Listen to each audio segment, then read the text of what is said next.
Chapter 31. Noeka Team Great Crisis. After defeating Achiha and Luo Sha did not hesitate and immediately joined Yaang to prepare for the final attack on Noeka. At this time, although Noeka bravely fought with Yaang, he gradually felt the pressure of the two powerful enemies joining forces. Luo Sha and Yaang's joint attack was like a carefully choreographed dance of death, with every step full of murderous intent. Under the attack of two powerful enemies, Noeka felt an unprecedented crisis, but there was no fear in his eyes, only determination and courage. "Nuoshu, you've done a good job, but the game ends here," Luo Sha said coldly, his voice revealing unquestionable determination. "Humph, don't underestimate me." Noeka gritted his teeth. Although he was exhausted, his counterattack was still sharp. Yaang sneered on the side, and she formed seals with her hands again, and the power of the burning release ninjutsu gathered in her palms. Burning release, oversteaming kill. As she shouted, huge fireballs shot out from her palms and headed straight for Noeka's. Noeka barely rolled sideways to avoid the direct attack, but the heat wave and shock wave generated by the explosion of the explosive bomb still made him stagger. He knew that if he didn't find a breakthrough as soon as possible, he would be unable to continue. Water escape. Water formation wall. Noeka quickly formed a seal, trying to use the water array wall technique to buy himself a chance to breathe. A large amount of water surged around him, swirling around Noeka, temporarily blocking Yaang's fireball. "You think you can stop us with this little trick?" Yaang sneered. She waved her hands again, and the burning chakra flashed red in the air. At the same time, a gleam of light flashed in Luo Sha's eyes, and he knew that the balance of victory was tilting towards him. He took a deep breath, and quickly and firmly formed seals with his hands, preparing to perform the advanced form of his magnetic ninjutsu. Magnetic style, golden sand waves. Raza's voice was like thunder, resounding across the battlefield, his chakra stirring the gold sand in the air, giving them new life and power. With Luosha's call, the gold dust was no longer a simple particle. It rolled and condensed in the air, forming layers of golden sand waves. These golden waves were like raging waves in the sea, rushing towards the Noeka with an unstoppable force. The golden sand waves rolled, and each grain of sand flashed with cold metallic light. They drew graceful arcs in the air, but they also contained deadly dangers. These golden sand waves not only covered the space for Noeka to escape, but also attacked from multiple angles, making it difficult for him to find a safe haven. Facing Raza's magnetic style, golden sand wave, Noeka felt unprecedented pressure. He knew that any negligence could lead to failure, or even the end of his life. He quickly formed a seal, ready to use his own ninjutsu to fight against the surging golden sand attack. "Earth escape! Earth flow wall!" Noeka shouted, and his chakra surged out a large amount of soil on the ground, quickly forming a tall earth wall, trying to block the impact of the golden sand waves. "Even if the two of you attack together, it's no match for you!" Noeka shouted loudly, trying to provoke his opponent with words and look for an opportunity to fight. The battle entered the most tense stage. Naoki was facing the attack of two powerful enemies. The situation was precarious. But he still persisted and kept looking for the possibility of reversing the situation. He knew that only by persisting to the last moment could he usher in the dawn of victory. On the other side of the battlefield, the battle between Hyaga Suzuran and Geruru was equally fierce. Geruru's wind ninjutsu was like a violent storm, with waves of wind blades and whirlwinds constantly attacking Hyaga Suzuran, and each attack was full of the power to destroy everything. Hyaga Suzuran opened her Byakugan and observed every move of Geruru. She counterattacked with the soft fist method unique to the Hyaga family. Every time she attacked, she accurately hit Geruru's chakra nodes, trying to block his chakra flow. However, Geruru's movements were extremely agile. He was like a ghost, always avoiding Hyaga Suzuran's attacks at critical moments. "You have already lost this battle, so stop struggling. Our target is only the scroll, and we will not harm your name." Jiaoyuo's gentle voice floated in the wind, making it difficult to understand. Hinata Suzuran gritted her teeth. She did not respond to Geruru's words, but focused all her energy on the battle. She knew that any distraction could lead to failure. Her eyes revealed a determined light, and she silently prayed in her heart that Noeka could hold on, while also looking for an opportunity to break the deadlock. On the battlefield, the battle between Hyaga Suzuran and Geruru showed a delicate balance. Both sides were looking for each other's flaws, and they won and lost alternately. Hyaga Suzuran was strong in physical skills, while Geruru was good at wind-style ninjutsu. On this battlefield illuminated by the light of ninjutsu, the duel between Hyaga Suzuran and Geruru was like two dancers performing a deadly dance. Geruru's words, though gentle, revealed an unquestionable firmness, and her voice was particularly clear in the whistling wind. Hinata Suzuran, your strength is indeed impressive, but the battle is not over yet. Jialuo said in her gentle but firm voice while fighting. Her eyes revealed her respect and seriousness for the contest. There was no hostility at all, only the pure pursuit of skills exchange. Her wind-style ninjutsu is as graceful and powerful as she is. Geruru skillfully manipulates the power of the wind to create whirlwinds that can both defend and attack. Her movements are like dancing in the wind, and she maintains her calmness and elegance even in the vortex of battle. Facing such an opponent, Hyaga Suzuran felt an unprecedented challenge.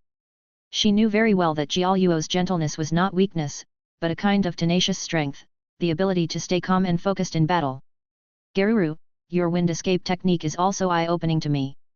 Hinata Suzuran responded, her eyes flashing with unyielding determination, but I will not lose. For the sake of my companions, I must persevere. The confrontation between the two was like the collision of stars, with brilliant sparks. Geruru's wind escape was as soft as silk, yet as sharp as a steel needle. Hyaga Suzuran's soft fist was as continuous as flowing water, combining hardness and softness. Every move was a perfect combination of strength and strategy, and every collision burst out with endless wisdom and skills. Geruru's attack seemed gentle and weak, but in fact it was full of mysteries. Her wind escape ninjutsu was like a breeze, silently penetrating into Hyaga Suzuran's defense, making it hard to predict. However, Hyaga Suzuran was no ordinary person. With her keen insight and superb soft fist skills, she cleverly resolved Geruru's attacks again and again. During the battle, both sides fought back and forth, neither giving in. Geruru's wind escape ninjutsu once put Hyaga Suzuran in a passive position, but the latter successfully broke through the predicament with accurate judgment and courageous counterattack.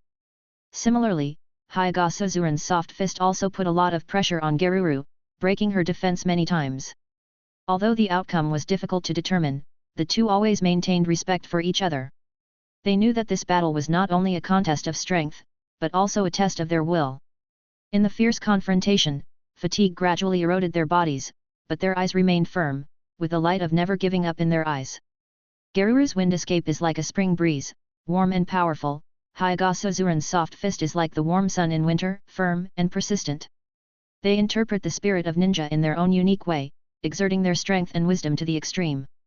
But at the same time, they also know that the victory of this battle does not depend on the two of them. Chapter 32. When Naruto faced two powerful enemies at the same time, he felt unprecedented pressure. The air around him was filled with the residual heat of fire and the smell of the coming storm. He knew that he had to squeeze out all his potential to have a chance to wait for reinforcements. The atmosphere on the battlefield was extremely tense. Every collision of ninjutsu was like the drumbeat of fate, stirring every leaf in the forest. Naruto felt cold sweat on his back, and every breath seemed to be a race against time. His heartbeat was roaring in his chest like a war drum. Naruto closed his eyes, took a deep breath, and then opened them suddenly. An unyielding light flashed in his eyes, and his hands formed seals quickly and skillfully. Water style, water dragon bullet technique. Naruto roared, his voice echoing in the forest, as if awakening a sleeping dragon. His chakra surged out like a tidal wave, and the water droplets on the ground immediately became active. They quickly gathered and formed a huge water dragon. The water dragon's scales shone with a moist light, and its eyes were like deep lakes, revealing a deep and powerful power. Following Naruto's will, the water dragon opened its huge mouth and rushed towards Luosha. Luosha's pupils suddenly contracted, and he felt the amazing power contained in the water dragon bullet technique. He knew that he could not retreat and had to face this attack head-on.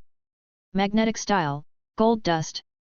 Luosha also shouted loudly, his chakra surged wildly, and the surrounding gold dust seemed to be given life. They quickly gathered together to form a huge golden shield. The shield flashed with a cold metallic light, and it was indestructible. The collision between the water dragon and the gold dust shield was like a fierce dialogue between heaven and earth. Water splashed everywhere, forming a small rainstorm, and a few cracks appeared on the gold dust shield. However, Luosha's defense finally blocked the impact of the water dragon. At this moment, Yaang caught the moment when Naruto performed the water escape ninjutsu, and he was in a brief gap of chakra conversion. Yaang's mouth curled up a sly smile, she knew that this was her chance. Scorch escape, oversteaming and killing. Yaang shouted softly, her hands dancing and releasing several fireballs that flew towards the Nawaki. Nawaki felt the heat wave behind him, and his heart tightened. He knew that he had to react immediately, otherwise he would be in great danger. Water style, water wall. Nawaki quickly adjusted his tactics and formed a seal again. His chakra surged, and the surrounding water molecules quickly gathered behind him, forming a huge water wall. The water wall was like a natural barrier, protecting Nawaki firmly behind him. Fireballs hit the water wall one after another, and the collision of flames and water produced a large amount of steam, and the entire battlefield was shrouded in a white mist. Nawaki's water wall successfully resisted Yaang's fireball attack, but he also felt that he was beginning to feel tired from the continuous use of ninjutsu. Nawaki stood in the mist, his heart filled with tension and anxiety. He knew that although he had temporarily resisted the enemy's attack, the battle was far from over. He had to stay alert and look for opportunities to win this battle. When the steam slowly dissipated, revealing Nawaki's sweat-soaked face, his eyes were firm, although his fatigue was obvious. Luo Xia looked at him and couldn't help but sighed softly, with a hint of persuasion in his tone. "You've done your best, Nawaki-kun," Luo Xia said, his voice through the hazy steam. "Your companions can no longer fight, and you are exhausted. We have no intention of taking your lives, so there is no need to make any more unnecessary sacrifices. Let's end this battle." Nawaki clenched his teeth. He could feel the limit of his physical strength, but there was a voice in his heart shouting, that was his promise to his companions and his persistence in the path of ninja. "Raza, I know what you mean," Nawaki panted, his voice a little hoarse, "but as a ninja of Konoha, I can't just give up. We haven't lost yet, the battle is not over yet." Yaang listened quietly on the side, with a complex emotion flashing in her eyes. She knew that Nawaki's words were out of adherence to the honor of the ninja, but as an opponent, she couldn't just give up. "Little round face, your will is admirable," Yaang finally spoke, her voice soft but with unquestionable firmness, "but fighting is fighting, we all have our mission. I don't want to hurt you, but we must continue." Luo Xia nodded, his eyes became firm again. "Nawaki-kun, I respect your choice as a ninja, but the battle must continue. Be prepared, we will not show mercy." Nawaki wiped the sweat from his forehead. He knew that the next battle would be a tough one. "Come on," he said with a hint of relief, as if telling his opponent that he would accept the challenge no matter what the result was. "I won't give up either." Both sides were ready again, and the atmosphere on the battlefield became tense again. The ninjas shuttled through the forest, preparing for a new round of confrontation. Although the verbal communication came to a temporary halt, their eyes revealed the same message: they would go all out in this battle. When Nawaki was retreating step by step under the joint attack of Luo Xia and Yaang, and his physical strength and chakra were almost exhausted, a swift figure suddenly flashed in his vision. Yanagi appeared on the battlefield silently like a ghost in the dark night. His appearance did not bring a trace of wind, but it was as shocking as thunder. In the forest, the trees affected by the battle made a sharp cracking sound, the ground was shaking due to the impact of powerful ninjutsu, and the air was filled with ozone and burnt smell. Nawaki's heartbeat was like a drum beating in his ears, and every breath seemed to be swallowing the dust and pain of the battlefield. However, just when Nawaki felt that he was about to collapse from exhaustion, Yanagi's voice penetrated the chaotic battlefield and struck deep into his soul. "Nawaki, retreat. Leave this to me." There was an unquestionable power in this voice, which made Nawaki feel a warm current surge in his heart. When Yanagi's figure suddenly appeared on the battlefield, Nawaki couldn't help but sigh, with a voice that contained both complaints and a hint of relief. "Finally here. It's too slow." Nawaki shouted loudly, and his tone revealed the nervousness and uneasiness of facing a strong enemy alone. Yanagi responded with a hint of apology but also with humor, "I'm sorry, I caught a group of small fish just now, and I didn't sense that there was a problem on your side, so I came here." There was a sense of relief in his voice, as if the battle just now was just a small episode. Then, Yanagi looked at Nawaki's tired but still upright figure, and his tone turned serious, "But you're great to have been able to hold on for so long, Nawaki." His words were full of recognition for Nawaki's persistence and courage. When Nawaki heard Yanagi's words, the tension and uneasiness in his heart slowly dissipated, replaced by a kind of warmth and strength. He knew that no matter how powerful the enemy was, as long as he had his companions by his side, nothing was impossible.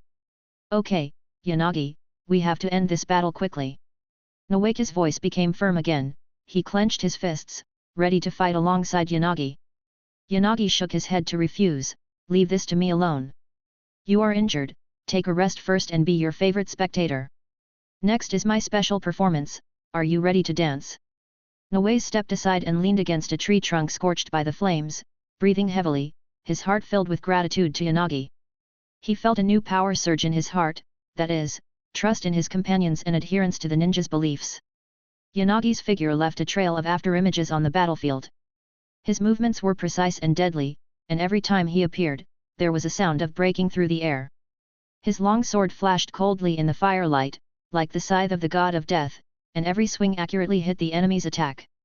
When Yanagi wielded the Han sword and joined the battle, the sword light was like a meteor across the night sky, with unstoppable strength and determination. Every time the sword pointed, the enemy felt deeply threatened. The Han sword drew perfect arcs in the air, which were both elegant and deadly. Every attack was full of strategy and skills. Luo Xia and Yaang were thrown off balance by Yanagi's sudden joining, and their offensive was forced to be interrupted, forcing them to readjust their tactics. Yanagi's appearance not only broke their joint offensive, but also gave Noeki a precious chance to catch his breath and regroup. Chapter 33. On this battlefield filled with tense atmosphere, Yanagi was like a god of war descending from the sky. His swordsmanship and water ninjutsu showed shocking power. He did not show his hidden wood-style bloodline limit. Yanagi was like a dancer on the battlefield. The combination of his swordsmanship and water ninjutsu constituted a dance of death. Luosha and Yaang felt unprecedented pressure.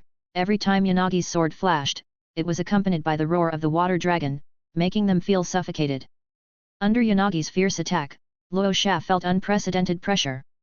Yanagi's swordsmanship was not only fast, but also extremely accurate, as if he could foresee every move of Luo Xia.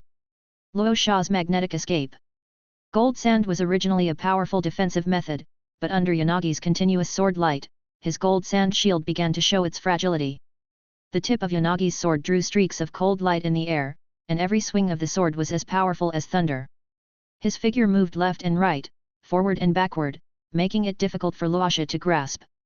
Luosha tried to counterattack with gold dust, but Yanagi's sword always hit the gold dust's weak spot at the most critical moment, forcing Luosha to devote more energy to defense. Magnetic style, gold dust. Luosha roared, trying to strengthen his defense, but the tip of Yanagi's sword was like a living thing, finding the gaps in the gold dust barrier, and every attack deepened the cracks on the barrier. At the same time, Yaang's burning style, over-evaporation also lost its effect due to Yanagi's agile evasion. The fireball released by Yaang was extremely hot and could instantly evaporate the water it touched, but in front of Yanagi's water style, water dragon bullet, her fireball seemed to be less scary. This speed, this power, how could he? Yaang's voice trembled, and her heart was full of pressure. She had never encountered such a powerful opponent, and every attack from Yanagi made her feel an unprecedented challenge. Luo Xia's eyes also showed an unprecedented severity. He knew that his magnetic style, gold sand, could no longer provide sufficient protection under Yanagi's sword. We must find a way, otherwise. He didn't finish his words, because Yanagi's next attack had already arrived. At the same time, Yaang's burning style, over-evaporation also lost its effect due to Yanagi's agile evasion.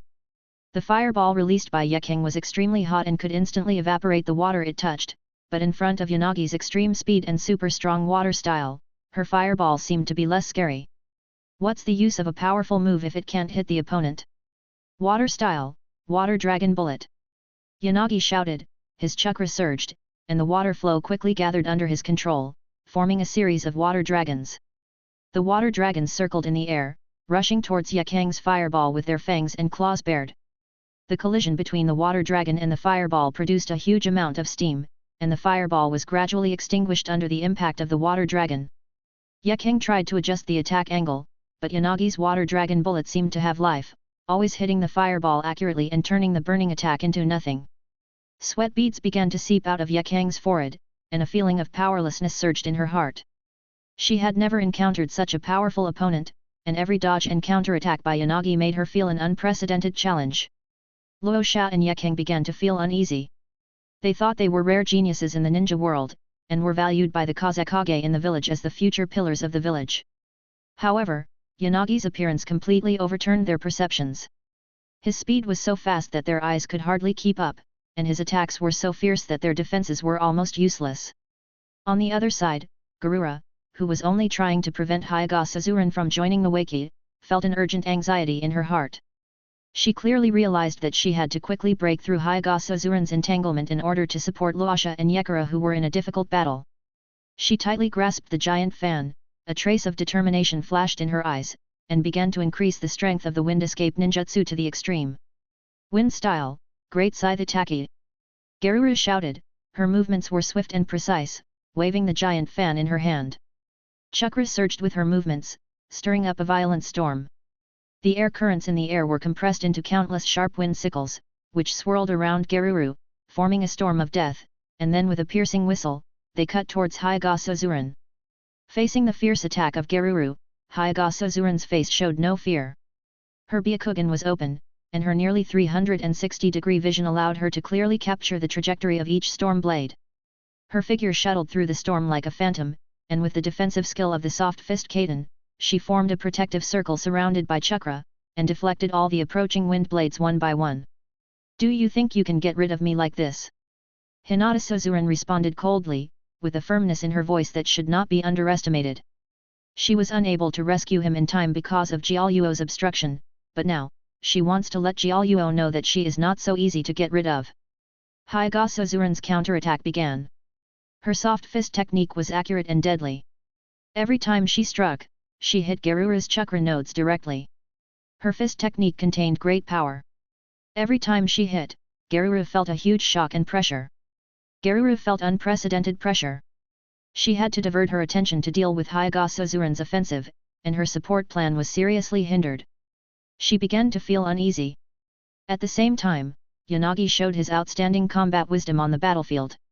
He skillfully used the burning release and water release ninjutsu to create a large amount of steam, forming an area with extremely low visibility.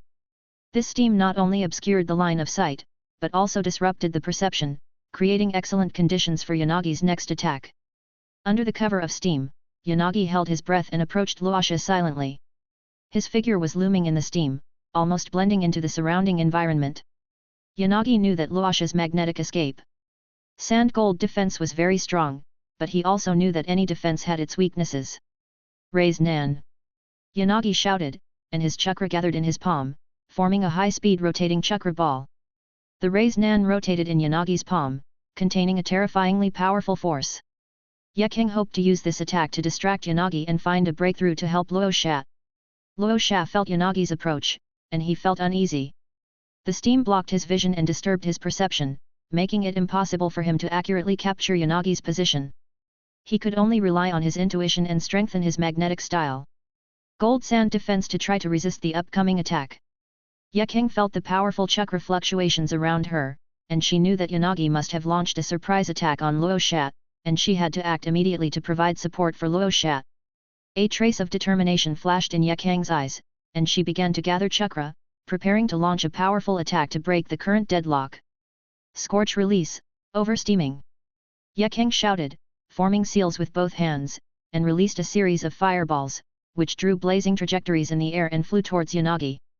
The fireball storm covered a wide area, intending to suppress Yanagi, forcing him to be distracted to deal with it. However, just as Yaang was about to release the Scorch Release ninjutsu, on the other side of the battlefield, the Shadow Clone technique that Yanagi had released in advance took effect. 3 Shadow Clone techniques that looked exactly like Yanagi suddenly appeared and surrounded Yaang. Each of these Shadow Clones has the fighting ability of Yanagi, and their movements are fast and coordinated, attacking Yaang from different directions. Yaang was forced to interrupt the release of the Burning Release ninjutsu and turn to deal with the sudden Shadow Clones. At this time, the real Yanagi was taking advantage of the chaos on the battlefield to quietly approach Luosha. He gathered the Raise Nan in his palm, ready to give Luosha a fatal blow. In the steam, Luosha's vision and perception were greatly limited, and he could not detect Yanagi's true location. Luosha felt Yanagi's approach, and he felt uneasy. The steam blocked his vision, and his perception was disturbed by the large amount of chakra fluctuations on the battlefield, so he couldn't accurately capture Yanagi's position. He could only rely on his intuition and strengthen his magnetic escape. Sand gold defense to try to resist the upcoming attack. However, when Yanagi really approached him, Luosha really realized the crisis. Yanagi's palm was close to the Raise Nan, and the high-speed rotating chakra ball directly hit Luosha's gold shield. Under the impact of the rotation of the raised Nan, the gold shield could not withstand this force and shattered instantly. Luosha was hit by the power of the raised Nan and flew backwards, falling heavily to the ground. He felt deeply shocked and self-doubted. He never thought that he would be defeated so thoroughly. This is impossible. Luosha gasped, his heart filled with reluctance and confusion. He began to question his own strength, and his confidence and pride. He lay on the ground, looking at the sky, with an unprecedented sense of frustration in his heart. Yaang witnessed Luosha's defeat, and she felt powerless in her heart. Is there really such a genius? It's over. Chapter 34. On the battlefield, Yanagi's figure was like a ghost in the dark night, and every move was silent, yet swift and deadly. After defeating Luosha, his raised Nan not only achieved a decisive victory on the battlefield, but also planted the seeds of despair in Yakang's heart. Yaang knew that facing such a powerful opponent, she and Jiaoluo had almost no chance of winning, especially when she saw Nawaki adjusting his breathing and preparing to rejoin the battle. Her heart sank to the bottom, but as a ninja, she would never admit defeat. Yakang's scorch-release ninjutsu was like her unyielding will. Fireballs flew towards Yanagi's shadow clone one after another. Each explosion was accompanied by her roar, as if she wanted to release all her dissatisfaction and frustration with the flames. The firelight reflected her determined face, sweat slid down her forehead, dripped onto the charred ground, and fine white smoke rose. However, Yanagi's shadow clone technique was indeed extremely sophisticated. Each shadow clone seemed to have an independent fighting consciousness. They attacked Yakang from all directions, making her defenseless. Although Yakang's fireballs were fierce, her attacks were resolved again and again with the flexible evasion and counterattack of the shadow clones. The shadow clones moved in unison, like a well-trained army, and each attack accurately hit Yakang's defensive weaknesses. After dealing with Luosha, Yanagi quickly turned his attention to Yakang. His figure shuttled across the battlefield like a ghost, not giving Yakang any chance to breathe. He knew that he had to end the battle quickly to avoid any more trouble. Water Style, Water Dragon Bullet. Yanagi once again used his water-style ninjutsu, and a huge water dragon, summoned by him, rushed towards Yakang with the force of thunder. The speed of the water dragon bullet was extremely fast and the power was so great that Yakang had to divert his attention to deal with this sudden attack. Wherever the water dragon bullet passed, the ground was washed away by the water flow, and the soil and grass were uprooted, forming deep gullies. Yakang quickly formed a seal and tried to counter Yanagi's water dragon bullet with the scorch-release ninjutsu. However, Yanagi's attack was too swift and Yakang was a little slow to react. The water dragon bullet directly hit Yakang's defense, extinguishing her fireball storm and knocking her out. Yakang's body drew an arc in the air and landed heavily on the ground in the distance, splashing a cloud of dust. Yakang fell heavily to the ground, feeling an unprecedented exhaustion and defeat. Her heart was filled with reluctance, but she also recognized Yanagi's strength. Her body was in unbearable pain, and every breath was like dancing on the edge of a knife, but her eyes remained firm, showing no sign of surrender. At the same time, Geruru witnessed Yakang's defeat in the battle with Hyaga Suzuran, and felt powerless. She knew that if she continued to fight, the result would only increase the damage. Continuing would only lead to her side's complete failure in the Chunin exam, but she still had time to get the scroll if she was flexible. After exchanging attacks, both Jiaoluo and Hinata Suzuran stopped briefly. Jiaoluo took a deep breath, her eyes revealing determination. Stop, Hyaga Suzuran. There was a hint of determination in Jiaoluo's voice. We lost, and I don't want to fight any more in vain. Hinata Suzuran was slightly stunned. She did not continue to attack, but carefully maintained her defensive posture. What do you mean? Jiaoluo took out their team scroll from the ninja tool bag. She took a few steps forward, gently placed it on the ground, and then stepped back. This is our team's scroll. I'll give it to you. Hinata Suzuran and Yanagi both noticed Jiaoluo's actions. They looked at each other and could see the surprise in each other's eyes. Yanagi walked over and looked at Jiaoluo. Are you admitting failure by doing this? Geruru nodded. Yes, we admit defeat. But this is only temporary. We, the ninjas of the Sand Village, will not give up. Yanagi was silent for a moment, then he turned to Hyaga Suzuran and spoke slowly, let her go. There is no need for us to embarrass her any further. Hyaga Suzuran stepped aside to make way for Jiaoluo. Jiaoluo picked up the scroll on the ground, looked deeply at Yanagi and Hyaga Suzuran, then turned around and helped Yaang up, and together they carried the unconscious Luo Sha away. As Jiaoluo and Yaang left, the tense atmosphere on the battlefield gradually dissipated, replaced by a kind of mutual respect and understanding between the soldiers. Yanagi turned to face Noeki, and a relaxed smile appeared on the corner of his mouth. "Hey, Noeki, it seems you are still too weak. You need to practice more." Yanagi teased, with a hint of teasing in his tone, but his eyes were full of concern and encouragement for Noeki. Although Noeki was a little unconvinced when he heard this, he also knew that he still had many shortcomings in this battle. He scratched his head and smiled honestly. "Haha, indeed, compared to you, Yanagi, I am still far behind. I have to learn a lot from you in the future."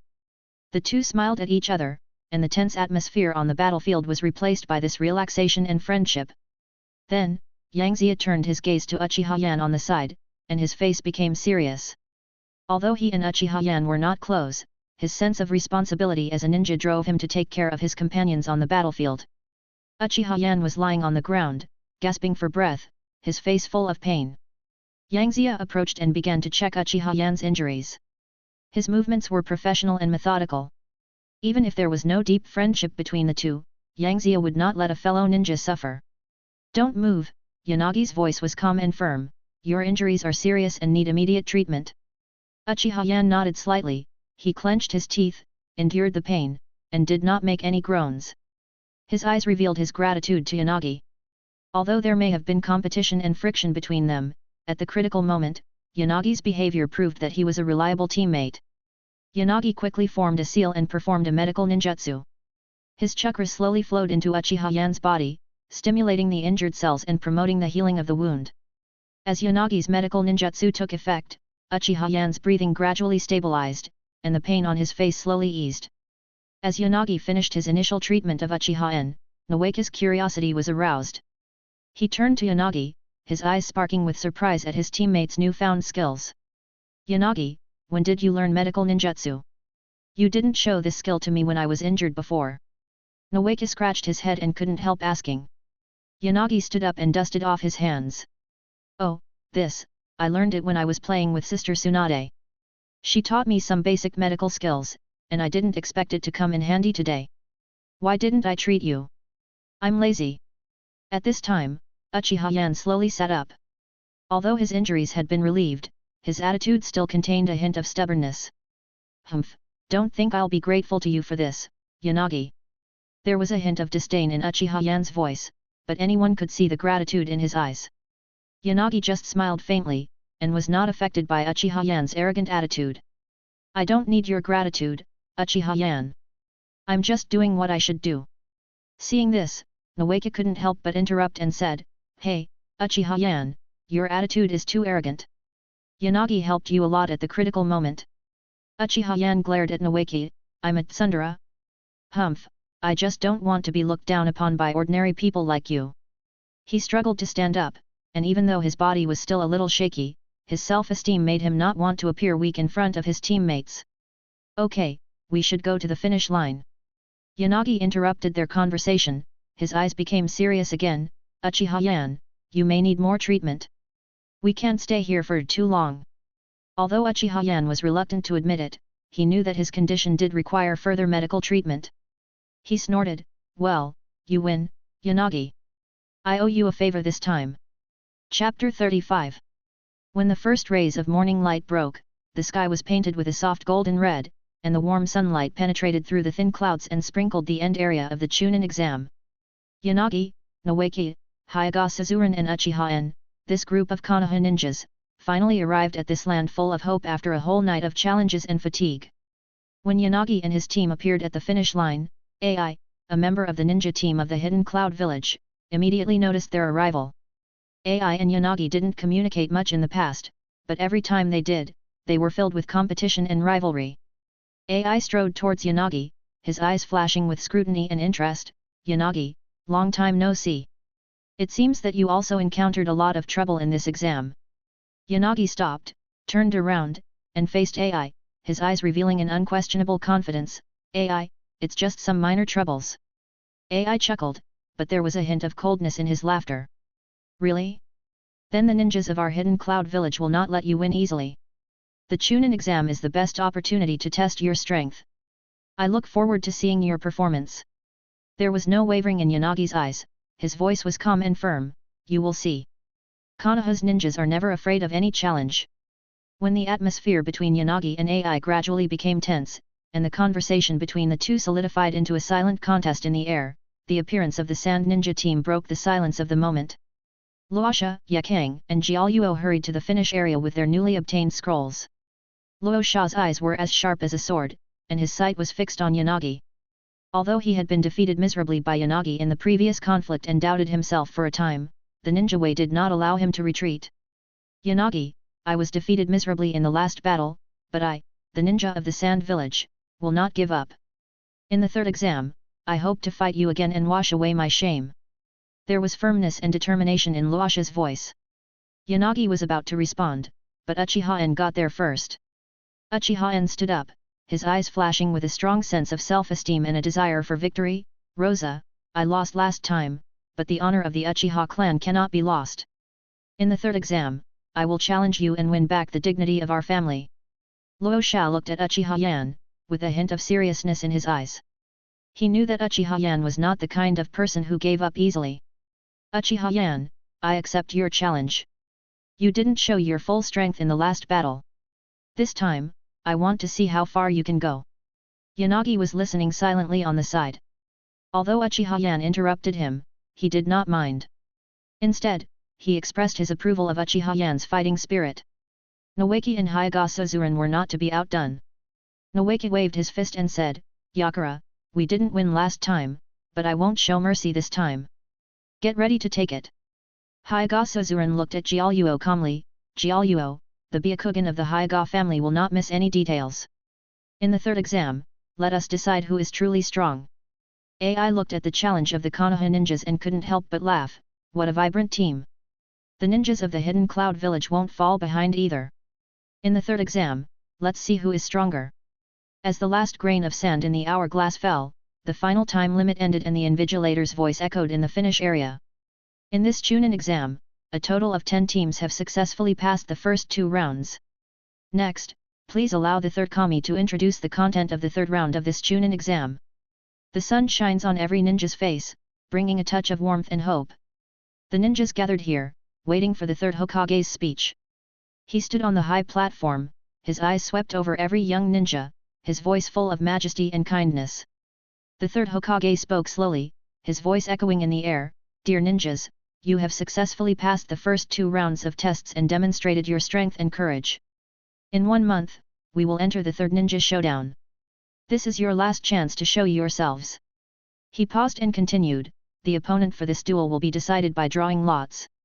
This is not only a contest of strength, but also a test of wisdom and strategy. The result of the draw will determine your fate. The ninjas listened quietly, their eyes full of anticipation and tension. The third Hokage went on to say, this tournament is not just a competition between our ninja villages, but also an opportunity to showcase the strength of our ninja world. I am very happy to tell you that this tournament has attracted the attention of daimyo from various countries, and they will come to watch in person. Hearing this, the ninjas couldn't help but feel a sense of honor and pressure. The arrival of the daimyo meant that their performance would directly affect the reputation and status of their own village.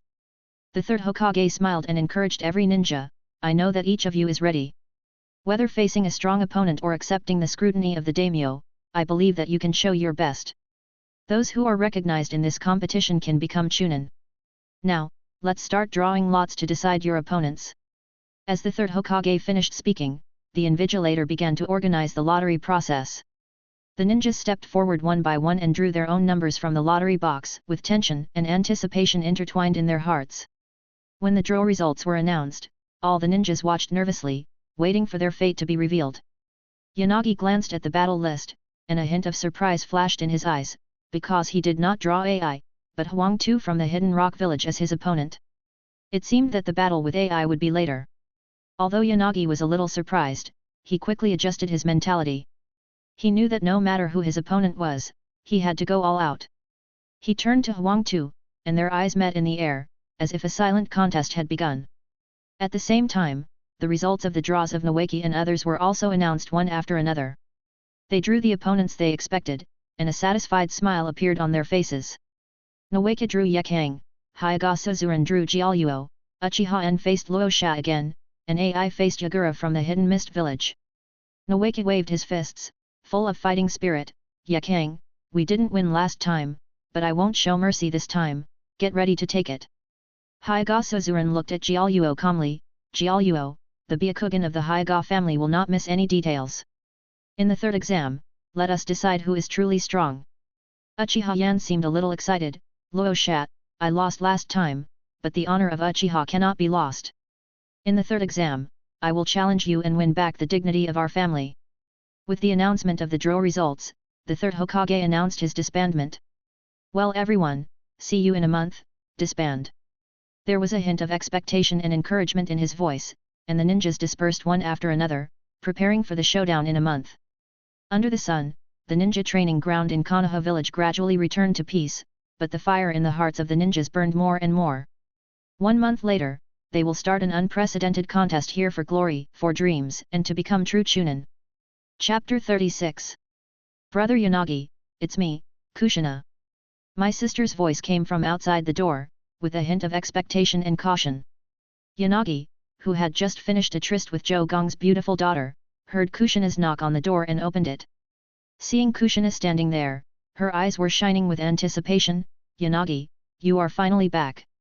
I heard that you have been very busy recently, preparing for the Chunin exam. Yesterday I heard from the third generation uncle that the next exam will be in a month. Can you take me around Konoha? I really want to go out with you. Yanagi looked at his sister's smiling face, and a trace of guilt welled up in his heart. He had indeed neglected Kushina because of the Chunin exam, and Tsunade-san had been on frequent missions recently, leaving only Mito-san to accompany her at home. Yesterday, when he heard the third Hokage say that he had time, Kushina waited until the morning to invite him. This understanding and thoughtfulness made Yanagi feel distressed. Kushina, I'm sorry. I really have neglected you during this period. Yanagi said gently, of course, I will take you around Konoha today. You can go anywhere you want.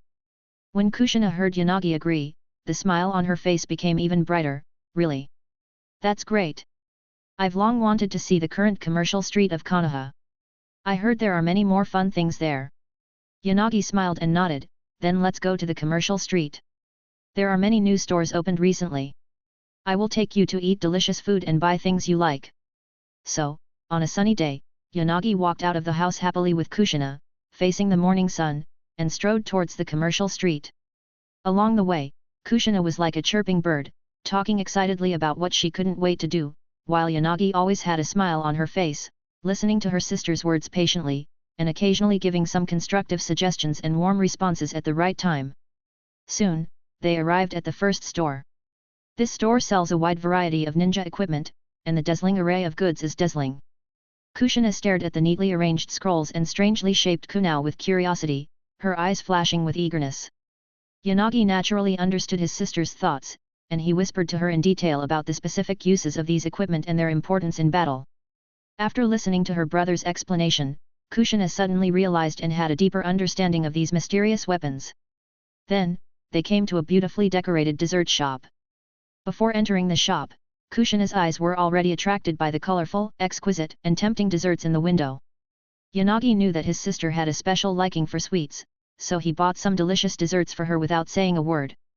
Kushina took the food with joy and ate it with satisfaction. Brother, this meatball is so delicious. While tasting the dessert, she did not forget to feed a few meatballs into Yanagi's mouth. Yanagi and Kushina, who were eating meatballs, walked into a small and exquisite jewelry store. The dazzling array of jewelry in the store sparkled charmingly under the lights, but Kushina's eyes were quickly attracted by a special necklace. The necklace was strung on a thin silver chain, with a small vortex-shaped pendant hanging below. The design was simple and elegant, as if it contained endless energy and vitality. Kushina's fingers gently touched the window, with an unconcealable fondness in her eyes. Yanagi noticed his sister's gaze. He quietly walked to Kushina and asked softly, "Do you like it? I'll buy it for you." Kushina turned her head, her eyes sparkling with surprise. "Really, Yanagi nii? It's so beautiful." Yanagi smiled and nodded. He walked to the counter and quietly bought the necklace. When Kushina turned around to continue admiring other jewelry, Yanagi walked gently behind her and gently put the necklace around her neck. Kushina felt the coolness on her neck. She turned around in surprise, and stroked the necklace with her fingers. "Brother Yanagi, how?" "Thank you, I really like it." Yanagi looked at the joy on his sister's face, and a warm feeling surged in his heart. "As long as you are happy, I will be satisfied. This is what I want to see most today." Kushina hugged Yanagi tightly and said gratefully, "Brother Yanagi, you are always the best to me." After leaving the jewelry store, they came to a small performance area where a street performer in gorgeous costumes was performing magic. Kushina watched intently, and every time the artist completed a magic trick, she would applaud excitedly. At this moment, Yaang and Geruru appeared in their sight. Yaang was holding a string of candied haws in his hand, and he seemed to be uninterested in the excitement around him, while Geruru was observing everything around him with a smile. Yanagi greeted them. Although Yaang seemed cold on the surface, he was actually not opposed to Yanagi's friendliness. As an opponent, Yanagi was undoubtedly powerful and worthy of respect. He did not embarrass them after defeating them. Moreover, Kushina's frankness and enthusiasm made Yaang couldn't help but smile, and her attitude began to soften. Jiaoluo suggested, "Since we are all here, why don't we go try that new shaved ice shop together? I heard their shaved ice is delicious." The four of them came to the shaved ice shop and ordered several different flavors of shaved ice. Kushina chose strawberry-flavored shaved ice, and Yaang chose matcha-flavored shaved ice. They sat around a small table, eating and chatting. The atmosphere was relaxed and pleasant. Kushina asked Yagura curiously, "Sister Yagura, what do you usually do in the village?" Yaang was slightly stunned, then replied, "Well, of course I train and carry out missions. However, occasionally I will relax like today." Geruru added, "There is a beautiful sandy area near our village. Sometimes I go there for a walk and enjoy the quietness." As time went by, the relationship between the four people became more harmonious. They shared interesting stories about their respective villages and exchanged some ninja experiences. Just when they were chatting happily, Yanagi suggested, "Since everyone is here, why don't we have a dinner together tonight? Invite Ai, Yagura, and Huangtu, and it will also be a friendly exchange before the third game of our generation of ninjas." Kushina clapped her hands excitedly, "What a great idea! We can go to that famous yakiniku restaurant." Although Yaang still maintained her arrogant attitude, her eyes revealed her expectations. "Hey, since you all said so, I will participate reluctantly." Geruru smiled and nodded, "That sounds great. I'm looking forward to it. I'll let Suna know." In the afternoon, Yanagi personally invited Ai and others to attend the barbecue party tonight. Although everyone was surprised by this, they were all young people and did not have any deep hatred, so they agreed. "Sarutobi, how could you allow that brat under the Nawaka to do whatever he wants?" Not only did he gather the enemies for a dinner, he even brought Kushina with him. "Don't you know how important she is?" Danzo shouted excitedly. The third Hokage Sarutobi Hiruzen took a deep breath of the tobacco in his pipe, slowly exhaled the smoke, and calmly looked at his old friend in front of him. He understood Danzo's concerns, but he had his own considerations in his heart. "Danzo, you don't have to be so excited. After all, they are just a group of children. If it weren't for the constant disputes in the ninja world, why would they have to fight to the death in such a brutal battle?" As for Kushina. Speaking of Kushina, Sarutobi Hiruzen's eyes softened a little. "You are aware of Lady Mito's physical condition. Not even the Yin Seal can stop her from aging. Let her go. This is all so that she can build a deeper bond with the village. You will regret this, Hiruzen." Danzo widened his eyes and glared at Sarutobi Hiruzen. However, Sarutobi Hiruzen remained unmoved, and responded firmly, "I am the Hokage of this village, Danzo." That night, young people from various ninja villages gathered together to celebrate.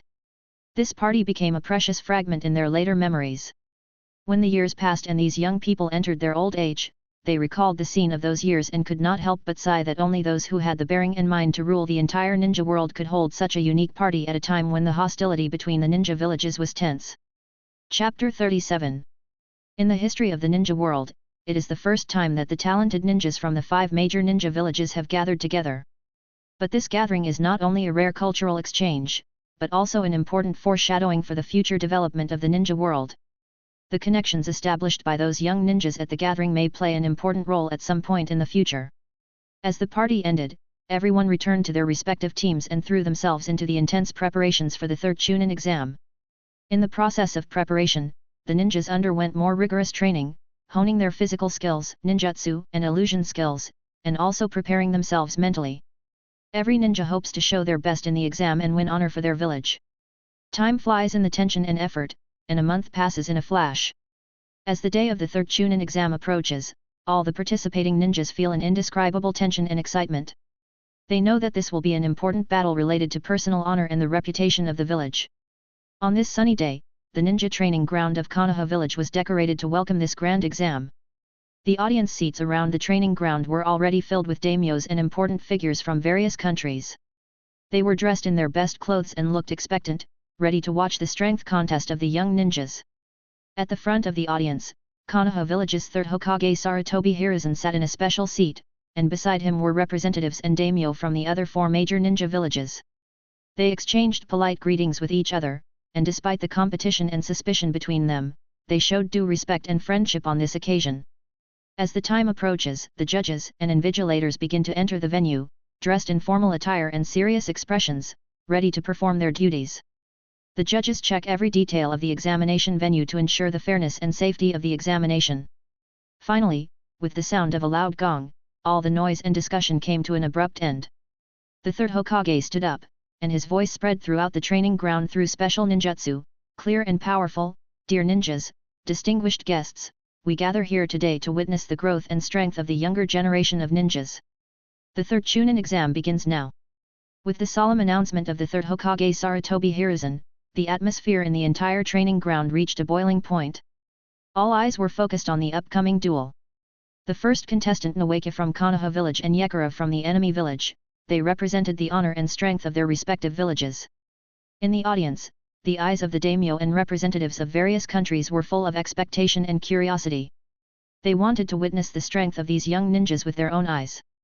The villagers of Konoha village were even more enthusiastic. They waved flags and cheered for Nawaki.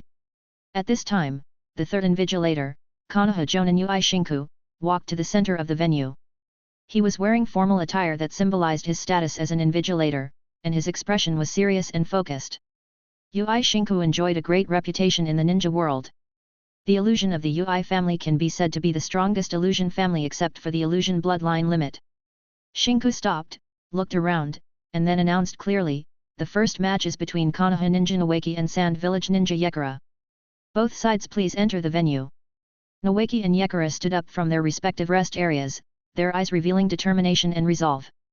Nawaki clenched his fists, silently reciting in his heart that he would win glory for Konoha village, while Yagura had her signature tsundere expression, but the fighting spirit flashing in his eyes should not be underestimated. The two slowly walked into the arena and stood opposite each other. Nawaki nodded slightly to show respect for his opponent, while Yaang raised her chin slightly to show her confidence. At the moment when Nawaki entered the court, the air was filled with tension and anticipation. The Fire Country daimyo, Nawaki's grandfather, sat in the most honorable seat in the audience, his eyes gleaming with a mixture of pride and worry. Beside him, the third Hokage of Konoha village, Sarutobi Hiruzen, also watched the upcoming match with mixed feelings. The daimyo cleared his throat, leaned slightly towards the third Hokage, and whispered, "Hokage Hiruzen, that child, he is the hope for the future of our land of fire. Although I hope he can show his best strength, as an elder, I am more worried about his safety." The third Hokage turned his head, looked at the daimyo with gentle eyes, and replied, "Dear daimyo, I understand your concerns. But please believe that Nawaki is the pride of our Konoha. He has received rigorous training and possesses excellent ninja qualities. We will ensure the safety of every contestant. This is our responsibility as invigilators." The daimyo nodded, with a relieved smile on his face. "Of course I believe in Konoha's judgment and ability. I just hope that no matter what the result of the game is, Nawaki can live a good life. He is not only a ninja of your Konoha, but also my little grandson. And little Tsunade, she hasn't had time to visit me for a long time." "Of course." The third Hokage responded with a smile, "I will definitely try to arrange for Nawaki's safety. I plan to let my disciple Orochimaru accept him as his apprentice after the Chunin exam. Tsunade has been busy recently, so I will arrange a vacation for her in a while, Your Excellency the daimyo. That would be the best. I trust you the most when you do things, Hiruzen." At this time, other daimyos and representatives in the audience began to whisper and discuss the upcoming game. Their eyes were also focused on Noeki, the young ninja who not only represented the future of Konoha village, but also carried the glory of the land of fire. At the announcement of referee Yui Shinku, Noeki walked into the competition venue with firm and powerful steps. He could feel the gazes of his grandfather and the third Hokage in the audience, which was an invisible support and encouragement that filled his heart with strength. Noeki stood in the middle of the field, facing his upcoming opponent Yaang. He took a deep breath and adjusted himself. Yui Shinku raised his hand, signaling that the two were ready, and then his voice sounded again, "Both sides are ready, the game start." With Yui Shinku's announcement, the air in the entire training ground seemed to freeze, and all eyes were focused on the upcoming duel. Noeki and Yagura, the two ninjas, were like volcanoes about to erupt, with amazing power hidden in silence. Noeki adjusted his forehead protector and gave Yaang a challenging look. "Yaang, I will not show mercy this time. For the sake of the village, I must defeat you." Yaang raised her chin slightly, her long chestnut hair shone softly in the sun, and her voice was filled with a hint of disdain and arrogance. "Hey, little round face, who can't brag? If you have the ability, don't jump around like a monkey, let me see your real ability." With Yui Shinku's order, the relaxed interaction between Noeki and Yagura came to an abrupt end, and the two quickly entered combat mode. Noeki's hands quickly formed seals, and his voice was firm and powerful. "Water style, water dragon bullet technique." As he shouted, a powerful stream of water gushed out of his mouth, forming a lifelike water dragon, which pounced on Yagura with its fangs and claws bared. Yaang calmly analyzed the battlefield, her eyes revealing her vigilance against the approaching water dragon. She knew that the power of the water dragon bomb should not be underestimated, and the powerful water flow was enough to break the rocks and destroy all obstacles. She quickly retreated, while forming seals with both hands, preparing to use her unique skills, Scorch Release, Oversteam Kill. As Yaang completed the seal, several fireball-shaped chakra fireballs suddenly appeared around her. These fireballs emitted dazzling light and suffocating heat. They were the embodiment of the burning chakra, and each fireball was full of destructive power. Yaang knew in his heart that the high temperature of these fireballs was enough to evaporate all the water, and even the water dragon of the Noeki could not easily resist it. Yaang skillfully manipulated these fireballs, using them as a means of defense and attack. When the water dragon was about to touch her, she suddenly pushed a fireball towards the water dragon. The moment the fireball came into contact with the water dragon, there was no violent explosion, but a strange evaporation phenomenon. The water flow of the water dragon quickly decreased after contacting the fireball, and disappeared without a trace in a short while. Seeing this, Noeki was shocked. He realized the terribleness of Yaang's burning style, over-evaporation. Obviously, his water style could slightly suppress Yaang's burning style fireball in the Death Forest before, and he thought that his water style was strong, but now it seems that Yaang was deliberately hiding his weakness. When she attacked with all her strength, the burning style she used had an unimaginable high temperature and destructive power, and the fireball could easily evaporate his water style attack. Yaang did not give Noeki too much time to think. She quickly approached Noeki and tried to bring the fireballs of the burning escape close to him. Noeki knew that once he was hit by these fireballs, even he would find it difficult to withstand the high temperature evaporation.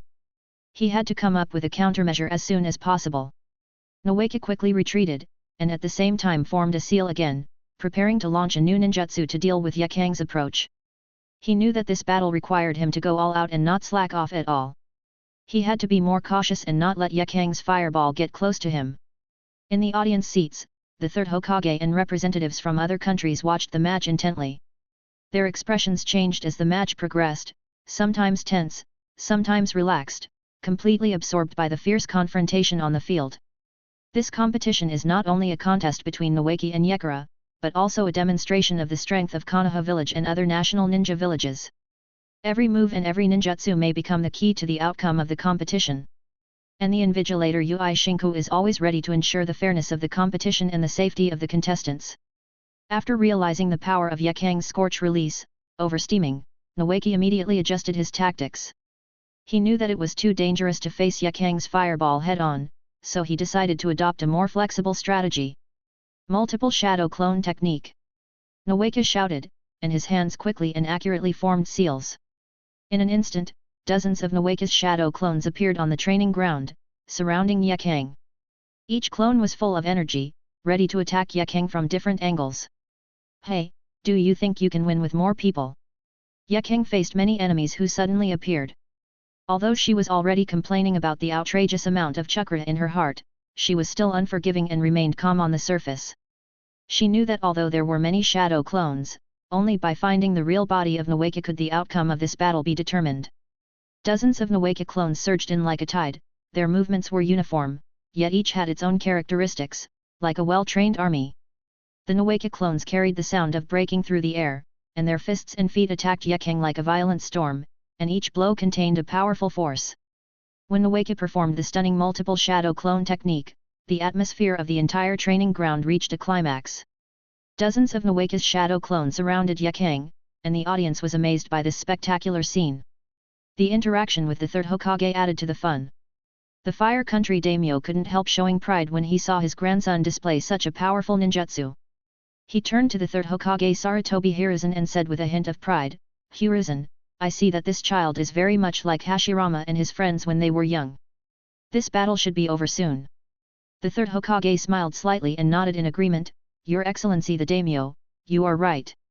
Nawaka is indeed the pride of Konoha, his talent and hard work are obvious to all.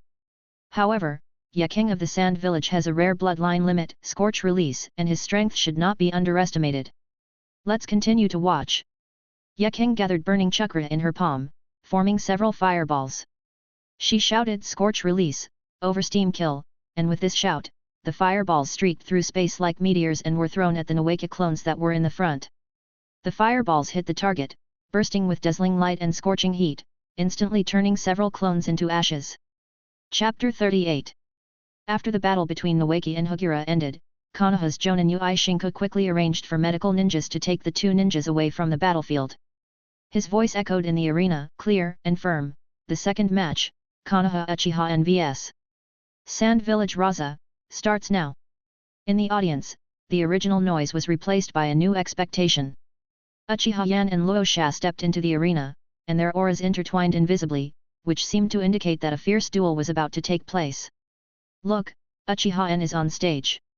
An audience member pointed at Achiha Yan excitedly, his voice trembling, "I've heard of him, but he's a genius ninja from the Achiha family of Konoha, and it seems he already has the legendary Sharingan.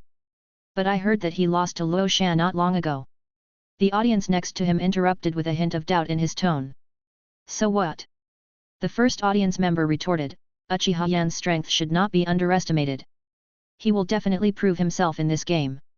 Lord Luosha is no pushover either."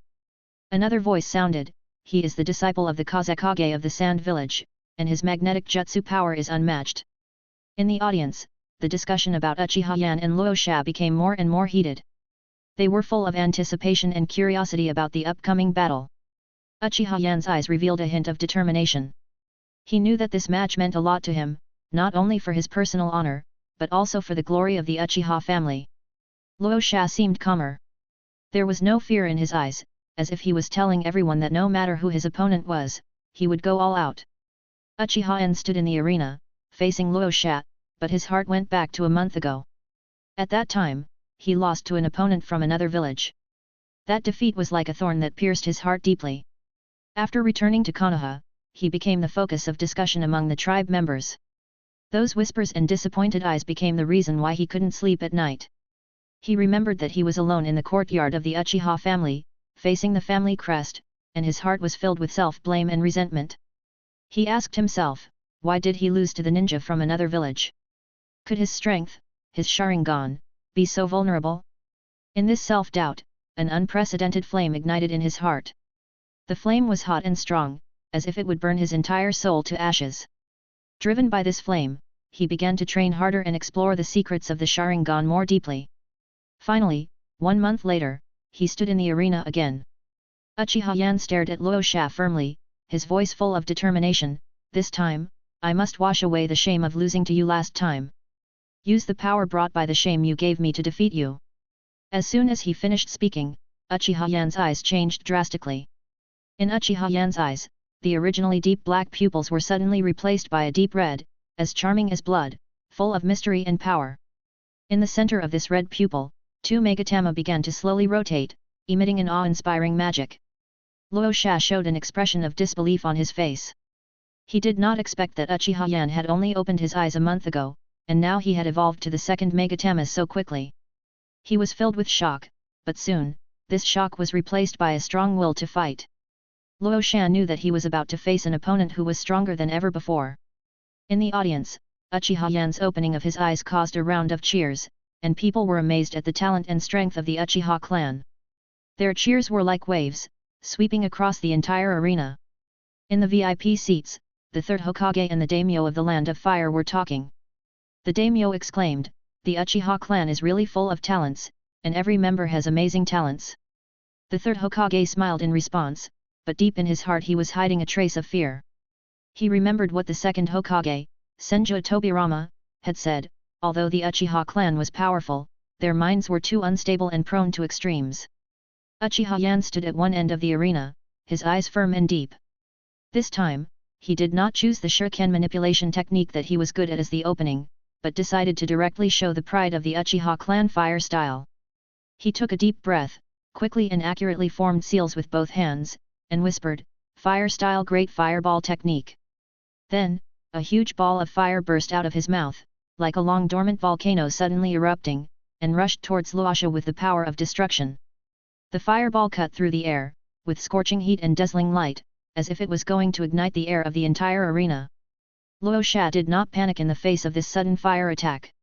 He calmly used the magnetic style of gold sand to gather the surrounding metal sand to form a solid shield.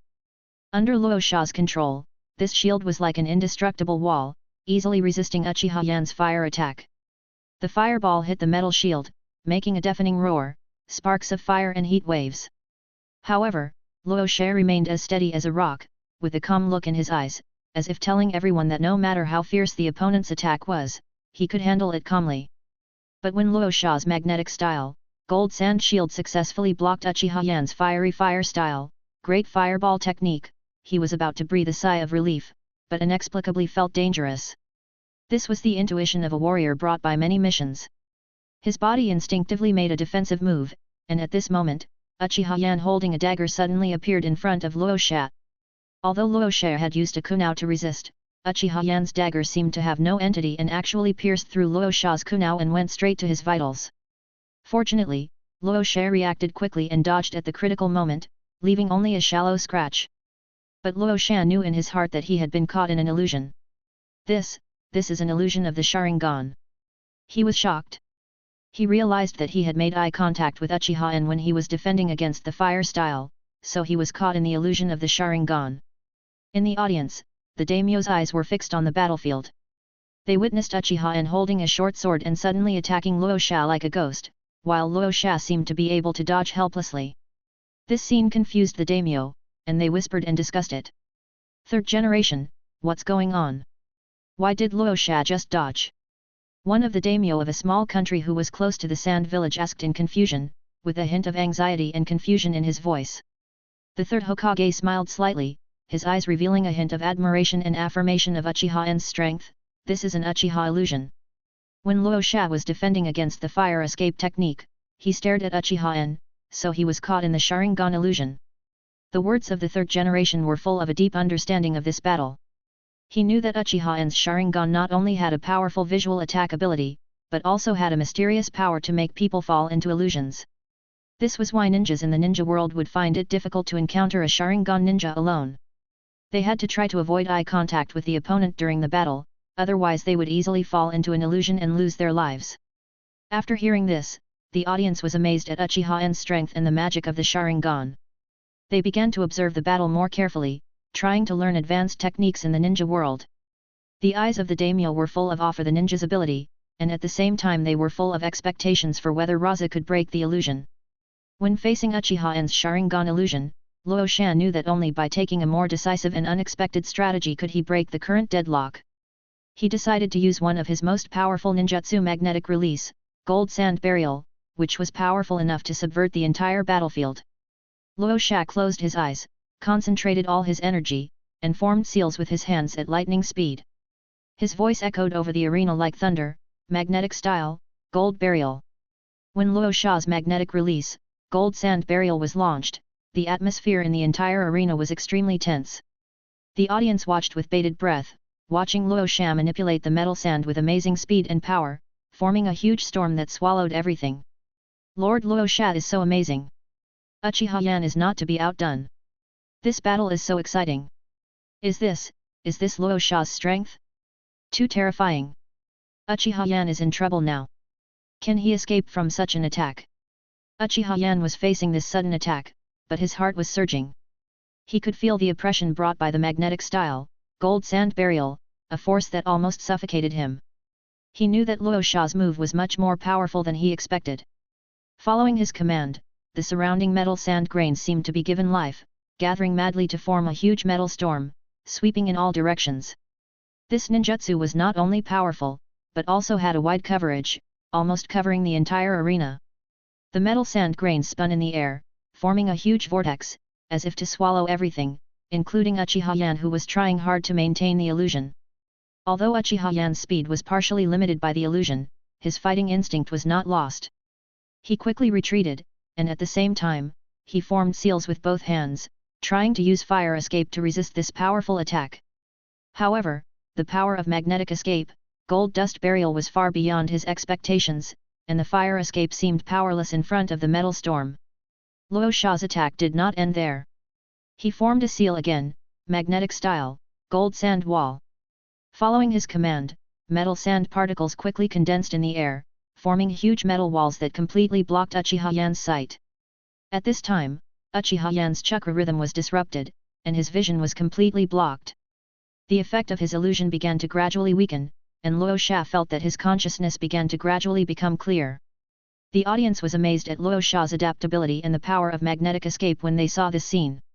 They knew that this battle had entered a new stage, and the strength and wisdom of the two ninjas were fully demonstrated. Luo Sha did not relax his vigilance just because he was temporarily free from the illusion. Instead, he took advantage of the victory to pursue the enemy. His eyes were firm, his hands formed seals quickly and accurately, and he uttered a cold command, magnetic style, gold sand rain. Following his command, the metal sand particles quickly condensed in the air, as if they were given life, and turned into countless sharp metal needles. They were fired at Achiha Yan at an astonishing speed, covering the entire battlefield, like a metal storm, unstoppable.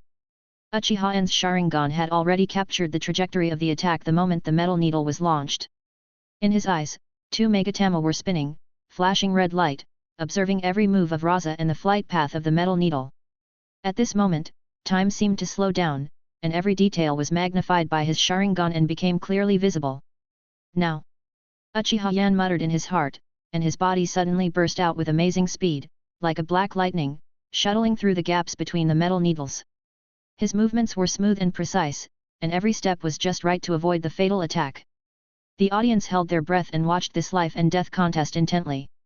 They saw Achiha Yan dancing in the storm of metal needles, and every turn and every jump was full of power and beauty, as if he was performing a dance of death. Although Luo Sha's attack was powerful, Achiha Yan was faster, and his Sharingan gave him an advantage in this deadly game. His figure flickered in and out of the storm of metal needles, and each time he appeared in a safe position, Luo Sha's attack missed. As the last metal needle fell to the ground, Achiha Yan stood steadily on the other side of the arena. His breathing was a little short, but his eyes were full of victory. He successfully avoided Luo Sha's magnetic style, sand gold rain, proving his strength and speed. Although Achiha Yan avoided Raza's magnetic style, gold sand gourd without any harm with his own speed and Sharingan, the continuous use of Sharingan and illusion had almost exhausted his chakra.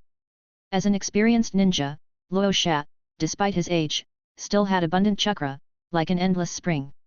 He was keenly aware of Achiha Yan's fatigue and did not give his opponent any chance to breathe. Luo Sha quickly formed hand seals, his movements smooth and precise, and he once again used the magnetic style, gold dust burial. This time, the attack was no longer violent and covered the entire field, but became precise and deadly. The overwhelming gold dust was like a golden rainstorm, and every grain of gold dust was filled with Luo Sha's will and power. These gold dusts were no longer simple metal particles. Under Luo Sha's control, they became like living creatures. They spun and danced in the air, and then gathered into a powerful force, pointing directly at Achiha Yan. Every dance of the gold dust was like weaving an invisible net, tightly surrounding Achiha Yan. Facing this unprecedented attack, Achiha Yan knew that he had to concentrate all the remaining chakra to find a chance to break through. He took a deep breath, adjusted his state, and prepared to meet Luo Sha's fatal blow. His eyes were full of determination. He knew that only by surpassing the limit could he find the possibility of victory on the edge of life and death. The audience watched with bated breath, the tense atmosphere was almost palpable. One audience member couldn't help but exclaimed, "Oh my god, can Achiha Yan still hold on? Luo Sha's attack is too fierce." Another audience clenched his fists, his eyes flashing with worry for Achiha Yan. He must do something, he can't just give up like this. On the brink of despair, Achiha Yan took a deep breath, and a trace of determination flashed in his eyes. He gathered the last bit of chakra and performed the fire style, Great Fire Extinguishment. The flames surged out like waves, trying to stop the deadly metal storm. The collision of fire and gold produced a huge explosion and dazzling light, and the entire arena was shaken by this power. The audience exclaimed again and again, and they admired Achiha Yan's indomitable spirit. However, as the chakra was exhausted, Achiha Yan's flame was gradually swallowed by the metal storm. The audience's hearts were in their throats, and they were worried whether Achiha Yan could survive this terrifying attack. At this moment, a clay house suddenly appeared and protected Achiha Yan firmly. The audience watched this scene in surprise, and they realized that it was the senior ninja Yui Shinku who came to the rescue. The senior ninja Yui Shinku took action. Achiha Yan was saved. An audience member shouted excitedly. Another viewer breathed a sigh of relief and said with emotion, "This is the world of ninjas, where danger and hope coexist." When the golden dust storm subsided, the earth house slowly disappeared, revealing Achiha Yan who had fainted on the ground. The Achiha clan members quickly stepped forward and took Achiha Yan away. The winner of this match is Raza from the Sand Village. Chapter 39. After the two thrilling, unimaginable large-scale genin battles at the beginning, the atmosphere of today's ninja competition was extremely tense and exciting. However, the only ones left on the field to continue fighting were the young genin from various small ninja villages. They were doing their best to launch one fierce duel after another. In the arena, countless kunao and shurikens were flying like raindrops, and every confrontation was full of thrills and uncertainties, while the genin showed off their best physical skills and elementary ninjutsu, trying to stand out in this cruel competition. For a moment, the whole scene became chaotic and spectacular, making people dazzled. Unfortunately, for those who had just witnessed the two more exciting and wonderful battles, although their eyes were still focused on the arena, they were inevitably disappointed. They had just witnessed the ninjas display jaw-dropping skills and tactics, and the current battle seemed to lack that kind of shocking power. Although each dodge and counterattack was still full of speed and power, it was difficult to arouse the same passion in the eyes of the audience. However, even so, the audience still gave the young ninjas the respect and encouragement they deserved. They knew that for these young genin, every battle was a valuable opportunity to learn and grow. The courage and determination they showed in the competition were also worthy of praise. Following Xiri Zhenhong's order, today's game came to an end amidst warm but somewhat regretful applause. Although the audience was somewhat disappointed, they were more looking forward to tomorrow's game and savoring today's wonderful moments. They gradually dispersed, their hearts full of expectations. Tomorrow, the ninja competition of Konoha village will usher in a highly anticipated duel, the contest between Hyaga Suzuran and Geruru. These two young ninjas are not only beautiful, but also extremely powerful, winning everyone's respect and love. Hyaga Suzuran was born in the famous Hyaga clan of Konoha village. This family is famous in the ninja world for its powerful eye technique. It is as famous as the Achiha family and competes for the throne of the strongest eye technique family.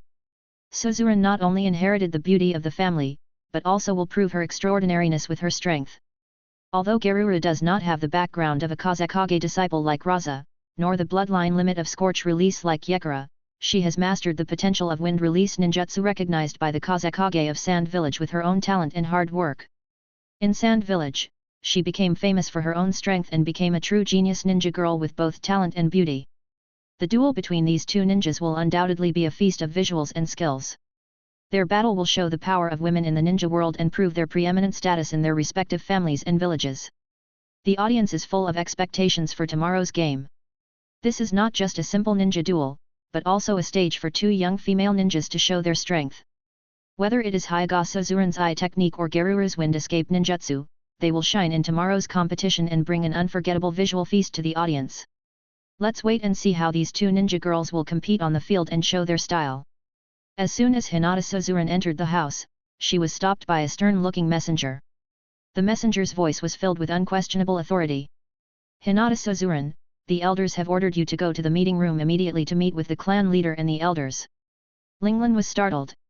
She tried her best to remain calm and asked politely. Excuse me, could you tell me the reason for this meeting?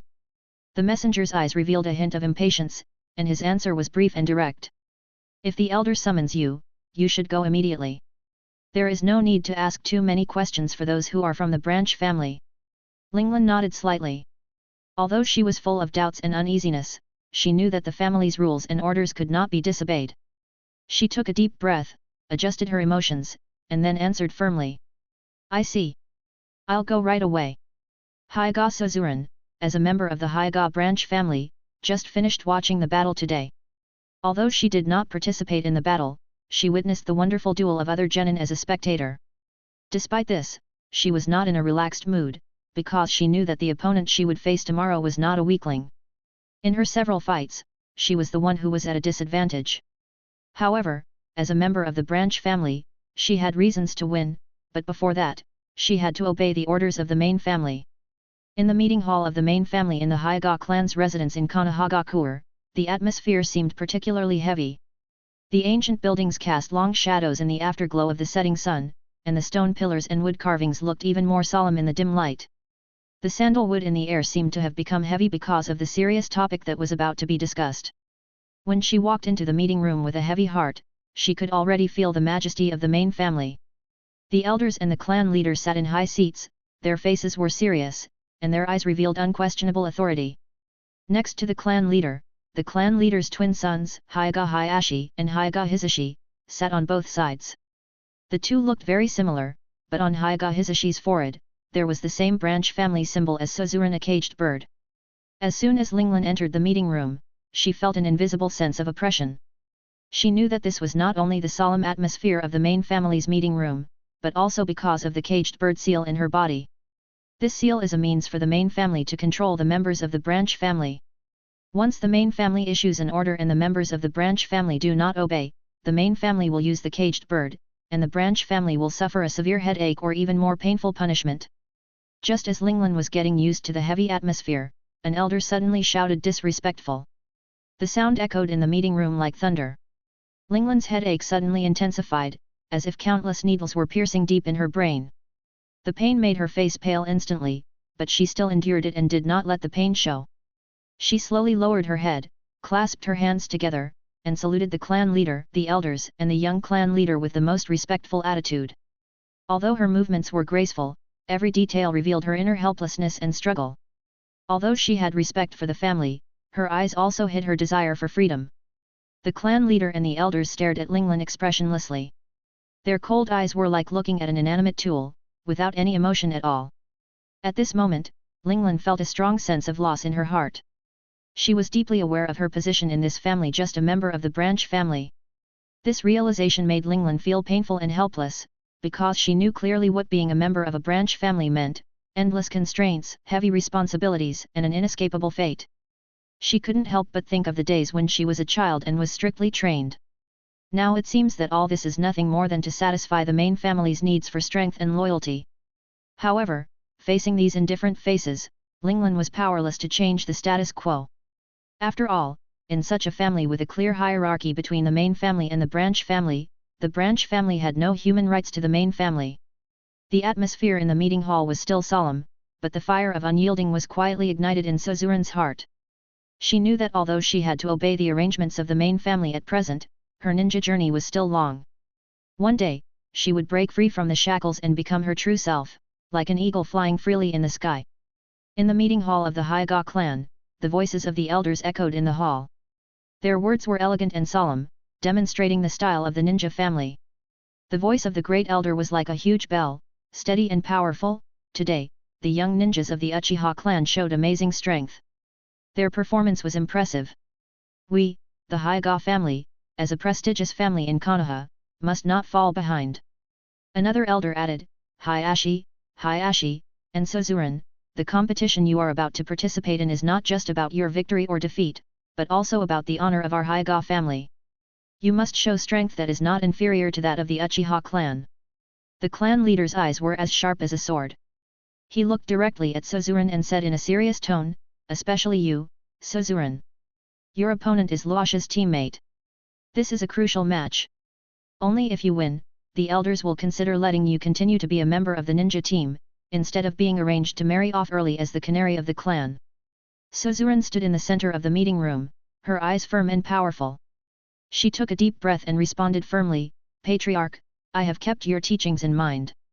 I will do my best to win glory for the Hyaga family and will never let the family down. The clan leader nodded slightly, a satisfied smile appeared on his face, and then he waved his hand casually, indicating that Linglan could leave. Linglan said nothing more, turned around and walked out of the meeting room with firm steps. Her figure gradually blurred in the shadows outside the door until it disappeared completely. The door of the meeting room slowly closed, as if isolating all the noise from the outside world. The clan leader turned around and his eyes fell on Hisashi Hinata. Although his voice was low, every word was clear and powerful. Hisashi, Suzuran is the fiancé arranged for you by the clan. However, now is not the time to make it public. Once your brother's marriage is arranged, we will deal with it together. As soon as these words came out, the atmosphere in the meeting room suddenly became subtle, like a heavy bomb suddenly exploded, causing an imperceptible fluctuation.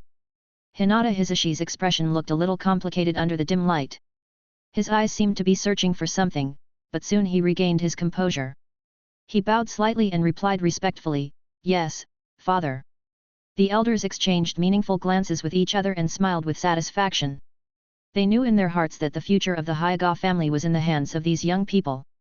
They had high hopes for the Hyaga brothers and Suzuran, hoping that they could demonstrate the strength and glory of the Hyaga family on the road of ninja. However, the elders did not seem to care about Suzuran's idea. In their view, the fate and future of the branch family should be subject to the arrangements and interests of the main family. They firmly believed that the personal wishes and choices of the branch family members were not important, and what was important was that they could contribute to the glory and interests of the Hyaga family. But they didn't notice, or didn't care at all, that Linglan, who should have walked away, didn't actually leave. Her figure slowly disappeared outside the meeting room, her steps seemed unusually heavy, and her heart was filled with complicated emotions. She didn't really walk away, but stood quietly outside the door, listening to the conversation between the elders and the clan leader in the meeting room, with unknown waves surging in her heart. When the clan leader mentioned that she had been chosen as the fiancé of Hyaga Hayashi, Suzuran's heart sank. She felt a surge of anger and powerlessness, and this emotion surged into her heart like a tide. As a member of the branch family, her fate seemed to have been arranged by the main family, and she herself had no right to choose.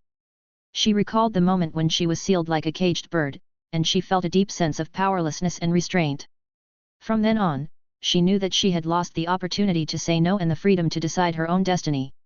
However, Suzuran did not completely succumb to the arrangement of fate. Her heart still burned with the desire for freedom and the persistence of victory.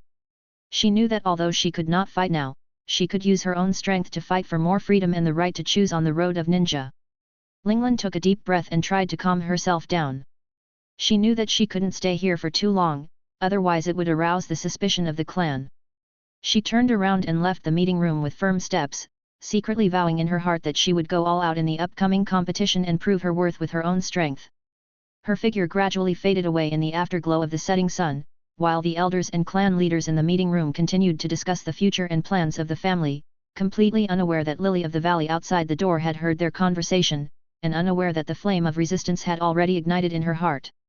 Lily of the Valley knows that her path will not be smooth, but she also believes that as long as she does not give up, one day she will be able to break free from the shackles of the bird in the cage, become her true self, and take control of her own destiny. The elders of the clan could never understand why some caged birds, even with bloodshot heads from struggling, still yearn for the free sky. There is no surrender in their eyes, only a desire for the vast world and resistance to bondage. Every flap of their wings is a challenge to fate, and every attempt to fly is a desire for freedom. These birds, their hearts have long transcended the boundaries of the golden cage, their dreams soaring in the blue sky and white clouds.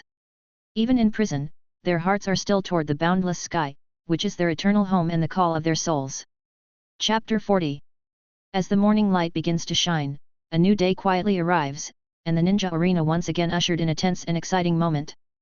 The duel between Hyaga Suzuran and Geruru became the focus of today's event, attracting the attention of many spectators. Referee Ui Shinku stood in the center of the arena. His voice was like the morning bell and evening drum, announcing clearly and forcefully, the match between Konoha Hyaga Suzuran and Sand Village Geruru begins. These words, like a horn in the morning light, awakened the sleeping earth and ignited the passion of the arena. Hinata Suzuran, leaving yesterday's troubles behind, slowly stepped into the arena with an elegant posture and firm steps. Her eyes flashed with a determined light, as if telling the world that no matter what the constraints of yesterday were, today she would go all out to fight for freedom. Her opponent, Jialuo Luo, holding a huge fan, is agile and like a storm in the desert, ready to sweep away everything at any time. Her gentle eyes reveal an unyielding fighting spirit, as if telling Linglan that this will be a tough battle. When the two stood in the middle of the arena, their figures seemed to gather the focus of the entire arena and become the focus of all eyes. Hinata Suzuran, her long hair was like a black waterfall, gently fluttering in the morning breeze, and every strand of hair seemed to tell of her tenacity and indomitable spirit.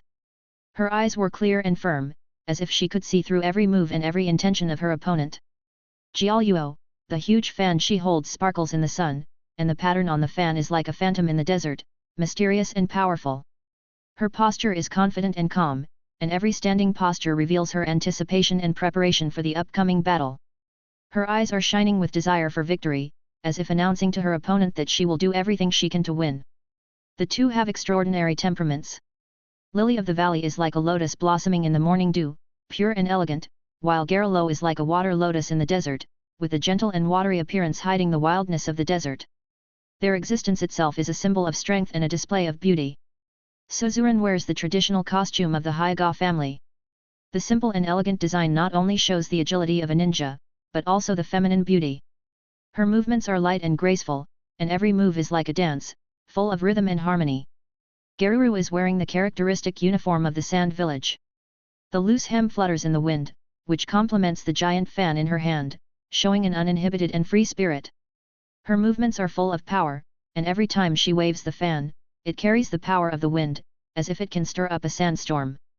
The audience was attracted by the grace of these two ninjas, and every time they appeared, they aroused cheers from the audience outside the venue.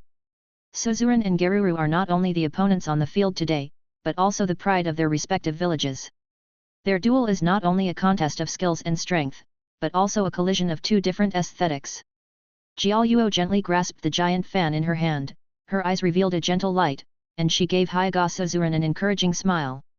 Her voice was soft and sincere, breaking the silence between the two. Hyaga Suzuran, I know your strength should not be underestimated, but you are still young, and you still have a long way to go as a ninja. Today's victory or defeat does not determine everything, you don't have to rush. You are not my opponent now, give up, I don't want to cause unnecessary harm. Hinata Suzuran felt the kindness in Jialuo's words, and a warm current surged in her heart. But Suzuran gently stroked the caged birthmark on her forehead. It was a fate she could not escape, and it was also the pain deep in her heart, but she would not admit defeat. Veins on her face bulged, and Suzuran opened her eyes. The moment the Byakugan was activated, Suzuran's vision instantly became extremely clear. Every detail of the arena, every tiny movement of the opponent, was visible in her eyes. She could see the flow of chakra, see through the opponent's weaknesses, and even predict the enemy's next move. Lily's Byakugan not only enhances her vision, but also gives her a unique temperament. Her eyes become deep and firm, as if they can penetrate people's hearts and make people dare not look directly at them. Her figure appears more determined and powerful under the reflection of her Byakugan, like a real ninja warrior ready to meet the final challenge. The audience was also shocked by Suzuran's Byakugan. They had never seen such a clear and powerful eye technique, which not only proved the strength of the Hyaga clan, but also showed Suzuran's determination and courage as a ninja. Is this the Byakugan of the Hyaga clan? This is incredible! The audience exclaimed. Hinata Suzuran, she not only has powerful physical skills, but also has a pair of eyes that can see through everything. Others talked about it. She raised her head and responded to Jialuo with a firm look, Jialuo, I appreciate your concern. But today, I have my reasons for winning. This is not only for myself, but also for all those who, like me, long for freedom and choice. Jialuo was slightly stunned. She saw an unusual firmness and determination in Linglan's eyes. She nodded gently to show her understanding, I understand, Linglan. Then, let's go all out on the field. No matter what the result is, I will respect your courage and determination. With the referee's order, the battle officially began. Linglan and Jiaoyuo quickly entered the battle state, and each of their movements was full of strength and skill. The audience held their breath and stared at the arena intently, fearing to miss any wonderful moment. Hinata, Suzuran and Geruru moved almost at the same time. Their figures moved quickly on the field, and a tense and exciting physical competition began. Jiaoyuo attacked first. She leaped towards Linglan lightly, swinging the giant fan in her hand like a sharp blade. This giant fan is not only her symbol, but also her right-hand man in battle. Its fan bones are made of solid materials and have sharp edges, which can be used as a close combat weapon. Jiaoyuo used the length and flexibility of the giant fan to try to attack Linglan while keeping a distance. Suzuran responded with the Hyaga clan's unique physical technique, the soft fist. Her steps were flexible, and her body was like flowing water, skillfully avoiding every swing of Geruru. Suzuran's soft fist not only focused on attacking, but also on the coordination and balance of the body. Every movement seemed particularly smooth and natural. Seeing that a simple swing was not effective, Jiaoyuo began to change her attack method. She used the fan blade to create strong wind pressure at a clever angle and force, trying to disrupt Linglan's center of gravity and offensive. The fan seemed to come alive in her hands, and every swing brought gusts of wind, like a storm in the desert, which was unpredictable. Facing Geruru's attack, Suzuran did not panic. Her pupils reflected Geruru's every move. The Byakugan ability of the Hyaga clan allowed her to see through her opponent's every move. Suzuran used softness to overcome hardness, using gentle boxing to dissolve Geruru's attack while looking for opportunities to counterattack. The physical contest between the two ninjas was like a carefully choreographed dance, with each attack and defense full of rhythm and beauty. The audience held their breath and watched intently, paying attention to every detail on the field, fearing to miss any wonderful moments. The audience's emotions rose and fell with the ups and downs of the battle, and they were obsessed with the beauty and danger of this battle. The physical competition between Suzuran and Geruru is not only a contest of strength, but also a competition of wisdom and skills, allowing the audience to feel the charm and passion of ninja battles. Finally, in a thrilling confrontation, Linglan and Jiaoyuo launched their final attacks almost simultaneously. Linglan's bagua palm was as powerful as thunder, and each palm was like the collapse of the sky and the crack of the earth, while Jiaoyuo's wind escape ninjutsu was like a violent storm, and each swing of the fan was destructive. The two ninjas moved as fast as lightning, and the audience could hardly tell who was ahead and who was behind. Amid a fierce collision, the two ninjas crossed each other and then stopped at the same time. The arena was silent, with only the two ninjas panting and the audience's exclamations. Soon, Suzuran began to use the secret techniques of the Hyaga clan to launch the first attack. Soft boxing technique 32 palms of bagua. Suzuran's figure suddenly became more agile, and she began to use the advanced physical skills of the Hyaga clan, the soft fist method and the 8 trigrams 32 palms. This is a combination of soft fist techniques and 8 trigrams palm techniques. Each palm contains precise power and a variety of attack routes. Suzuran's palm techniques are continuous like flowing water, and each palm accurately hits the acupuncture points of Geruru, aiming to disrupt the opponent's chakra flow and cause internal injuries. Facing Suzuran's attack, Jiaoyuo quickly adjusted her tactics to avoid close combat with Hyaga Suzuran, and used her commonly used ninjutsu wind style. Kamaitachi. She waved the giant fan, drawing arcs in the air with amazing speed and power, and each swing was accompanied by strong airflow. When the giant fan was waved, it not only generated strong wind pressure, but also sharp wind blades. Under Jiaoyuo's control, these wind blades were like a group of flying arrows, launching a continuous attack on Suzuran. Linglan felt countless invisible vacuum blades coming towards her. These blades were extremely sharp, enough to tear through any defense. However, Linglan did not give up. She used the flexibility of soft fist to skillfully dodge and counterattack in the storm, trying to find the weakness of the storm every time she struck out. The audience could clearly feel the power of the two ninjas' moves. Whenever Suzuran's palm wind hit the ground, it would leave deep marks, and Geruru's wind blades passed through the air and even left scratches on the protective barriers of the stadium. These details made the audience even more amazed at the strength of the two ninjas. Seeing that the Kamaitachi did not achieve the expected effect, Geruru decided to use a more powerful ninjutsu wind style. Great Kamaitachi! She injected chakra into the wind, forming a destructive storm. This storm not only has a wide attack range and a long duration, but is also extremely destructive. In addition to physical attacks, the great Kamaitachi can also bounce back sound, which is more powerful than ordinary Kamaitachi.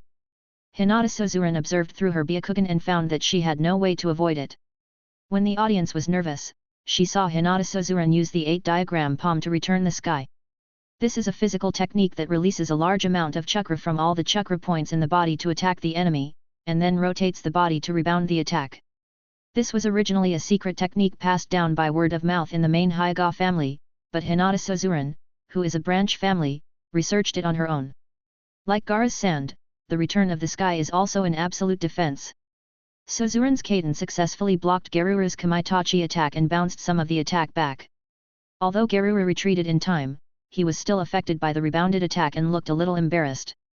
But at the same time, Hyaga Suzuran's physical strength and chakra gradually showed signs of exhaustion. As Geruru said, Suzuran's age has limited her endurance to a certain extent. Although she performed Bagwazang Kaiden with amazing skills and determination and successfully resisted Geruru's powerful attack, the use of this secret technique consumed a lot of her physical strength, making her appear out of breath and her movements began to become slow in the later stages of the battle. In the audience, members of the Hyaga clan witnessed Suzuran's performance. Their reactions varied, with the attitudes of the main family and the branch family forming a sharp contrast. The members of the main family were shocked and incredulous that Linglan could use the secret technique of Kaishin. They whispered to each other and discussed. It is hard to imagine that a person from a branch family can master the secrets of the main family. How did she learn it? Shouldn't this be a skill unique to the Zone family? It seems that we have underestimated the strength of the branch family. She is indeed outstanding. The members of the branch family felt both proud and a little worried. Look, there's our separated daughter, and what amazing talent she has displayed. But can she really defeat Geruru? Will her lack of physical strength and chakra become her fatal weakness? Chapter 41. With Ui Shiku's announcement, the duel between AI and Yagura became the focus of everyone's attention. AI's image is particularly distinctive in the ninja world. His dark skin shines with a healthy luster in the sun, and his light yellow hair flutters gently in the breeze, giving people an unruly feeling. He has a very strong figure with clear muscle lines, showing his strength and tenacity. He is wearing a white cape, which not only represents his identity and status, but also makes him look more domineering. On the shoulders of the cape are embroidered green shuriken logos, which are the symbol of the Hidden Cloud Village and the pride of AI as a ninja of the Hidden Cloud Village. Yagura, the elite of the Hidden Mist Village, although not as tall as AI, his sharp eyes and firm determination cannot be underestimated. Yagura's image is unique in the ninja world. His green hair is as fresh as bamboo, and his purple eyes are deep, as if he can see into people's hearts. The most eye-catching thing is the scar under Yagura's left eye. It is not just an ordinary suture mark, but a deep mark, which seems to tell an unknown story. This scar not only does not weaken his charm, but adds a bit of mystery and perseverance, making people want to explore the story behind him. AI stood in front of Yagura, his tall body looked particularly powerful under the setting sun. He looked down at Yagura slightly, a trace of contempt flashed in his eyes, and a mocking smile appeared at the corner of his mouth. Yagura, AI said, with a hint of teasing in his voice, you were sent out to die by your Kirigakure village right after you entered the ninja school. It seems that the Kirigakure village is really in trouble. A flash of anger flashed in Yagura's eyes, but it was quickly replaced by his sharp gaze. He was not affected by AI's provocation, but responded coldly. AI, height doesn't determine everything. The strength of a ninja lies not in appearance but in the inner qualities. Do you think your tall stature can easily defeat me? Then come and give it a try. AI's ridicule did not break Yagura's will, but instead inspired his fighting spirit. Yagura knew that the real battle had just begun, and he wanted to prove himself with his strength and let AI know that the world of ninjas is not measured by height. As the battle began, the duel between AI and Yagura quickly entered a white-hot stage. Their physical confrontation was so fast that only a series of after-images were left in the arena, like ghosts shuttling through the air. The audience's eyes were closely locked on every move of the two fighters, their eyes were like hawks searching for prey, not wanting to miss any details. However, as the pace of the battle continued to accelerate, the audience's reactions became more and more complicated. Some ninjas tried to capture every moment by blinking quickly, as if they could freeze the fleeting images in their eyes. Ninjas such as Achiha and Hyaga opened their Byakugan and Sharingan, using the high insight of the eye technique to keep up with the pace of the battle, trying to penetrate the fog of speed and power. But even so, most people still saw blurry images and fleeting after images. AI and Yagura's movements were so fast that it seemed as if they had transcended the constraints of time. Every time their fists and feet collided, there was a slight vibration in the air, as if even the air was compressed and distorted in their confrontation.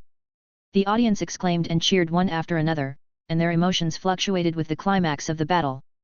This battle was not only a visual feast, but also a baptism of the soul. Every confrontation between AI and Yagura was like the brush strokes of an artist on the canvas, full of power and beauty. In this contest of speed and strength, AI and Yagura demonstrated their extraordinary fighting skills and unparalleled fighting wisdom. Their movements were so fast that they were almost beyond the visual capture ability of ordinary people, but the audience's enthusiasm and desire for the battle did not diminish at all. This battle was not only a visual feast, but also a shock to the soul, allowing people to deeply feel the ultimate display of speed and strength in the ninja world. AI couldn't help but admire during the attack, "Yagura, you really surprised me. At such a speed, you can still defend so well. It seems that I have to work harder." Yagura responded calmly, "AI, your speed is indeed amazing, but the battle between ninjas is not just a contest of speed. I will show you that the ninjas of the Hidden Mist Village are as powerful as those of the Hidden Cloud Village." AI's mouth corners slightly raised, and he said confidently, "Yagura, it seems that I have to let you see the true speed of Kumagakuer."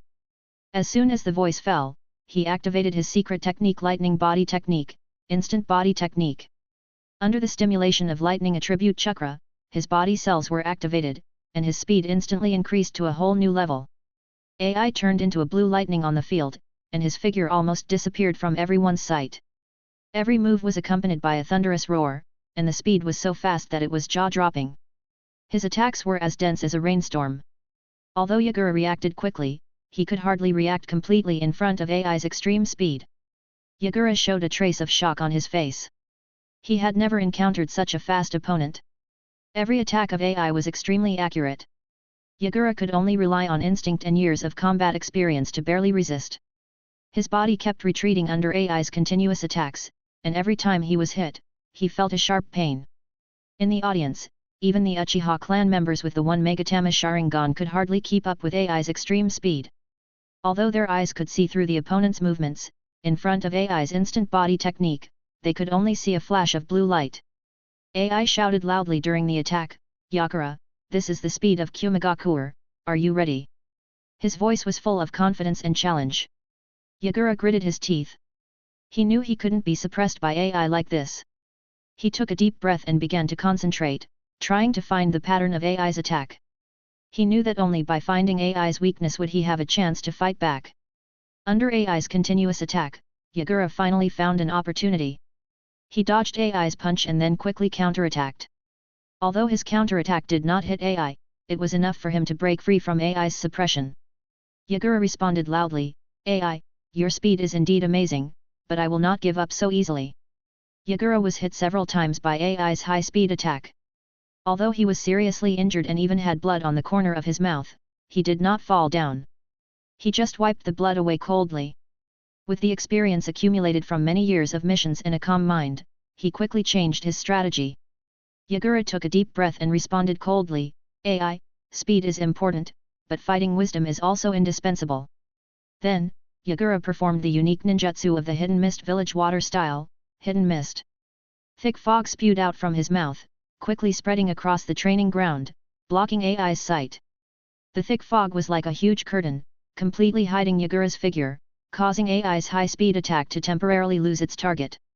As Yagura released the water style, mist hidden technique, the thick fog on the training ground quickly spread, and visibility instantly dropped to the minimum.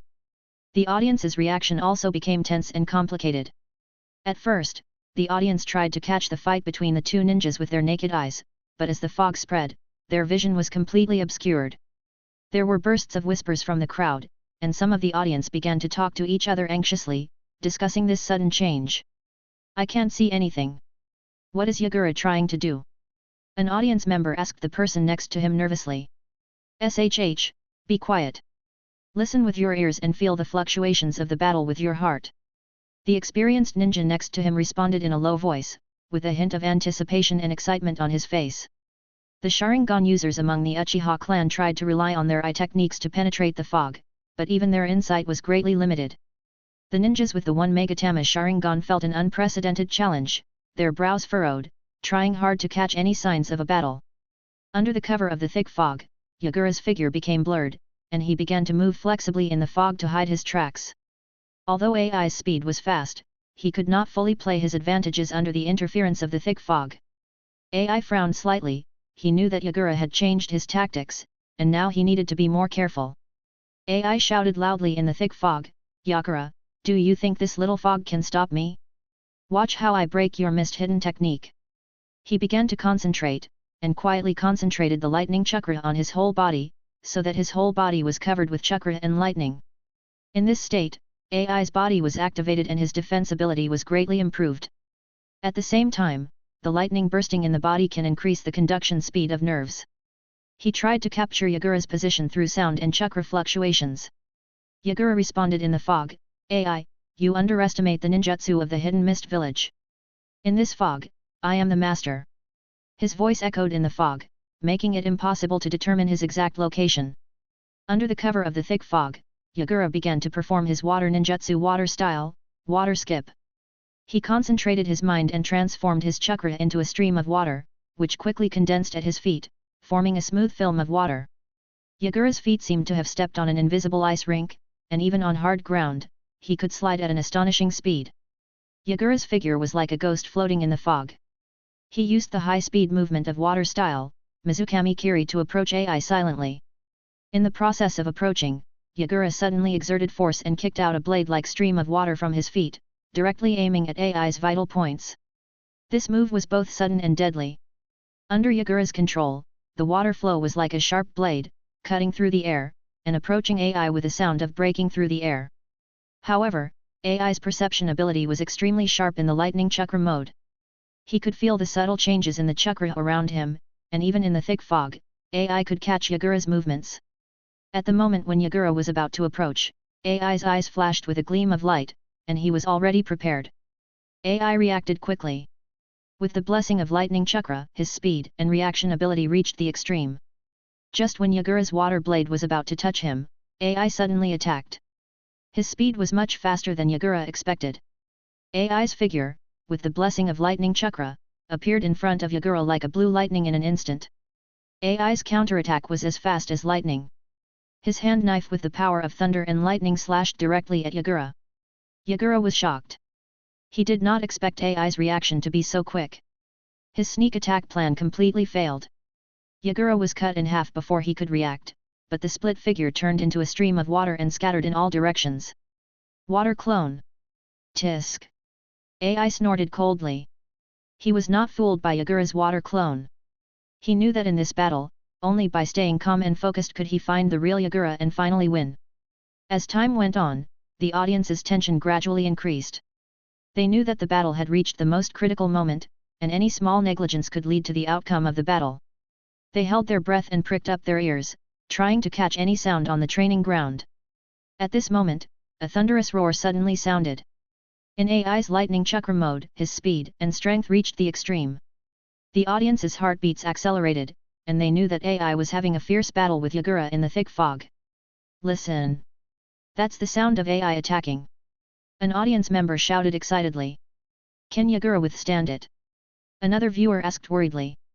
A tense atmosphere spread among the audience, and everyone cheered for the two ninjas in their hearts, looking forward to the outcome of the battle. Although they could not see the process of the battle, they could feel the intensity and tension of the battle, which made them feel more nervous and excited. Chapter 42. When Zihe Zhenhong announced the start of the game, a gleam of determination flashed in Yanagi's eyes. He gently clenched the red blood sword in his hand. The sword seemed to be connected with his soul. The sword body flashed red light in the sun, reflecting his firm will. Yanagi walked steadily into the competition field, each step appeared calm and confident, as if the whole world was at his feet. His steps revealed not only his desire for victory, but also his absolute confidence in his own strength. His figure was like a king about to ascend the throne, and each step he took was the rhythm of victory. His opponent, Huangtu, had been waiting in the field. The young Huangtu, wearing a red ninja hat, had a majestic big nose and a thick beard. He was huge and wore a tight red combat uniform. His existence itself was a symbol of power. Yanagi couldn't help but secretly complain in his heart that the growth of these ninjas seemed to follow a certain proportional enlargement. Why didn't they change much? They must be affected by a mysterious power. Yanagi had a deep impression of Huangtu. He knew that Huangtu was not only an important figure in the Naruto world, the son of the third Tsuchikage Onoki, but also the father of the Tsuchikage. These backgrounds undoubtedly added a bit of legendary color to Huangtu, especially the fact that he was the father of the Tsuchikage. Yanagi had already inquired about it at the barbecue meeting a few days ago. He already had a fiancé, and it was estimated that in a few years, he might be able to see the young Tsuchikage. As Yanagi appeared, the atmosphere in the audience became lively and enthusiastic. The girls began to whisper, their voices full of excitement and anticipation. "Look, is that Yanagi? He's so handsome!"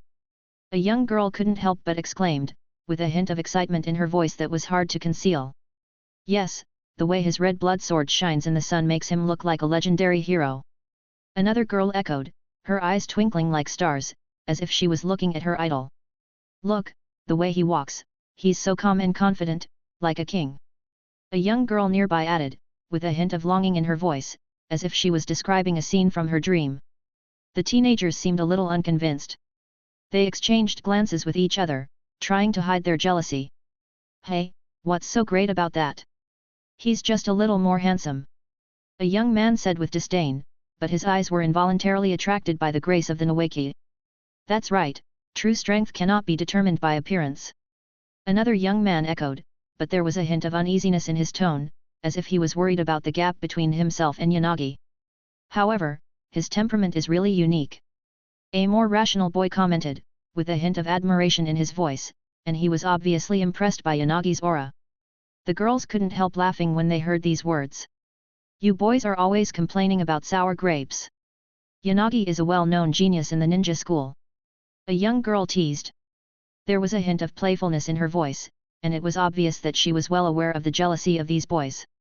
"Haha, forget about them, let's just enjoy Yanagi's game," another girl suggested, her eyes full of anticipation, as if she had already foreseen a wonderful duel.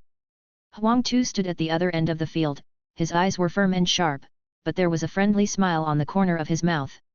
His voice was loud and clear, reaching Yanagi's ears through the hustle and bustle of the field. "Yanagi, thank you so much for the barbecue party last time. The taste of the barbecue was really unforgettable," Huangtu said loudly, his words revealing his gratitude to Yanagi, as if the delicious barbecue was still lingering on his tongue. Yanagi smiled slightly, his voice calm but powerful, and responded, "Huangtu, barbecue is just a small matter, but it is also a pleasure to enjoy peace with peers from various ninja villages in the ninja world." His words revealed his cherishment for the friendship between ninjas and his yearning for peaceful times. Huangtu nodded, his smile became even brighter, but then his expression became serious. "However, a game is a game, and I will not show mercy. Are you ready?" His words revealed his respect for the game and respect for his opponent. A hint of fighting spirit flashed in Yanagi's eyes. He gripped the red blood sword tightly and responded, "I am ready to meet the challenge at any time." His voice was full of anticipation for the upcoming battle and desire for victory. Huangtu laughed loudly, "Then let's get started and see who is the real strong one." His laughter was full of confidence and challenge. Yanagi nodded slightly, "As you wish."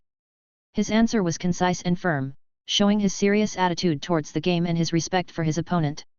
As the conversation between the two ended, the atmosphere in the arena became more tense and heated. The audience's anticipation and excitement reached a peak, and they knew that what was coming would be a wonderful duel. With the order from Yui Shinku, the prelude of the game was like the sound of a war drum, stirring the hearts of every spectator. The two ninjas, Yanagi and Huangtu, quickly entered the battle state, their eyes flashing with the desire for victory, like a volcano about to erupt, containing endless power. Yanagi showed his extraordinary swordsmanship and speed the moment the match started. He waved the red blood sword and drew a handsome and precise sword flower, which was not only a respect for his opponent, but also a confident display of his skills. His voice was firm and loud, warning Huangtu, "Be careful."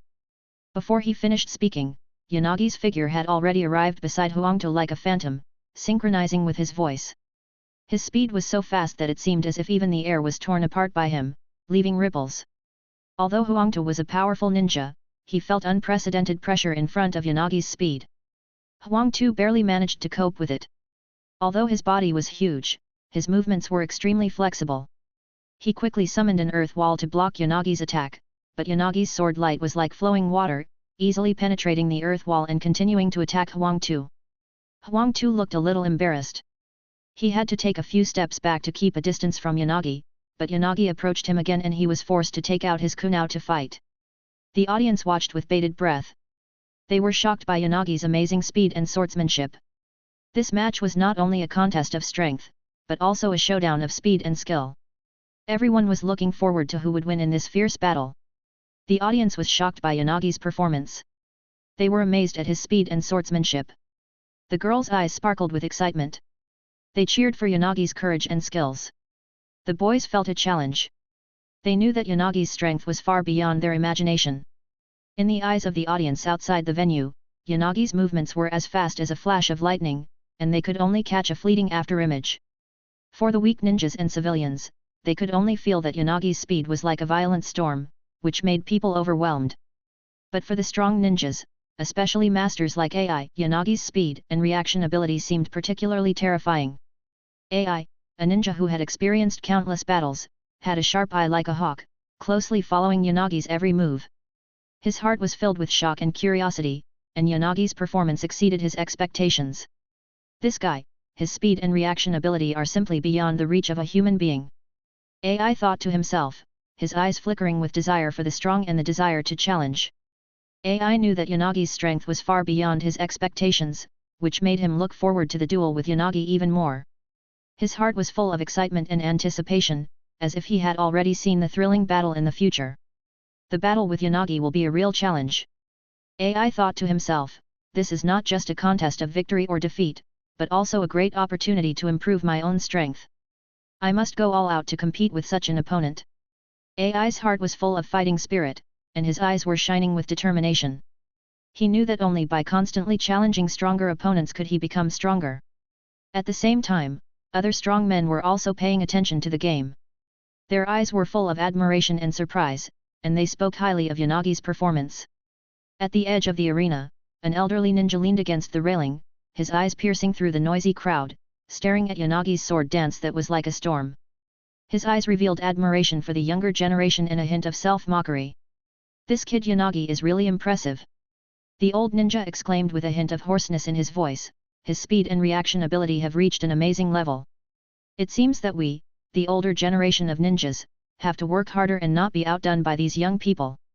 His words revealed his high evaluation of Yanagi, as well as his confidence in his own abilities and his expectations for young ninjas. Yes, Yanagi's performance is indeed impressive. Another strong man echoed, his eyes also locked on Yanagi's movements. Not only is his speed amazing, but every move he makes is extremely precise, without any drag. Such strength reminds me of someone. Who? The ninja next to him asked curiously. Konoha White Fang Hotaki Sakumo. The strong man's voice was filled with a hint of awe, same amazing speed, same dangerous swordsmanship, every move hits the vital point directly. Hotaki Sakumo, this name has caused quite a stir in the ninja world. Although he has just begun to emerge in the ninja world, his strength and potential have already impressed many people. He has made a name for himself in the ninja world, and some ninjas who have fought with him have begun to call him Konoha White Fang. Although he has not yet reached the point in the future where he can abandon the mission he is carrying out without any responsibility after seeing Konoha White Fang, Hotaki Sakumo's name has already been included in the high bounty list published by major ninja villages on the black market. The audience was also shocked by Yanagi's performance. They were amazed at his speed and skills. The girls' eyes sparkled with excitement. They cheered for Yanagi's courage and skills. The boys felt a challenge. They knew that Yanagi's strength was far beyond their imagination. In the audience, everyone's eyes were attracted by Yanagi's elegant and deadly swordsmanship. They marveled at his dance-like movements, and every swing of the sword carried a deadly threat. Yanagi's sword light was like flowing water, not only beautiful, but also full of danger. However, behind this glamorous appearance, Huangtu was in a tough battle. Facing Yanagi's almost irresistible water-style, water blade slash, his kunai was damaged within a few rounds, and each time the weapon was damaged, he had new scars on his body. Huangtu felt unprecedented pressure and challenges, and he had to change weapons frequently, and each change cost him a price. This is too dangerous. Huangtu felt depressed. He used to use his enhanced boxing skills to force his opponents not to fight with him in close combat, but today, the situation was completely reversed. This is not a solution. Huangtu thought to himself. He knew he had to change his tactics, otherwise the battle would be extremely disadvantageous to him. Huangtu stood on the competition field. Facing Yanagi's high-speed swordsmanship and agile body movements, he knew that he could not just rely on defense to deal with it. At this moment, he decided to take a more active offensive, using his deep understanding of Earth Escape ninjutsu to turn defense into offense. Huangtu began to try to use the advantages of his Earth Escape ninjutsu to create a battlefield environment that was favorable to him. Huangtu's hands formed seals quickly and accurately, his eyes flashed with determination, and all the chakra in his body began to gather in his right hand. His voice was deep and powerful, echoing in the arena, Earth Escape Rock Fist Technique. As he shouted, Huangtu's right hand began to change, the skin gradually became rough, and finally turned into hard rock. Chapter 43. The third Hokage's heart was filled with mixed emotions after the fierce duel between Yanagi and Huangtu. He suddenly lost interest in watching the upcoming internal fight between the Hyaga brothers. After all the games today came to an end, he quickly sent away the daimyo who came to watch the game. As the dust settled from the last match, the daimyo rose and prepared to leave. They were full of praise for the ninja skills they had seen today, but the third Hokage's mind had already flown to further places. He politely bid farewell to these distinguished guests, and the sense of urgency in his heart became stronger. As soon as the guests left, the third Hokage took action immediately. He knew that some things needed to be dealt with immediately and there could be no delay. He quickly summoned the Anbu, the most secretive force in Konoha village. They acted quickly and silently, and were the Hokage's most trusted subordinates. Notify the elders immediately. I will hold an emergency meeting in the Hokage's office. The third Hokage's voice carried a hint of unquestionable authority, and the Anbu members immediately followed his orders and left. The members of the Anbu moved silently in Konoha village like shadows in the night, conveying the orders of the third Hokage to every member of the elders. They knew the importance of this meeting, and they also knew that the Hokage's orders could not be missed. In the Hokage's office, the third Hokage waited quietly. His mind was full of thoughts, about Yanagi, about the Senju clan, and about the future of Konoha village. His eyes revealed a hint of determination, and he was ready to make an important decision. When the third Hokage's order was passed to the elders, several heavyweights in Konoha village responded quickly. As the core members of the elders, the three of them had a significant influence on the decision-making of Konoha village. After receiving the urgent call from the third Hokage, they immediately put down their work and went to the Hokage's office. Danzo's face was full of his signature seriousness, and his eyes revealed his concern for the upcoming meeting. Koharu seemed calm and composed, her steps were steady, revealing her thoughtful character. Manon was a little pensive, as if he had already guessed the Hokage's intentions in his mind. They entered the office, looked around, nodded to each other, and then took their seats one by one. As the elders took their seats, the third Hokage Sarutobi Hiruzen sat in his seat, his face calm and his eyes revealing a hint of satisfaction. He was the first to break the silence, and his opening remarks revealed his affirmation of the Chunin exam. Although the Chunin exams have not yet ended, the results are very good. The voice of the third Hokage echoed in the conference room, we have successfully demonstrated to the ninja world that the next generation of Konoha is still full of talents. Their strength and potential are impressive. The atmosphere in the conference room gradually relaxed with the words of the third Hokage, and the elders exchanged glances of approval. They knew that the Chunin exam was not only a test for young ninjas, but also a display of the village's strength. The third Hokage paused for a moment, picked up the pipe beside him, took a deep puff, and then slowly exhaled a wisp of green smoke. This action made him look more calm, and also made his subsequent speech more weighty. Especially Yanagi's match, the third Hokage spoke again, his voice carrying a hint of seriousness. His Flying Thunder God technique not only shocked all the spectators present, but also made many daimyo show their closeness to Konoha.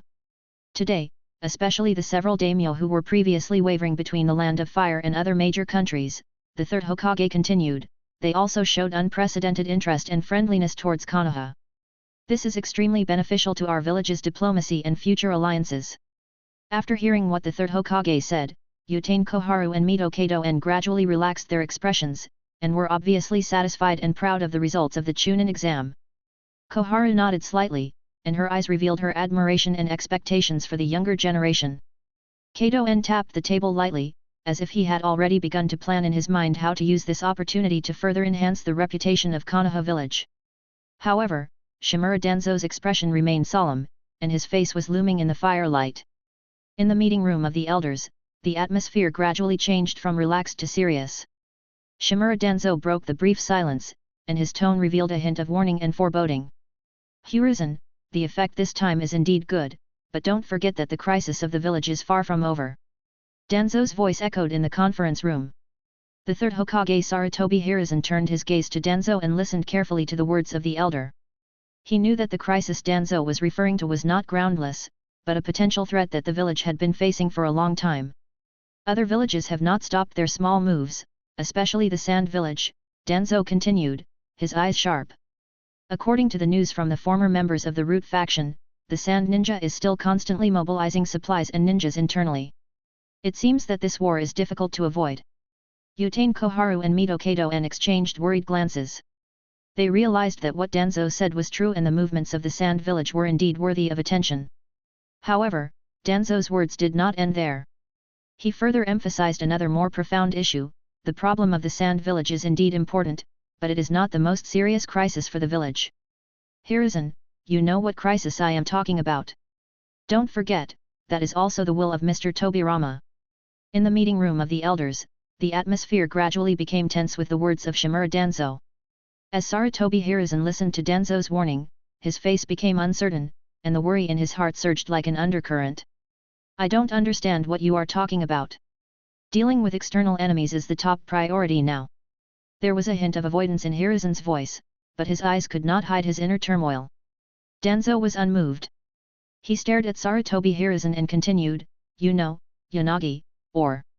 He paused deliberately to let the name echo in the air, Senju Yanagi, we greatly underestimated his potential and strength.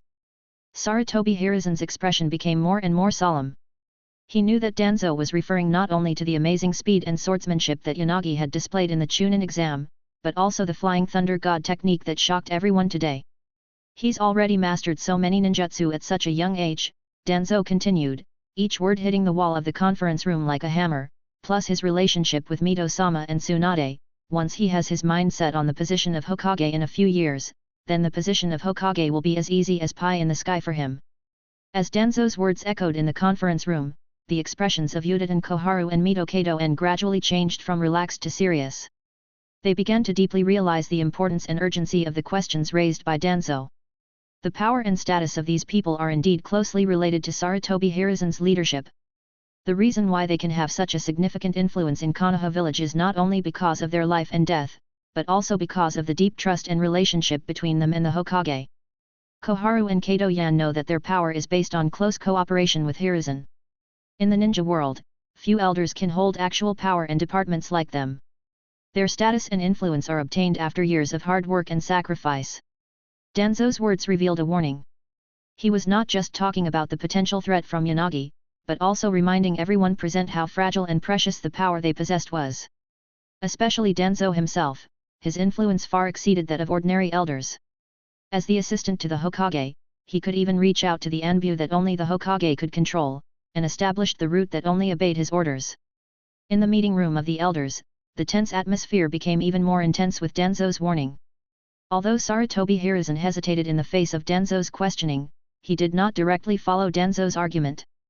That is also the will of fire. Hiruzen's voice was firm and powerful. Wherever the leaves dance, the fire will continue. The flames will continue to illuminate the village and allow new leaves to sprout. Yanagi will inherit our will, just as we inherit the will of Tobirama sensei. His words revealed his hope and confidence in the future of Konoha village. He believed that the new generation of ninjas would be able to inherit and carry forward the legacy of their predecessors. However, Danzo was not swayed by Hiruzen's words, and he continued to stick to his point of view with a serious tone that could not be questioned. No, if Yanagi becomes Hokage, it will only destroy the teacher's will of fire, Danzo said bluntly. As a descendant of the Senju clan, his grandfather, Senju Taiki, has always opposed Tobirama's approach of integrating the Senju clan into Konoha. The opposition led by him has caused us a lot of trouble, and we only solved it by using tricks. Can you guarantee that his grandson will not inherit his grandfather's will? Danzo's words were like a heavy hammer, hitting everyone in the conference room. The Senju Taiki he mentioned and the opposition he represented were a sensitive and complicated past in the history of Konoha village. Danzo reminded everyone present that the shadow of history might once again cover the village. Yutane Koharu and Mito Kato-en's expressions became more serious as they realized the possibility of what Danzo had said and the serious consequences behind it. Hiruzen, we must consider this carefully. Koharu's voice revealed a hint of worry. The influence of the Senju clan cannot be underestimated. We must ensure that the position of Hokage can be firmly passed on and not affected by any potential threats. Menyan also added seriously, we must formulate a strategy to ensure that no matter what the future of Yanagi is, the interests of Konoha village can be protected. In the meeting room of the elders, the tense atmosphere reached its peak. Shimura Danzo's warning was like a heavy bomb, exploding in the meeting room. The atmosphere in the meeting room was tense, and when Shimura Danzo finished speaking, his eyes were firm, revealing his desire to control the situation. Leave him to me, to the root, I will handle him properly, and he will become Konoha's strongest guarantee. There was an unquestionable determination in Danzo's voice, and he was full of confidence in his plan. However, Sarutobi Hiruzen was not swayed by Danzo's proposal. Sarutobi Hiruzen took a deep breath, knowing that the issue before him was far more complicated than he expected. As Hokage, he had to transcend personal emotions and understood that Yanagi, as a young ninja, should be given the opportunity to grow and prove himself. Danzo, that's enough, Hiruzen's voice was calm but authoritative, I will handle Yanagi's affairs properly. He is a talented ninja and the future of our village. We cannot doubt his loyalty and will because of what happened in the past. You will regret this, Hiruzen. Your indulgence will only sever the teacher's will. Danzo's voice was full of disappointment and anger, and his words were sharp and to the point. His eyes revealed his dissatisfaction with the Hokage's decision and his deep concern for the future of Konoha. Danzo's words were like a seed, sowing in every corner of the conference room, making everyone present feel an invisible pressure. He did not wait for a response, but resolutely left, leaving the room in silence and thought. Yuditen Koharu and Mitaman also left slowly in deep thought, with solemn expressions on their faces. It was obvious that Danzo's words touched their thoughts. They knew that the complexity of this issue far exceeded their expectations and required more time to weigh and think. Only the third Hokage Sarutobi Hiruzen was left in the conference room. His face was faintly visible in the faint light of his pipe, and he looked particularly deep. His eyes penetrated the darkness of the conference room and stared at the Konoha village in the distance. Hiruzen's heart was full of contradictions and struggles. He knew that Danzo's concerns were not unreasonable, but he also believed in Yanagi's potential and loyalty to Konoha. As Hokage, he had to find a balance between trust and caution to ensure that Konoha's future could move forward on the right path. The Hidden Leaf village seemed particularly peaceful in the darkness, but Hiruzen's heart was restless. He knew that he was responsible for the future of the entire village, and every decision he made could affect the fate of countless people. As the flame of his pipe gradually died down, Hiruzen's thoughts gradually became clearer. He took a deep breath. After all, he was the Hokage of Konoha. Chapter 44. As the morning light falls, the Chunin exams of the ninja world reach their final climax. After a series of fierce competitions and a series of coincidences, only a few elite ninjas remain on the field, Yanagi, Noeki, and Hyaga Hayashi of Konoha, Ai of Kumagakuer, and Raza of Sandagakuer. Their names have long been well known in the ninja world, and each of them represents the top power of their respective villages. The gate of the competition venue slowly opened, and several figures stepped in like the dawn, with great momentum. The eyes of each ninja flashed with determination, and their steps were firm, as if every step was announcing their desire for victory and pursuit of glory. The audience waited with bated breath, and the air was filled with a tense and expectant atmosphere.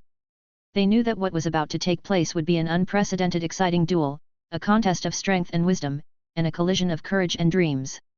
Yui Shinku, the experienced referee, was about to start the live draw to decide who would get a bye in the first round and choose today's opponent. However, at this tense moment, Yanagi, a young and confident ninja, suddenly broke the silence. Master Yui Shinku, Yanagi's voice was calm and firm, his eyes swept over Ai and others like a sharp sword. This Chunin exam has already taken a long time, and there is no need to delay it any further. Let them take it together. His words were like a bombshell, causing an uproar in the arena. The audience exchanged glances in shock, their hearts filled with confusion and excitement. They had never seen such a bold proposal, one person challenging all opponents. This was unprecedented in the history of the Chunin exam. Among the two ninjas of Konoha village, Nawake's reaction was particularly calm. He grew up under Yanagi's shadow. In countless battles, he had long been accustomed to being easily defeated by Yanagi in various positions. For him, Yanagi was not only a strong opponent, but also a driving force that inspired him to keep improving. Hyaga Hayashi seemed a bit more complicated. This was his first direct confrontation with Yanagi, the genius ninja of the Senju clan. Although the Hyaga clan was famous for its unique Byakugan and Taijutsu, Hyaga Hayashi had to admit that he couldn't afford to provoke the Senju clan, even the aftermath of the family's disintegration. The Senju clan still had its remaining power, Mito-sama was still alive, and the third Hokage and the others were all Senju Hokage. However, for Ai and Luo Sha, Yanagi's challenge was undoubtedly a humiliation. Their hearts were filled with resentment and anger, but behind the anger, they also clearly realized that Yanagi's strength was far beyond any of them. The flying thunder god slash that Yanagi demonstrated yesterday still confused and shocked them. Although the elite jonin who led the team mentioned that this was a space-based ninjutsu created by the second-generation Hokage, more specific details needed to wait for intelligence from the village. However, time was running out and they had no time to wait and prepare. In this tense and uncertain atmosphere, Ai and Luo Sha could only temporarily suppress their unwillingness. They knew that facing an opponent like Yanagi, any rash action could lead to irreversible consequences. They must remain calm and look for the right opportunity.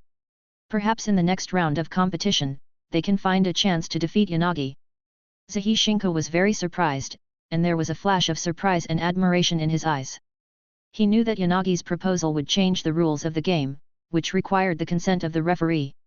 He could only say in a deep voice, "Yagi, your proposal is very bold, but we must consult the referee." When the ninjas arranged by Ui Shinko quickly came on stage and respectfully asked the third Hokage and the daimyos for instructions on the emergency situation, the eyes of the entire stadium were focused on the decision-makers. The smile and tolerant attitude of the Fire Country daimyo set the tone for this sudden proposal. His words echoed in the VIP seats and were conveyed to everyone, full of the tolerance of the elders and trust in the younger generation. Since the child has such a young and frivolous idea, let him try. This is the vitality of youth and the hope for the future of our ninja world. The other daimyos nodded one after another. After the Chunin tournament in the past few days, they had a deep understanding of the strength of Konoha and the Land of Fire. The daimyo of the Land of Grass, who had been wavering between the Land of Fire and the Land of Earth, immediately responded with a flattering smile, "We are here to witness the power of the new generation of ninjas. This is great. We can see a rare genius in the ninja world in 100 years." The daimyo of the other countries, although not as blatantly flattering as the daimyo of the Grass country, also had some flattery and respect in their tone. Even the other 4 of the 5 great countries showed a certain degree of respect and submission, which made the daimyo of the Fire country very satisfied. Although the representative ninjas of the 4 major ninja villages were somewhat unwilling, they could only accept this reality under the unanimous agreement of the daimyo. Although the elite jonins leading the team from the Hidden Cloud village and the Hidden Sand village felt ashamed, they were forced to agree in the face of the amazing strength displayed by Yanagi. They secretly thought that their own genius ninja seemed to be eclipsed in front of Yanagi, which made them feel a sense of crisis. They secretly made up their minds that they must report the situation in detail to the Kazekage/Raikage after returning, and formulate corresponding countermeasures before Yanagi fully grows up. Although they had such thoughts in their minds, they still maintained their calmness in public, not letting their inner fluctuations show. After hearing the opinions of all parties, the third Hokage Sarutobi Hiruzen revealed a glimmer of determination in his eyes. He knew that after this game, Yanagi's reputation would reach its peak among the younger generation, but this was the most beneficial to Konoha now, and he had already made plans for Yanagi. Hiruzen slowly stood up, his voice echoing over the arena, "We in Konoha have always encouraged ninjas to challenge themselves and surpass their limits. Yanagi's proposal, although unusual, reflects the spirit of our ninja world. It is settled then, let the competition begin, and let us witness the strength and courage of the young ninjas." After Ui Shinko received Hiruzen's confirmation, he returned to the center of the arena and announced in a clear and firm voice, "According to the decision of the third Hokage and the daimyo, Yanagi's proposal is accepted and the competition will be held in this unprecedented way. Please prepare yourselves, and let us witness this historic moment together."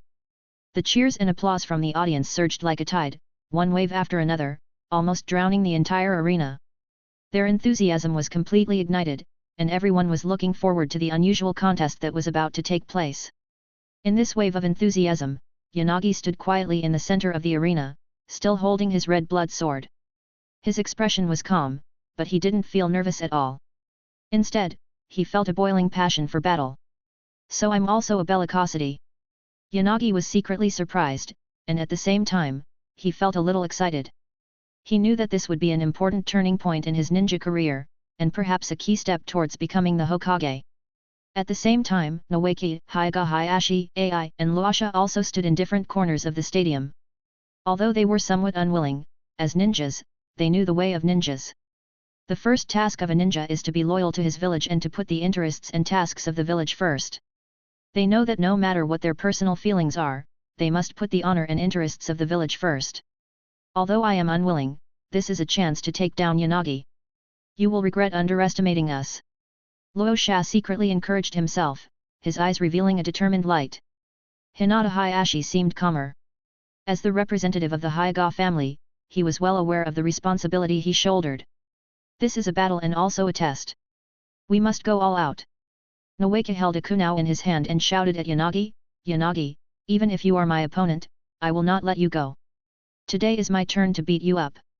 With the order from Yui Shinku, this historic duel officially began. The 5 ninjas moved quickly on the field, and various ninjutsu and taijutsu intertwined to form a thrilling scene. The audience was deeply attracted by this battle. They cheered for the wonderful performance of each ninja and were amazed by this unprecedented duel. This match will undoubtedly become the most exciting Chunin exam in the history of the ninja world, bar none.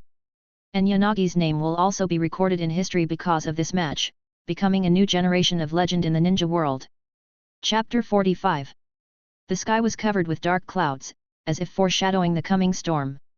The sunlight tried hard to penetrate the thick clouds, but was ruthlessly swallowed up when it approached the ground, leaving only a depressing darkness. The air was filled with energy that was about to explode, and the tense atmosphere quietly spread in every corner. Around the arena, the towering stands were filled with layers of spectators, their eyes like countless searchlights, focused on the empty battlefield in the center. The whispers in the crowd gradually disappeared, replaced by an almost audible silence. Everyone was waiting for the fierce duel that was about to take place. The wind began to become restless, howling at the edge of the stadium, blowing up dust and dead leaves, as if prelude to the upcoming battle. The trees swayed in the wind, making rustling sounds, interweaving with the occasional thunder in the distance into a tense symphony. The figures of the ninjas gradually appeared at the edge of the field, their expressions were serious and their eyes were firm. Yanagi stood among them, his figure standing out in the dim light. He closed his eyes and took a deep breath, feeling the moisture in the air and the breath of the upcoming battle. The surrounding environment seemed to be preparing for this battle. The sky, the earth, the wind, and even the audience's heartbeats were all frozen at this moment, waiting for the moment to trigger the battle. In the center of the arena, Yanagi stood with a confident smile on his face. His voice was clear and firm, spreading throughout the arena, I will not show mercy in this fight. Nawaki, you are my good friend, but here, we are just opponents. Show me your full strength and let me see your true power. If you don't want to lie in the hospital for several months, go all out with the attitude of killing me. There was a firm light in Nawaki's eyes, and he responded, Yanagi, I have known how powerful you are since I was a child. Your talent is indeed above mine. Whether it is learning speed or fighting skills, you are far beyond my reach. But today, I want to let you see how much I have grown over the years. I am no longer the child who needs you to worry about me. I am already a qualified ninja. Hinata Hayashi's voice was calm but powerful, your strength is indeed awe-inspiring, Yanagi. But the Hyaga family's gentle fist has been honed through generations, and it is not in vain. In this battle, you will experience its power firsthand. A spark of anger flashed in Ai's eyes, I will let you know the consequences of underestimating the Kumigakure ninja. You are very fast and your space ninjutsu is also very powerful. But my lightning escape is also extremely fast and will not lose to you. Let's see who is the fastest man in this contest of speed and strength. Luo Sha clenched his fists, full of vigor and vitality, no need to say more, let's fight. The last failure was just a stepping stone on my road to growth. Today, I will use my strength to prove that the ninjas of the Sand Village should not be underestimated. A trace of appreciation flashed in Yanagi's eyes, and he danced with his sword. Very good, I have been looking forward to it for a long time. Nawaki, Hyaga Hayashi, Ai, Luasha, each of you is a worthy opponent. Today, let us show our strength in this battle and let everyone witness our growth and glory. Nawaki took a deep breath and prepared for battle. Come on, Yanagi. Today, I want to show you all my hard work and growth. Hinata Hayashi opened his Byakugan and assumed the classic defensive posture of gentle fist, ready to fight. Let's get started. Lightning flashed around Ai's body, the lightning escape is ready to be launched. Let's decide the outcome in this battle. Luasha's magnetic jutsu gold dust surrounds his body, I can't wait. Let our battle become the most dazzling starlight today. With the referee's order, this historic showdown officially began. Nawaki's attack was like the prelude to the battle. He used the water style, water dragon bullet technique improved by his second grandfather, Senju Tobirama. This ninjutsu is known for its small number of seals and strong power. Under Nawaki's control, the water flow surrounded his body and condensed into a mighty water dragon, carrying the force of thunder and lightning, roaring and rushing towards Yanagi. Facing the surging water dragon, Yanagi did not choose to dodge or retreat. His eyes revealed a sense of determination and courage, and he drew out the red blood sword directly, ready to face the attack of Nawaki head-on. In the last battle, Yanagi showed his amazing speed, and today, he wanted to let the ninja world know that his strength in head-on confrontation should not be underestimated. Kill the dragon! Yanagi shouted, his voice full of strength and determination. All the audience were stunned by Yanagi's action. They had never seen anyone try to block a water dragon bullet with a weapon. But the next scene surprised them so much that their jaws almost dislocated. What? How is it possible? The audience exclaimed. That water dragon! Someone screamed. It was split directly in two.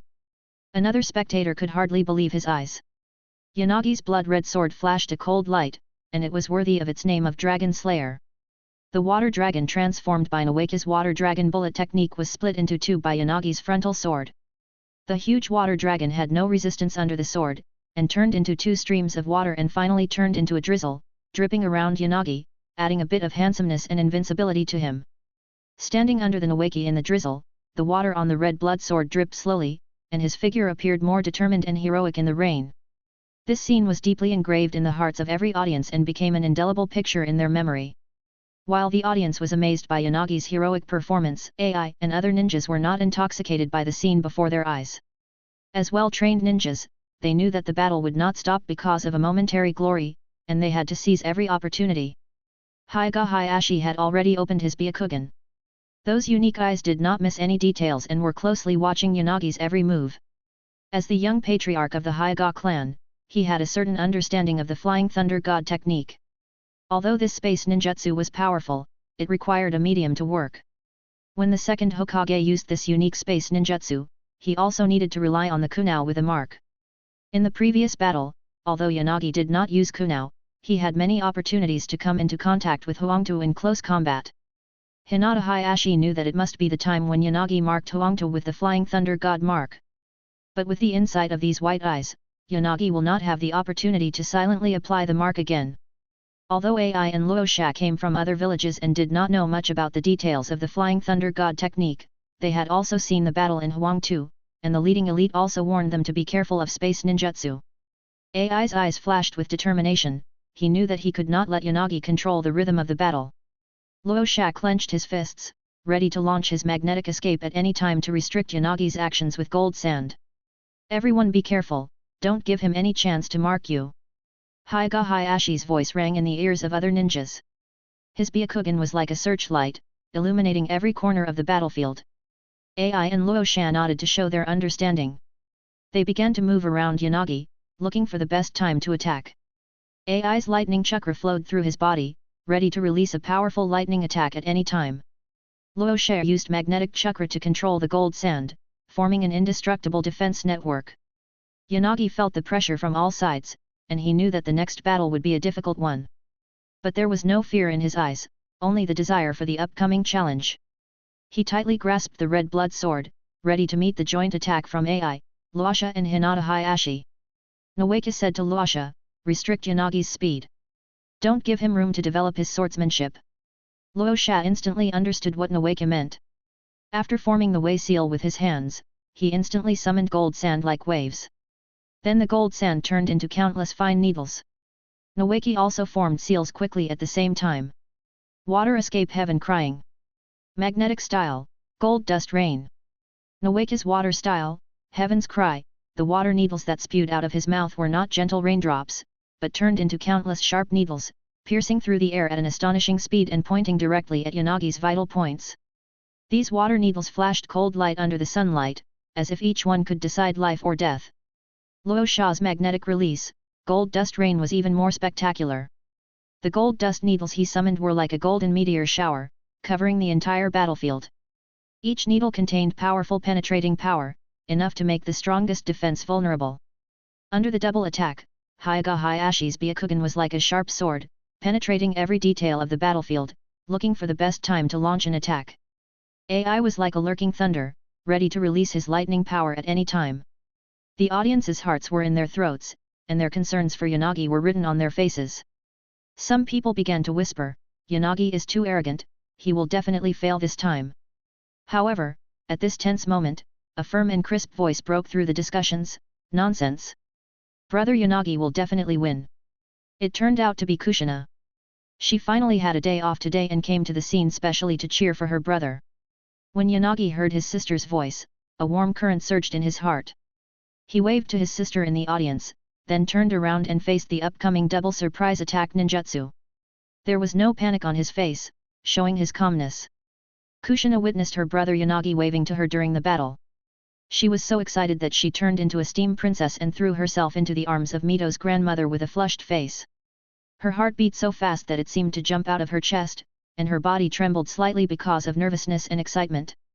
Mito felt Kushina's excitement. She gently stroked the little girl's head and comforted her softly. She saw that even in her arms, Kushina still kept one eye on the battle under the willow. She couldn't help but feel a little funny, but also a little warm. Grandma Mito said softly, "Kushina, look at how capable your brother is, he will definitely be able to do it." Kushina nodded in Grandma Mito's arms, her voice trembling a little because of nervousness. "Grandma Mito, my brother, he is really amazing." Kushina's eyes were fixed on the arena, her eyes were full of admiration and trust for her brother. She knew that no matter how difficult the battle was, Yanagi would not give up easily, because he was her brother and her hero. Dark clouds rolled in the sky, as if playing a prelude to the upcoming battle. Yanagi stood in the center of the battlefield. Facing the threat of the double surprise attack ninjutsu, he did not choose a head-on sword fight, but decided to use water ninjutsu to deal with it cleverly. His hands quickly formed seals like a phantom, and he used the water style, water array wall that was improved by the second Hokage. Chakra gathered in his body, like a hidden dragon, waiting for the moment to be released. Yanagi opened his mouth and spurted out a waterfall of water from the depths of his throat. The water quickly condensed in the air and formed a rotating water wall. This layer of water wall rotated around Yanagi at an astonishing speed, forming an impeccable defense system. The rotation of the water wall was like a whirlpool in nature, strong and powerful, blocking all incoming attacks and making it impossible to penetrate this solid water barrier. However, with his Byakugan ability, Hyaga Hayashi saw every detail of the battlefield. His eyes, like a sharp eagle's eyes, penetrated the mist of the water array wall and discovered Yanagi's true movements. "He is not inside the water array wall, be careful, he is in the sky." Noeki. Hinata Hayashi's voice was like an alarm bell, immediately warning Noeki, and there was a hint of urgency in his voice. When Noeki heard the warning, he was startled and immediately looked up at the sky, trying to catch Yanagi's trace. At the same time, Luosha also felt the change in the situation, and he began to readjust his tactics to prepare for attacks from the air. Chapter 46. What? Uncle Sandame, let me manage the ninja school for a period of time? Let me be the principal. There was a hint of surprise and uncertainty in Yanagi's voice. The third Hokage smiled slightly, his eyes sparkling with wisdom, and at the same time, his fingers tapped the pipe in his hand. "No, Yanagi, not to be the principal, but I think the ninja school needs a little younger change now. Where the leaves are flying, the fire will also continue to burn. The flames will continue to illuminate the village and let the new leaves sprout. The ninja school also needs younger opinions." As he said, the third Hokage lit his pipe, took a deep breath, and exhaled a wisp of light smoke. "Besides, you completed your task in the last Chunin exam very well, and the surrounding countries that were originally wavering are firmly on our side. Yanagi was stunned for a moment, then smiled bitterly. Younger opinions? Come on, uncle, I'm new to practice. Ah, I've only been studying for 2.5 years. I know nothing about education and management. The third Hokage patted Yanagi's shoulder gently and encouraged him. Yagi, don't underestimate yourself. Your wisdom, courage, and leadership are what the ninja school needs. I believe you can bring new vitality to the school and inspire the potential of young ninjas. In short, everything is up to you. Your task force is still being arranged. You will be in charge of the ninja school for a while. It's a good opportunity to inspire your younger classmates and let them feel the will of fire. This is your mission. Yanagi opened his mouth, as if he wanted to say something, but the third Hokage interrupted him with a firm tone. No buts, go and carry out the mission, Yanagi Chunin, obey the arrangements of the village. Yanagi nodded helplessly. Okay, uncle third generation, when will I report? I have already talked to them. You will be in charge of the will of fire work for Kushina's term. The third Hokage's tone carried a hint of unquestionable determination. Ah! Yanagi opened his mouth in surprise. Ah, what? That's it. Go and report. Prepare well. I'll let them give you a certain degree of freedom. The third Hokage waved his hand, indicating that Yanagi could leave. At the same time, he took a deep puff of his pipe again, immersed in his own thoughts. Yanagi had no choice but to accept the order. Although he was a little nervous, he also felt a little excited. He thought to himself, this is not only a new challenge, but also a teacher-student and sibling relationship. It's too exciting. He can also observe Minato to see if he has any bad intentions towards his sister. He took a deep breath, straightened his back, and promised in a firm tone, yes, third Hokage, I will do my best to complete the task. The third Hokage was very satisfied with his arrangement, thinking to himself, Yanagi is still just a child after all, and children are always full of potential and need proper guidance. The will of fire will influence him and make him grow into a pillar of the village. It was a great idea to let him accept the teaching work of the will of fire. The process of preparing lessons is naturally the process of being influenced. In order to prevent him from refusing, he was specially arranged to be in Kushina's class, so that he would have a stronger sense of responsibility and mission. The more the third Hokage thought about it, the more he felt that he was just like the living Zhuge Liang. He gently blew away the smoke from his pipe, held the pipe contentedly in his mouth, took out the crystal ball from the drawer, and prepared to inspect the village to see if the village was developing vigorously. Boom! With a loud bang, the door turned into a meteor and flew out. The third Hokage was about to get angry when he heard Tsunade's familiar voice. Old man, we are back. Hey, you were peeping again, why don't you take a break and do something? Tsunade saw the third Hokage staring at the crystal ball again, and she knew that he was conducting the so-called patrol again. Old man, what interesting things are you looking at this time? You said you would teach me your telescope technique. You always eat alone, take me with you. Jiraiya looked excited, while Orochimaru, who was standing quietly beside him, looked at them speechlessly, thinking to himself, what kind of people are these? It's just fun to experiment. I have been on a mission for so long that I don't even know what happened to my babies. Ahem, the third Hokage was so angry at Tsunade and her group that he kept coughing. Tsunade, how many times have I told you to knock on the door? I was just inspecting the village. The money for repairing the door this time will be deducted from your mission reward. Anyway, you'll be gambling away if you take it. I just had bad luck at the moment. Tsunade was furious and deducted her own money. What a stingy person she was. The third Hokage turned to look at Jiraiya and pushed him away in disgust. Enough, Jiraiya, I've already told you that the telescope technique can only be mastered by the Hokage and used to patrol the village. Tisk, stingy old man. Jiraiya muttered with a look of dissatisfaction on his face. The third Hokage looked at his favorite student, Orochimaru, the most well-behaved of the three, and felt that Orochimaru was the best. Although he didn't know that Orochimaru might be silently complaining about him in his heart, it's just right that you are back. I have something to discuss with you.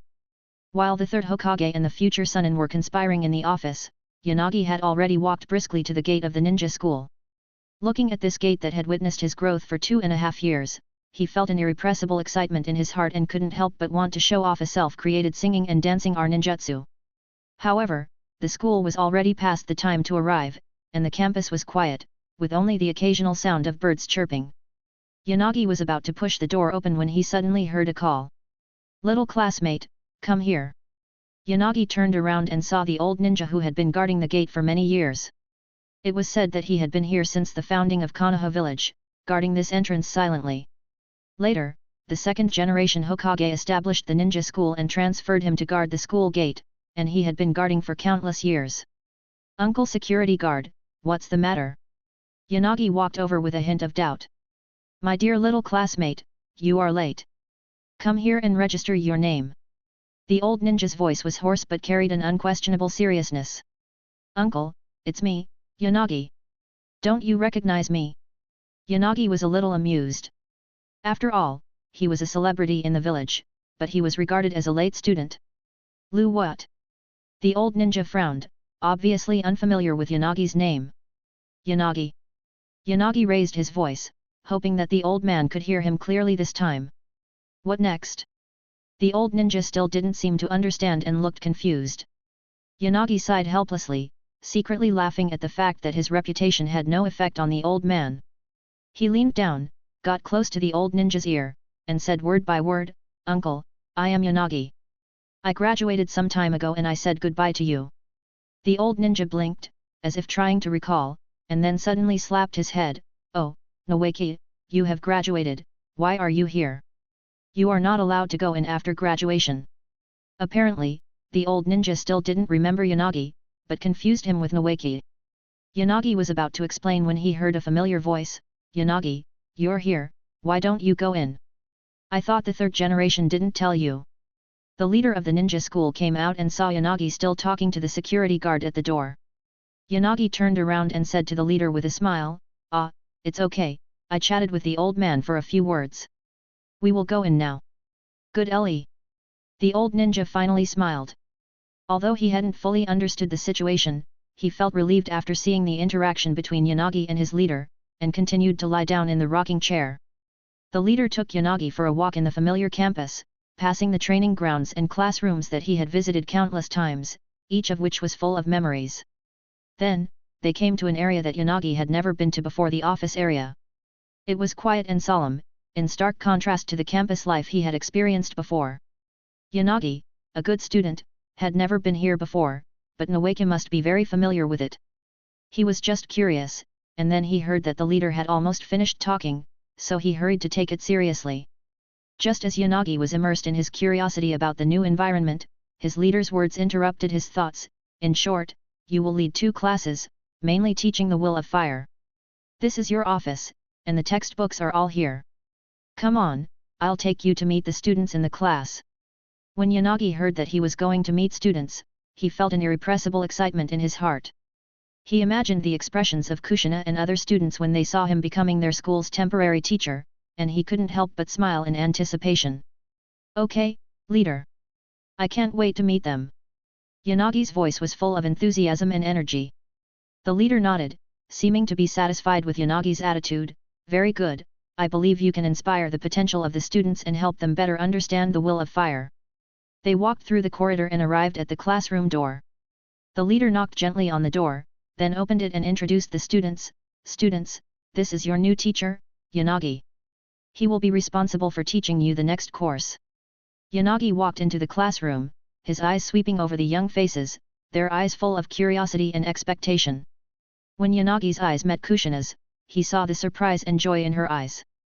Chapter 47. In the smoke-filled office of the third Hokage, he leisurely smoked his pipe, seemingly enjoying this moment of tranquility. However, for the 3 ninjas who had just returned from their mission, this deep attitude was undoubtedly challenging their patience. Tsunade put one hand on her waist and pointed at the third Hokage with the other hand, her voice full of obvious displeasure. "Old man, what's the matter? Tell me quickly. I'm almost dead tired after such a long mission. I want to go back and have a good sleep. I also have to congratulate my 2 brothers Nawase and Yanagi for their promotion to Chunin. I can also take this opportunity to let Yanagi cook another feast for me. I'm drooling just thinking about it." Her tone revealed her infinite desire for delicious food and her urgent need for rest. She was obviously a little dissatisfied with the delay of the third Hokage. Jiraiya stood aside, also looking a little impatient. "That's right, Old man, tell me what you want to say quickly, I still have to go collect materials. His heart was full of curiosity about the outside world and the urge to explore. Those young ladies waiting for him to save made him feel the urgency of time. Orochimaru stood quietly aside, his tone calm but with a hint of unquestionable determination. I agree, old man, I still have to do experiments, just tell me if you have anything to say. His eyes flashed with a desire for knowledge, and his concentration on the experiment made him seem a little impatient with anything irrelevant. The third Hokage looked at his three disciples, and read the urgency and impatience in their eyes. He tapped his pipe gently, blew away the last wisp of smoke, and finally spoke, Okay, I'll tell you now. You have all worked hard, but this time I summoned you because there is an important mission that requires your wisdom and strength. There was a hint of seriousness in his voice, which instantly focused the attention of the Sunin. They knew that when the third Hokage spoke in this tone, it meant that what was about to happen was of great importance. Inside the office, the three ninjas protested almost in unison, we can't possibly go out on a mission right after returning. The three faces were filled with fatigue and dissatisfaction, and they were obviously resistant to the idea of going out again. The third Hokage smiled slightly. Although he felt helpless about these unreliable apprentices, he also knew their hard work. He waved his hand and said soothingly, No, don't talk nonsense. I am not a devil. You have completed your mission very well, so you will all have a vacation from now on. Hearing this, the faces of the three ninjas were obviously relaxed, but the next words of the third Hokage made their expressions freeze again. Tsunade, the daimyo's visit this time means that you haven't visited him for a long time. I hope you can take Nawake with you. Tsunade raised an eyebrow, seemingly not excited about this unexpected family visit. Grandpa, no problem, it's all your fault for exploiting us too much in the past. The third Hokage felt guilty. He knew that as a Hokage, he was indeed strict with his disciples, but this was also for the future of the village. This is all for the village. You are all the pillars of the village. He cleared his throat and continued, Ahem. Anyway, there is one more thing. You are all elite jonin in the village now. I hope you can start taking over the job of leading jonin. This is what you should have done a long time ago.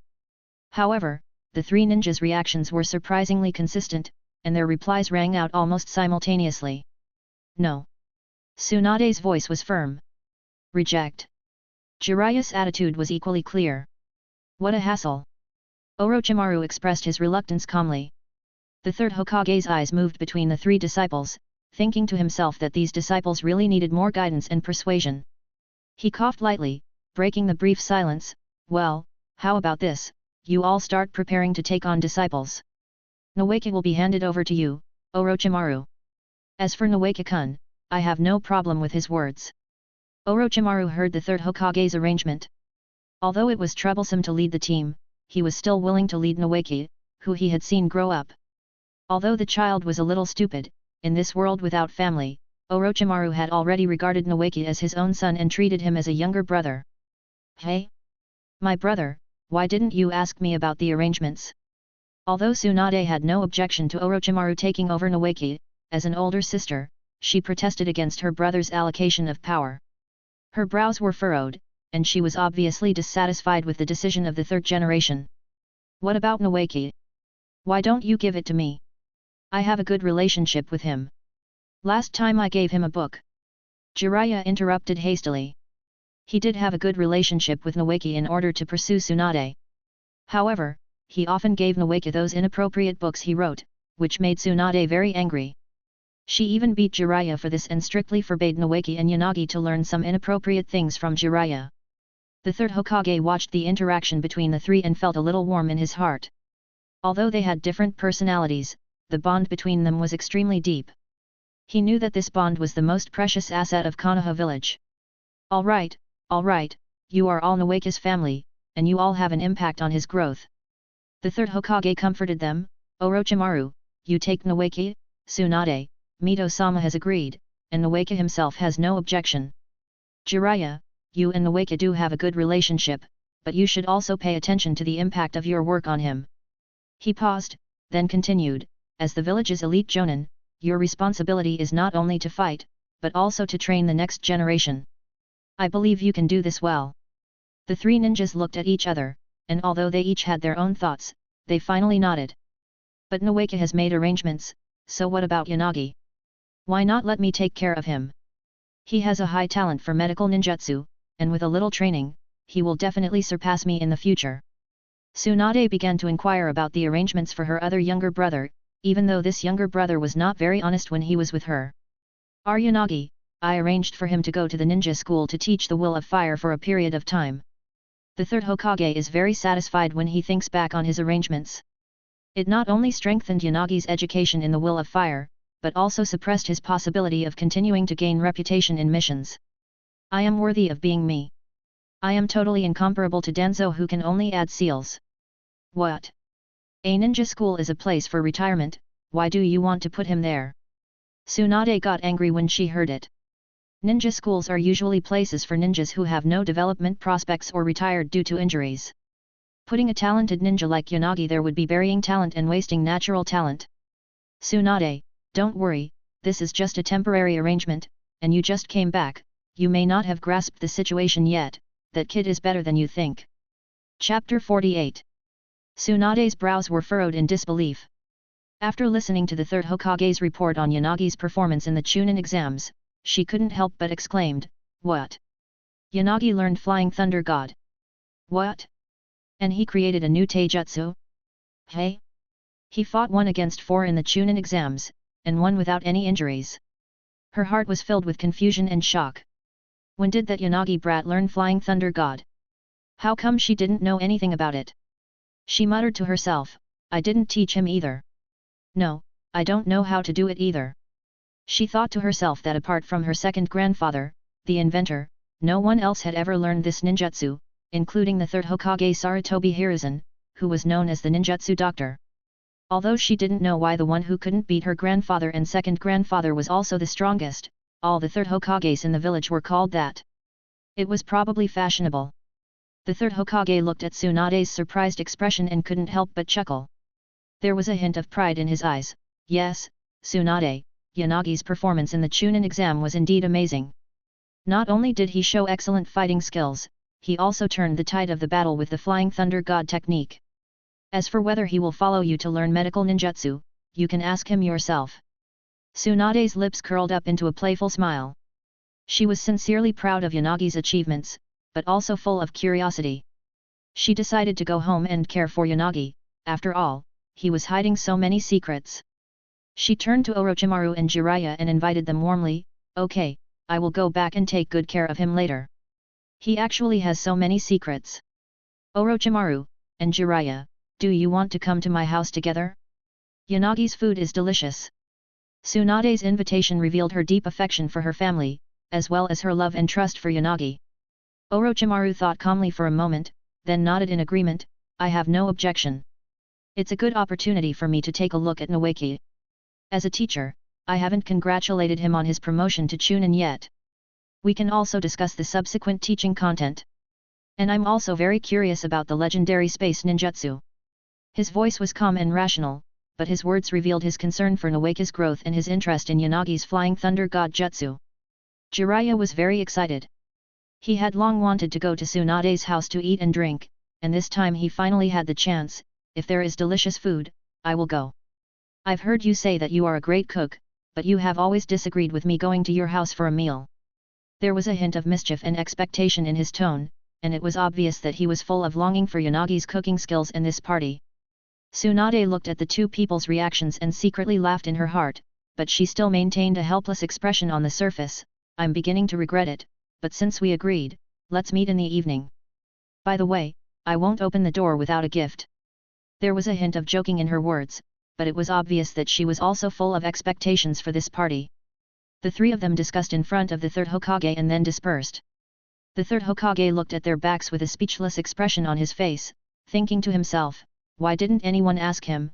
He also wanted to relax, but forget it, they are all young people, he should go find Danzo. He shook his head gently, but his eyes were full of love and tolerance for his disciples. While the third Hokage and his friends were discussing the matter of recruiting apprentices in the office, Yanagi had already stepped into the class that Kushina was in. The sun shone through the window into the classroom. Kushina looked up and saw Yanagi appear at the door.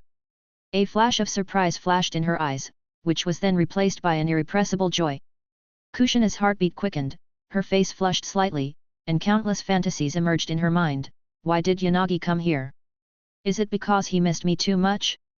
Will he confess to me today? If he confessed, how should I respond? Her heart was filled with girlish fantasies and expectations. The atmosphere in the classroom instantly became lively, with students whispering and exclaiming one after another. So handsome! I want to fall in love with him, a girl couldn't help but exclaimed, with admiration shining in her eyes. You are just daydreaming, that's Senior Yanagi. He is super awesome. Why is he here? Hasn't he graduated? Another student discussed in a low voice in surprise. Oh no, it's that devil. He can't see me, he can't see me. A supporting actor from the Shimura family muttered softly, trying to reduce his presence. Yanagi stood in front of the classroom, his eyes gentle and firm, looking around at the curious and excited students. His voice was clear and powerful, announcing to everyone present, "Hello everyone, my name is Yanagi, and I will be your substitute teacher of the Will of Fire for a period of time in the future." His words revealed a sense of confidence and responsibility, which made the students present sit up straight involuntarily and listen carefully to the words of the new teacher. Ah! Brother Yanagi will be my teacher. Kushina, who was just worried about her future child, had a short circuit in her brain when she heard Yanagi's words. But if she became a teacher, she would be able to see Brother Yanagi every day. She missed him a lot recently. But would a teacher-student relationship be too exciting? In the steam. Ah, it's Kushina's brother. The one who was dumbfounded along with Kushina was Minato Namikaze. After all, after the last encounter, it was hard not to have a deep memory of a person. What's more, Yanagi was already a celebrity in the ninja world. He performed brilliantly in this Chunin exam. He also went to watch the competition. He also yearned for that kind of power that could protect the village and the people he wanted to protect. Minato's eyes began to drift towards a certain red-haired girl, but the next moment he felt some kind of danger and sat up straight in fear. This so-called danger of course came from Kushina's favorite big brother Yanagi. Yanagi had been observing silently since entering the classroom. His eyes were as sharp as a hawk, and he had noticed Minato's position long ago. In this class, apart from his sister's eye-catching red hair, Minato's yellow hair was the most conspicuous. After completing his first meeting with the students, Yanagi returned to his office to prepare for the class. He was fully aware of his responsibility as a teacher and was determined to impart the true meaning of the Will of Fire to his students. As a good young man in modern society, Yanagi has his own unique insights. He does not intend to copy the traditional teaching method of the third Hokage, but wants to convey a fire will that is closer to the times and closer to the hearts of students. He sat at his desk, staring at the sky outside the window, and began to conceive in his mind, the Will of Fire is not only tradition and inheritance, but also innovation and change. The Will of the Spark represents the potential and dream of every individual, the Will of the Fire symbolizes the inheritance and responsibility of generations of ninjas. This is the true Will of Fire. Chapter 49.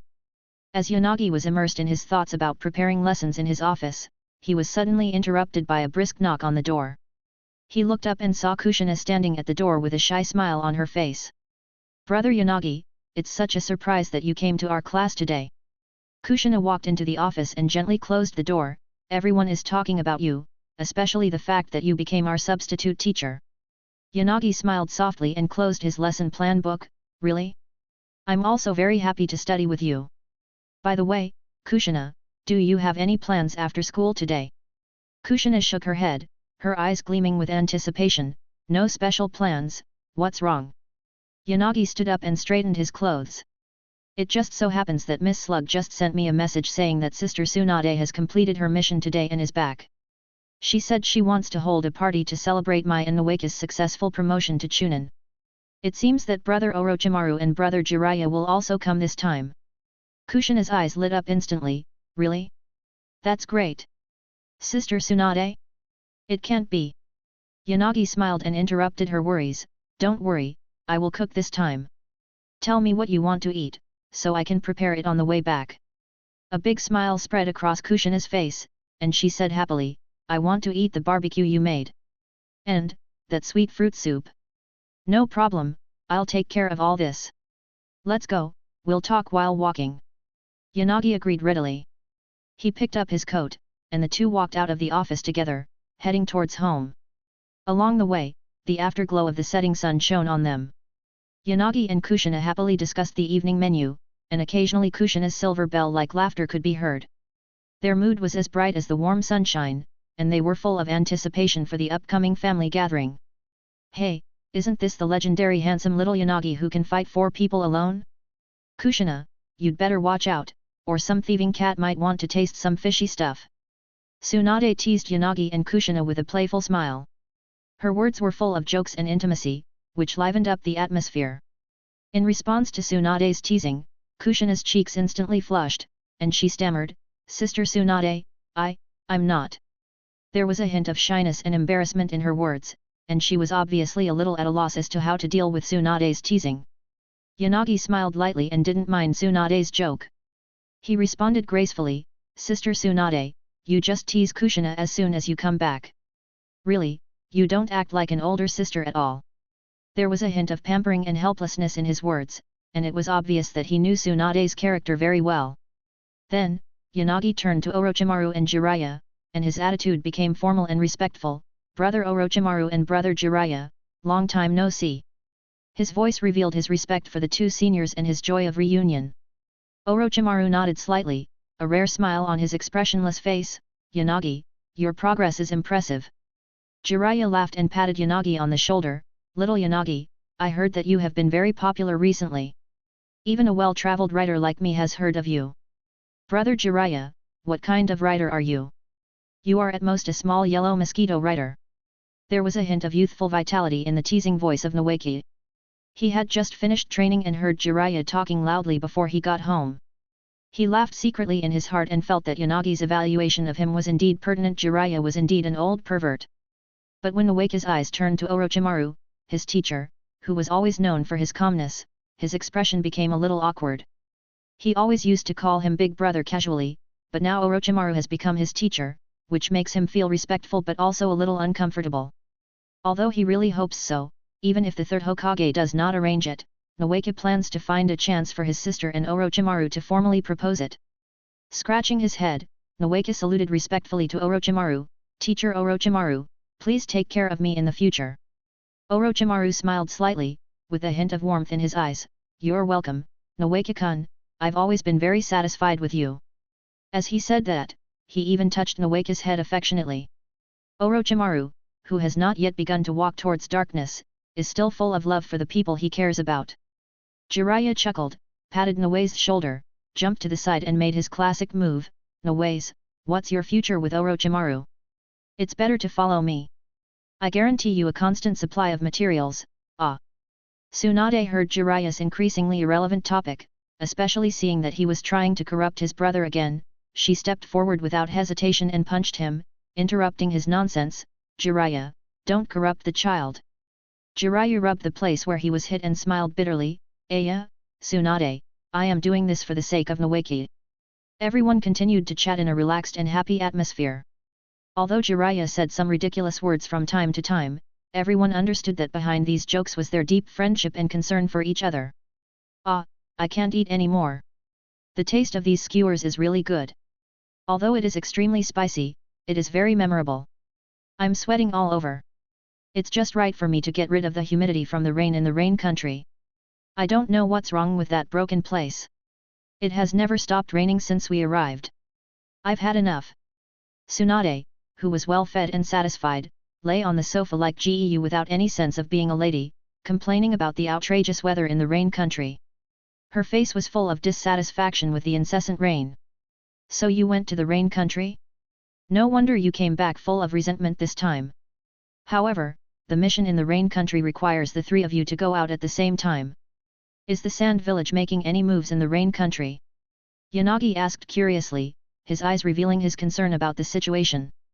When Yanagi heard about the rain country, he knew what was going on.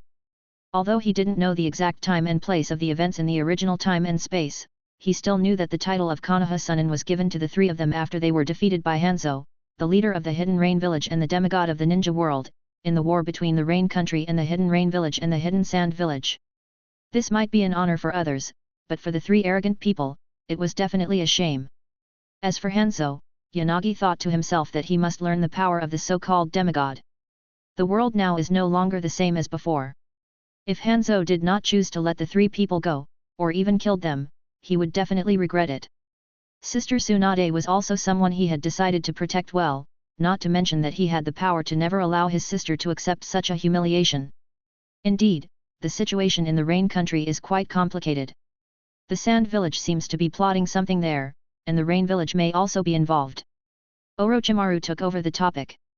His voice was calm and low, revealing a seriousness that could not be ignored. Our mission this time is to investigate their true intentions. That's right. Hanzo of the Hidden Rain Village's salamander is not an easy ninja to deal with. Most of our losses this time are due to his poison. He is not very peaceful. Jiraiya continued to enjoy the food while updating Yanagi on the situation of the Hidden Rain Village. His words revealed his vigilance and dissatisfaction with this opponent. It's Hanzo of the salamander, so you guys better be careful.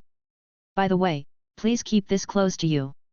Yanagi said as he remembered something and took out his special kunao from the ninja tool bag.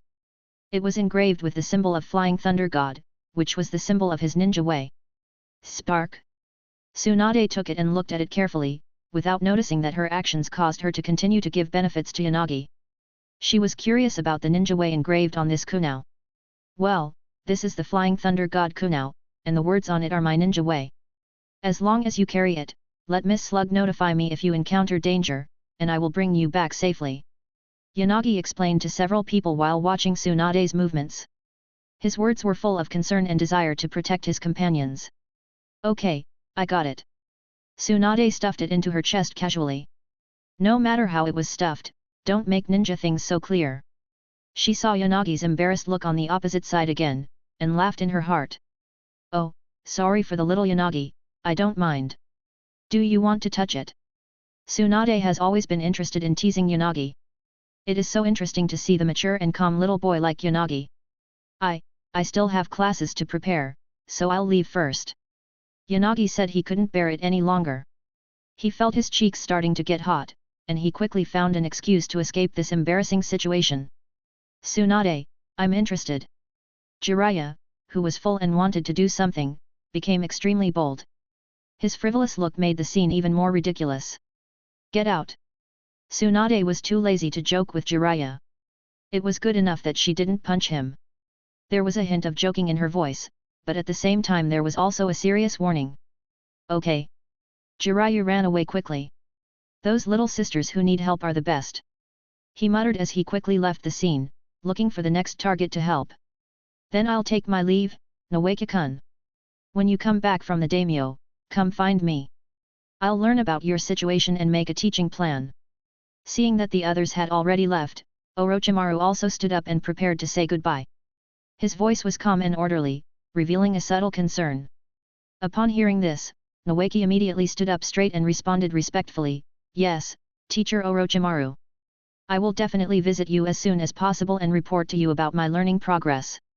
Orochimaru nodded slightly, his eyes lingering on Noeki for a moment, then he turned and left, his steps calm and steady, as if he was thinking about future teaching plans. Chapter 50. What is the Will of Fire? In the classroom, the students looked up at the topic of the lesson that Yanagi wrote in a sonorous and powerful voice on the blackboard, with a hint of confusion on their faces. Everyone thinks it's simple, right? Why don't you all tell us about your understanding of the Will of Fire? Yanagi looked around with encouragement in his eyes, and smiled as he invited the students to share their views. Isn't that the Will of Fire? Isn't that the Will of Fire? Some students seemed very familiar with this slogan that they had learned from novels, but when they wanted to explain it, they were speechless and didn't know how to express themselves. The Will of Fire is to be loyal to the village, to protect the village, and to give everything for the village. A student wearing the Yamanaka family crest stood up. His words were sonorous and powerful, but Yanagi secretly thought in his heart that this guy's words sounded too official. Could it be that Denzo, the old coin, sent him to monitor Kushina? However, Yanagi did not show any sign on the surface, but nodded to encourage, signaling other students to continue speaking. But after a few people, no one seemed willing to speak anymore, and the atmosphere in the classroom was silent for a while. Seeing this, Yanagi turned his attention to a special student. Mr. Namikaze Minato, please tell me what you think about the Will of Fire. Although Minato Namikaze was a little surprised that he was suddenly called out, he was not stage frightened. He stood up with wisdom shining in his eyes. The will of fire is the original intention of the first generation to establish Konoha, Minato said slowly, his voice clear and firm. We learned in the textbook that the first generation established Konoha in order to eliminate the disputes between the warring clans and pursue peace. The will of fire advocates the spirit of selflessness. It hopes that there will be no barriers between clans in the village and that they will work together for the village.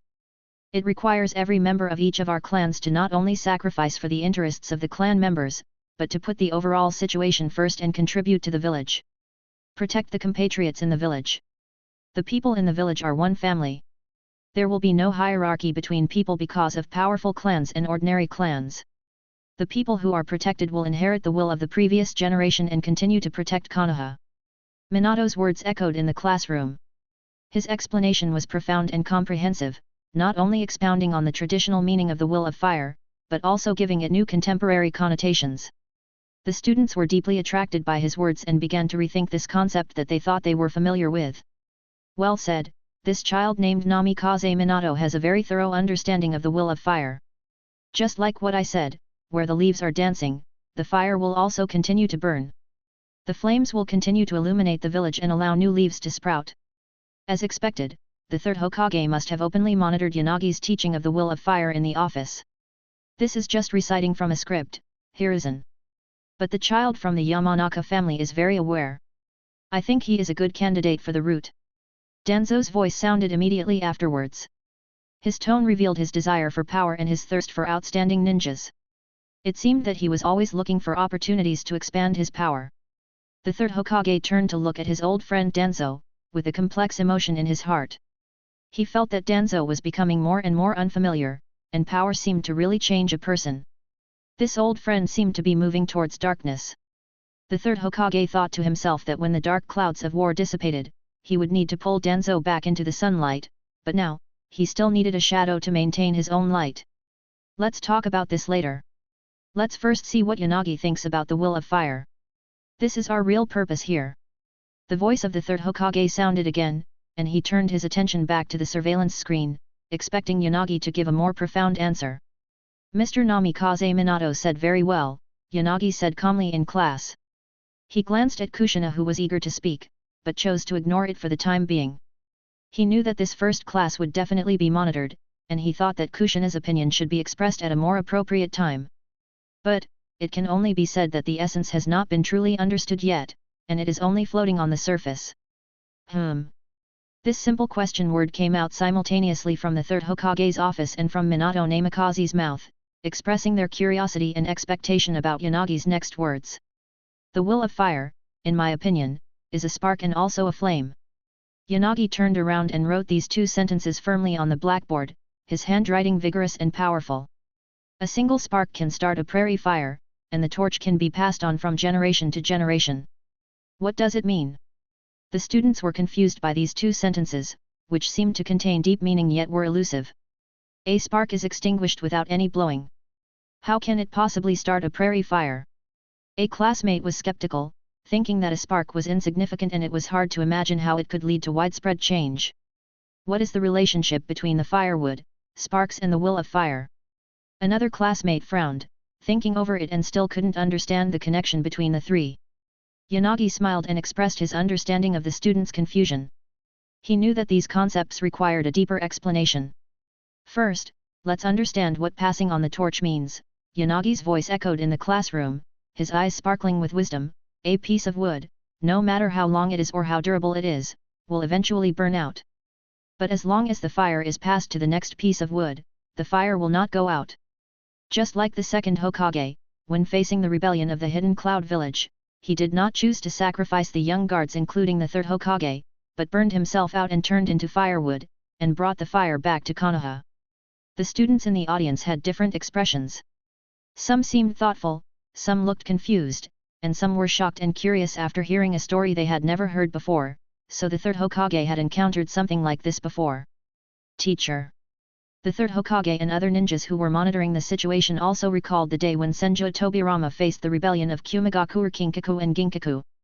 They remembered that Tobirama had led them into a desperate situation, but in order to protect the young guards, he chose to stay behind to cover their retreat. Yanagi continued, the sacrifice of the second Hokage is the embodiment of the will of fire. Although he died, his spirit and his beliefs are like an inextinguishable fire, and will always be passed on in every corner of Konoha. Although his figure is gone, his fire will continue to illuminate our path. Well said, this child is also burning with the will of fire. A satisfied smile appeared on the face of the third Hokage, and his voice was full of recognition of Yanagi's words and confidence in his student's future. However, Danzo's face became more and more gloomy. He originally wanted to consolidate his power through suppression, but he did not expect to lose more than he gained. Instead, he thought of the scars of the past. He thought to himself, "Teacher, you are so confused. Why did you pass the throne to Hiruzen, who is indecisive?" However, there is some truth in what he said. The teacher's will has indeed been passed down, but only I understand the teacher the most, and only I am the extension of the teacher's will. The position of Hokage must be mine. Let's dig deeper into the essence of the passing on of the fire, how it went from a spark to a raging fire. Yanagi saw that the students were almost beginning to come out of their own little worlds, and continued to introduce his own views. The will of fire is the ideal of the first Hokage, Senju Hashirama, and the embodiment of his pursuit of peace. But no matter how powerful this person is, it is insignificant to the entire world. So Hashirama chose to pass on the spark, let the will of fire burn in Konoha, and eventually become a raging fire in the land of fire. This is the end of human life, but the end of descendants. This is the essence of the will of fire.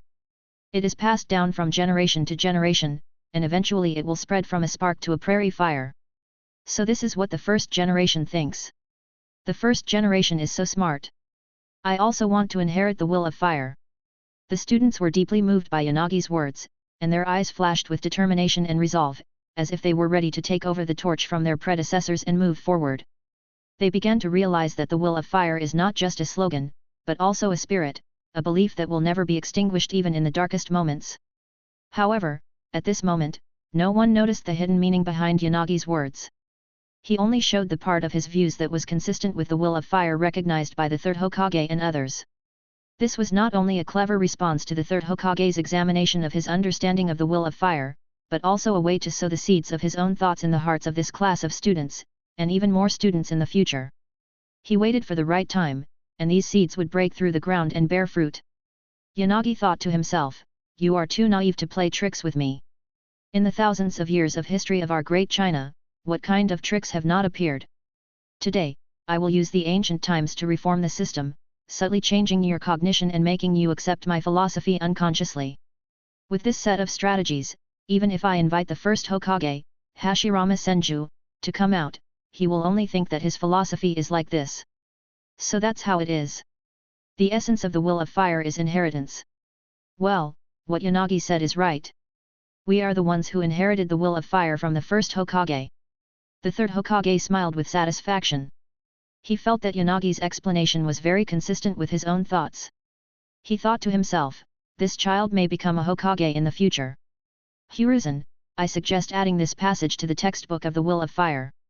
The spark of the first generation was passed on by Tobirama sensei, and finally became a prairie fire in our generation. When Mito Kato-en saw that the third generation was very satisfied with these words, he immediately began to flatter him, trying to show his loyalty and foresight in front of the third generation Hokage. I agree. We must continue to spread the will of fire. Yutane Koharu also felt that this would not harm her, but would be beneficial to her. She immediately expressed her support. Her attitude was firm, and she hoped to take this opportunity to consolidate her position in the village. Humph, I have no objection, but I still think there is something wrong with Yanagi. Although Danzo agreed on the surface, he would never lose the argument. He would never give up any opportunity to whisper in the third Hokage's ear and try to influence the decision. That's enough, Danzo, I am the Hokage, this is how it's done. Koharu, I leave it to you. Danzo, the root must also learn the will of fire, that's it, adjourn the meeting. The third Hokage ended the meeting with a firm tone, his words revealing unquestionable authority. He knew that although Danzo had his own concerns, the inheritance and development of the will of fire was the top priority of the village, and this was unquestionable. Chapter 51. After finishing a passionate class, Yanagi was surrounded by Kushina.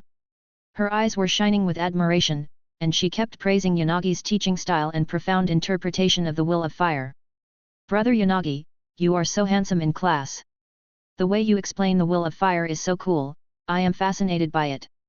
Kushina's tone was full of excitement and admiration. Yanagi smiled and humbly responded, thank you for the compliment, Kushina. I am simply sharing my little understanding of the will of fire with you, hoping that it will help you better understand the spirit of our village. But at this moment, their conversation was interrupted by a gentle and clear female voice, Yanagi-san, I haven't seen you for a while since the Chunin exam. The two turned around and saw that the person who came was Hyaga Suzuran from the Hyaga family. She was just like her name, with a fresh and refined temperament. Her long, straight black hair was like the Milky Way pouring down from the night sky, swaying gently with her steps, emitting a natural luster. Her skin was white, as if it was a carefully carved jade, revealing a kind of coldness that was not worldly. Hyaga Suzuran nodded slightly to show her respect for Yanagi. Suzuran, it's been a while since we last met. You can call me Yanagi or Kogato. What did the third Hokage do for you after the Chunin exam? Yanagi looked at this beautiful classmate who had lost her freedom since birth, and always had a tender heart for this stubborn girl. The third Hokage has not made any arrangements for me for the time being, but he has summoned me and Achiha and said that he will arrange our team in a while. We don't have to worry during this period of time and should prioritize mastering the family secrets to improve our own strength. Hinata Suzuran's voice was calm, but revealed her anticipation for the upcoming mission. Although Hinata Suzuran did not feel repulsive to Yanagi calling her by her name, she was still a little shy for being the first boy to call her that. However, Suzuran, who had been good at hiding her emotions since she was a child, quickly returned to her generous and decent self. Yanagi was a little surprised by what Hyaga Suzuran said. He knew that the village was short of manpower. He even said that because of the war preparations, the village was actually short of a large number of ninjas who could perform tasks, especially the main task force like Chunin. Uchiha-en might be assigned to the guard team, but Hyaga Suzuran and Uchiha-en were idle together, and she also specifically asked to strengthen her own strength. It seems that he will be busy in the near future. Is that so? That's not bad. The third-generation old man arranged it this way, so you should do it accordingly. Yanagi nodded, with a hint of deep meaning in his eyes. During the conversation between Hinata Suzuran and Yanagi, the students around them began to whisper. They were curious about the appearance of this beautiful and powerful genius of the Hyaga branch family, especially her behavior of waiting for Yanagi, which caused a small commotion. Wow, look, Senior Hinata Suzuran is actually waiting for Senior Yanagi, what is their relationship? A freshman who had just enrolled couldn't help but ask in a low voice, with a gossipy gleam in his eyes. Who knows, maybe they are relatives, or there is some connection between families. The classmate next to him guessed, but there was a hint of uncertainty in his tone. But, Senior Hinata is so beautiful, with her long straight black hair and cool temperament, she is simply the goddess in my mind. A male student couldn't help but admire her, his cheeks slightly flushed. Don't dream. No one from the Hyaga family would marry outside the family. Another student criticized, but a hint of envy could be seen in his eyes. Do you think that Senior Yanagi has some special charm that even the beauties from the Hyaga family come to see him? A female student asked curiously, with an inquiring gleam in her eyes. Special charm? I think his greatest charm is his strength. After all, he is a genius ninja who graduated early. It seems that Senior Hinata is in the same class with him. One is handsome and the other is beautiful. A student who seemed to know the inside story analyzed. However, have you noticed that the way Senior Hinata looks at Senior Yanagi seems a little different? A girl who was observant expressed her opinion. What's the difference? Could it be? The other students began to discuss at once, with all kinds of speculations and fantasies flying in their minds. Hinata Suzuran felt that her emotions fluctuated more recently than in a year. Her eyes fell on Yanagi involuntarily, and she secretly commented in her heart, Yanagi is really good looking, even beautiful, but his eyebrows are full of masculinity. If she were not a member of the Hyaga clan, perhaps. Just as she was immersed in her own thoughts, she heard the increasingly crooked discussions of this group of precocious young people. Yanagi couldn't help but feel a little speechless, thinking to herself, it seems that there are still too few homeworks. Maybe I should really apply for more homework, which is a divine move, to make students focus more on their studies. However, he decided to change the subject first to ease the blush that was beginning to appear on Hinata Suzuran's face. By the way, I haven't asked you why you are waiting for me here. Yanagi asked gently, trying to get the conversation back on track. Hinata Suzuran came back to her senses from her thoughts. She adjusted her mood and regained her usual composure. It's like this, the clan leader hopes that I can invite you to visit the Hyaga clan. Hyaga clan leader? Why did he suddenly want to invite me? But what about you? Do you want to invite me? Yanagi's invitation to the Hyaga clan leader was actually expected. It was intentional. The Tai Chi conception used in his competition would definitely attract the Hyaga clan with similar theories. However, seeing the posture of the little girl Hyaga Suzuran, who was rarely seen in front of him, he suddenly had the evil taste of teasing her. Hinata Suzuran began to feel a little embarrassed at Yanagi's teasing words. After all, she didn't often experience such scenes. Her cheeks were slightly flushed, which made her look both embarrassed and cute. Kushina was watching quietly from the side. When she heard that Yanagi was flirting with the beautiful Hyaga Suzuran in front of her, she couldn't help but feel a complex emotion. The word stealing cat that Tsunade had once said echoed in her ears, which made her feel a little uneasy and jealous. Suddenly, Kushina felt a sour taste in her heart, her chakra began to surge uncontrollably, and even her hair moved without wind, revealing her emotional fluctuations. But at this moment, a warm hand touched her head, and the familiar touch instantly calmed her down. Oh, by the way, I haven't introduced you yet. This is my sister Uzumaki Kushina, the one you know across the street. She's Hyaga Suzuran, my good friend. Yanagi noticed Kushina's mood change and changed the subject in time, while also introducing his sister to Hyaga Suzuran. Kushina felt a little embarrassed. She realized her mistake and her cheeks turned red. She lowered her head and whispered to Hyaga Suzuran, "Hello, Sister Hyaga, I am Kushina." Hinata Suzuran felt Kushina's sincerity and cuteness. She smiled and responded, "Hello, Kushina, I'm Hinata Suzuran. Nice to meet you." "Thank you, Yanagi." Linglan's eyes flashed with gratitude, but she was worried that Yanagi had agreed reluctantly. Her voice softened, "If you don't want to, it's okay to refuse. I will explain to the clan leader." Yanagi shook his head slightly, signaling Linglan not to worry, "I didn't force it. It's my honor to be invited by the Hyaga clan.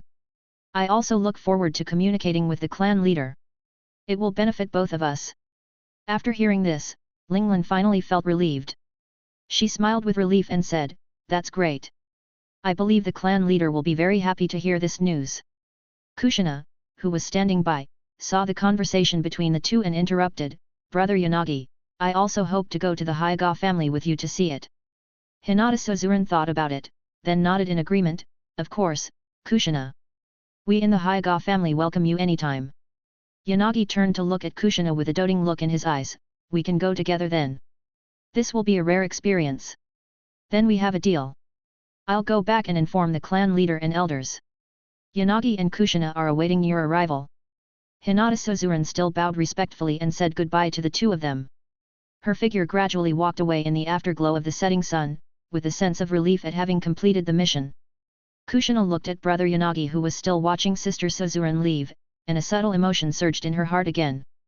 "Brother Yanagi, isn't sister Suzuran very beautiful? I feel inferior to her." There was a hint of childish envy and a yearning for beauty in Kushina's voice. "Yes, she's very beautiful. Her long black hair is so pretty." Yanagi didn't realize that his good sister had learned to use tricks. His words revealed his admiration for Hinata Suzuran's beauty, but at the same time, he also inadvertently triggered Kushina's little thoughts. "Of course, our Kushina is also very beautiful, especially this beautiful red hair, so beautiful, just like a maple leaf." Yanagi added quickly, trying to comfort his sister's emotions, his words were full of pampering and sincerity. "Brother Yanagi, what are maple leaves? And are there red leaves?" Kushina especially liked Yanagi praising her red hair, but she was curious about the red leaves Yanagi mentioned. Her eyes flashed with a desire for the unknown. "Maple leaves, that's a kind of tree I saw in ancient books. Every autumn, its leaves turn bright red and are very beautiful." Yanagi explained patiently, his voice carrying a hint of nostalgia for his past life. The two figures gradually walked away in the sunset, accompanied by Yanagi's recollection of his past life. At the end of the road, Mito was already waiting for them at home, ready to share what they had seen and heard that day, as well as Yanagi's upcoming trip to the Hyaga clan. Chapter 52. A few days later, on a rest day, Yanagi took Kushina to visit the Hyaga family residence as agreed. The Hyaga family residence covers a very large area and has a large number of people. This is only the outer branch residence, and the main family is in the core area of the branch family. Yanagi and Kushina stood in front of the gate of the Hyaga family, looking at the magnificent buildings and the endless stream of people, and couldn't help but sigh that this was a powerful family.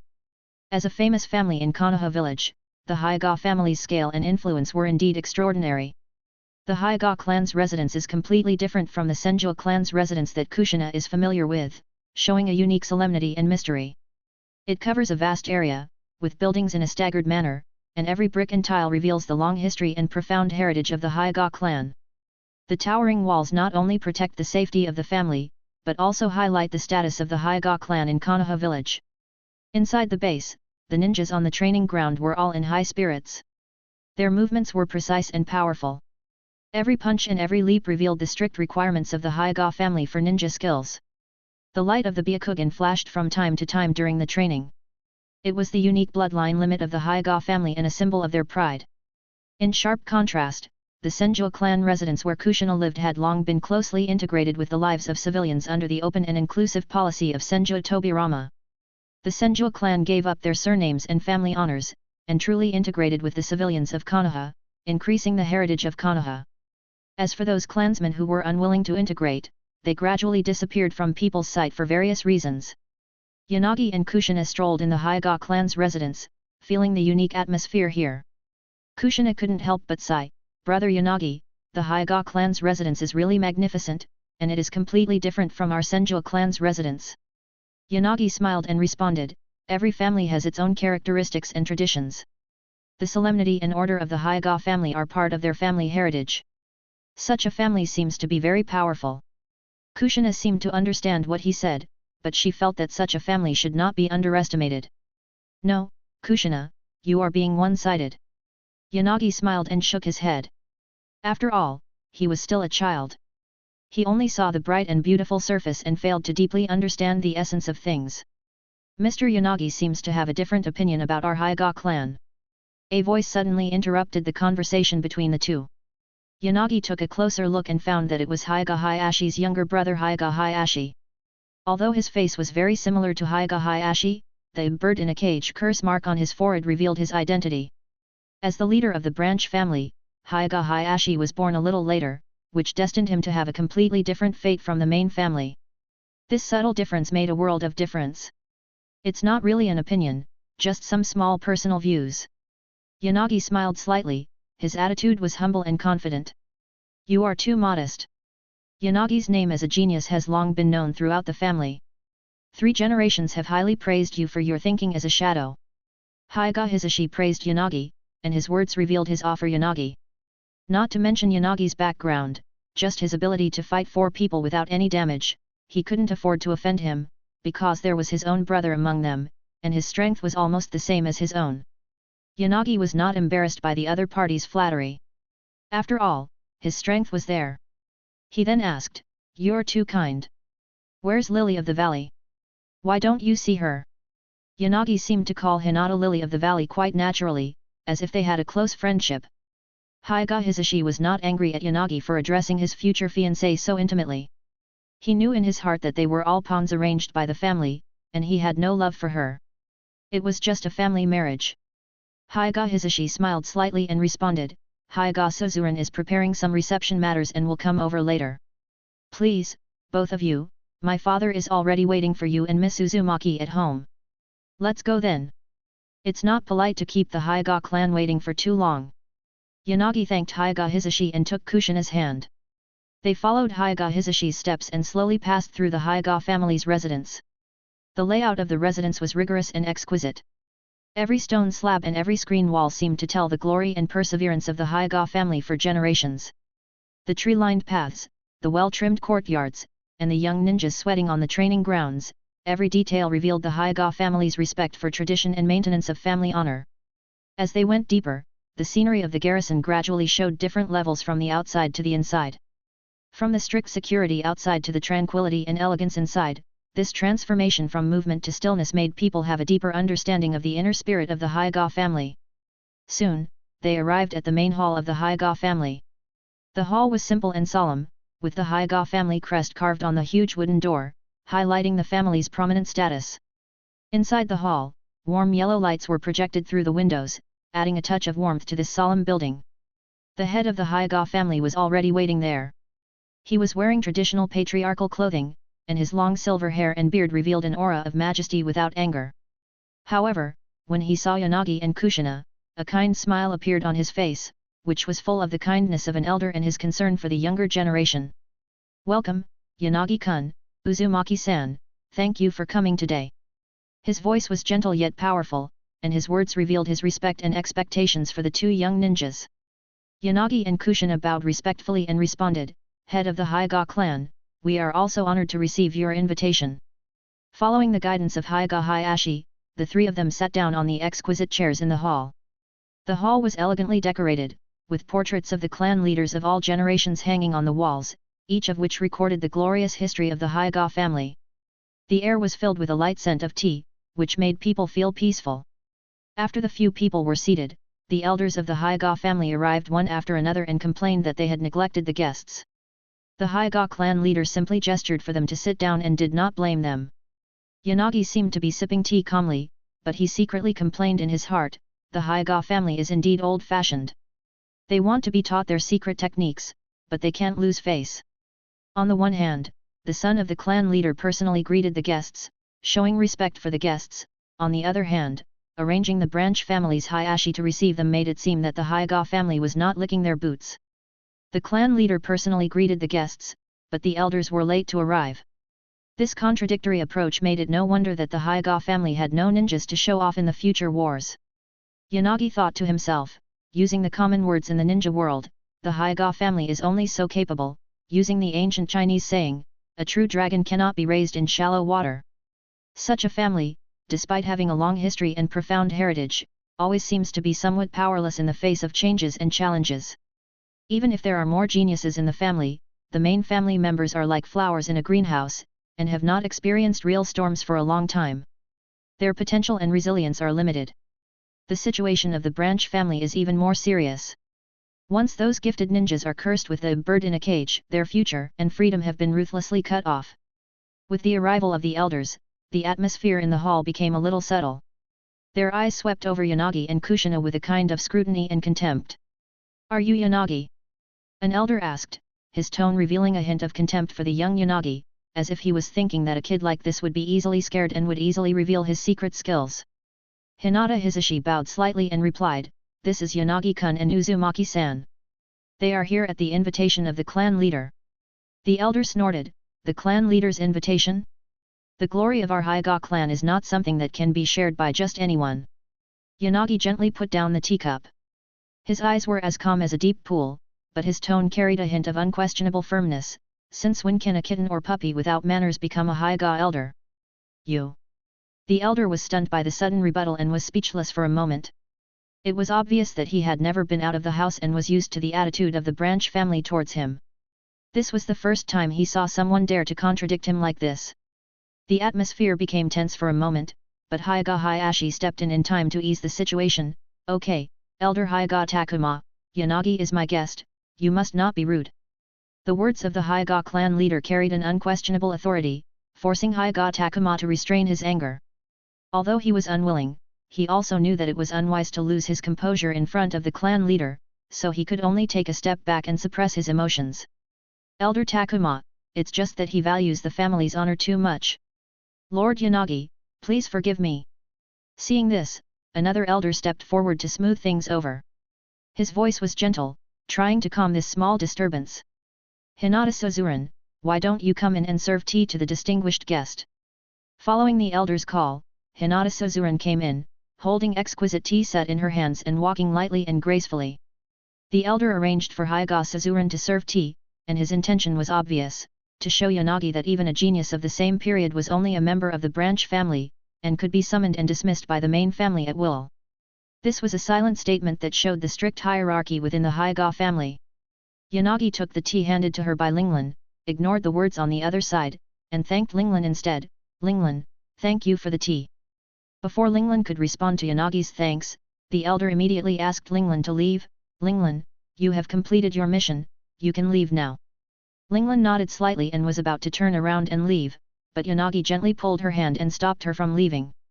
This move surprised everyone present, especially the elder, whose face suddenly turned ugly. Yanagi looked at the elder calmly and said slowly, "Lily of the Valley is my friend. If the elder needs the service of serving tea and water, it is better to ask someone else to do this job." His words revealed an unquestionable firmness, and also expressed respect and protection for Suzuran. Yanagi's behavior was not only a protection of Suzuran's personal dignity, but also a challenge to the hierarchy within the Hyaga family. "Well, Yanagi-kun is our Hyaga's honored guest. Now that he has spoken, Suzuran, you will be responsible for accompanying Yanagi-kun and Miss Kushina." The Hyaga clan leader assessed the situation and noticed that the atmosphere was becoming increasingly tense, so he spoke in time to ease the tension. His voice was filled with an unquestionable gentle authority, and he was obviously looking for a compromise. After all, the Hyaga clan had something to ask of them, and they needed to keep their guests satisfied and respected. The words of the Hyaga clan leader were a sign of respect for Yanagi. He knew Yanagi's identity and ability, and also understood Yanagi's importance to the Hyaga clan. If they could get that move, it would be like a bird flying to the sky or a fish entering the sea for the Hyaga clan. As for the identity of Suzuran's future daughter-in-law, it could be sacrificed in the face of the clan's interests. When Suzuran heard the clan leader's words, she nodded slightly to show her obedience and knelt down beside Kushina. "Yes, clan leader." Then, the Hyaga clan leader turned to Yanagi, with a hint of inquiry and curiosity in his tone. "Yanagi-kun, we saw the ninjutsu moves you used during the Chunin exams and were very interested in them. We feel that it is similar to the Hyaga clan's soft fist. I wonder if you are willing to share some of your experience." Yanagi smiled slightly. He was a little surprised by the Hyaga clan leader's straightforwardness, but he also showed an open attitude. "Hyaga clan leader, the ninjutsu I used in the Chunin exam is indeed similar to the gentle fist. I am happy to share some of my experience with you and the members of the Hyaga clan, so that we can learn from each other and make progress together." Chapter 53. There are such similar things in the world. I thought that my Hyaga Bagwa soft fist was completely different from the mainstream steel fist in the ninja world. It can be said that in the ninja world, except for my Byakugan Hyaga clan, no one else can have such physical skills. Whenever the Hyaga clan leader thought of Yanagi's special ninja physical technique during the Chunin exam, he sighed repeatedly that the Hyaga clan had not produced such a talent for many years. "Clan leader Hyaga, you are too kind.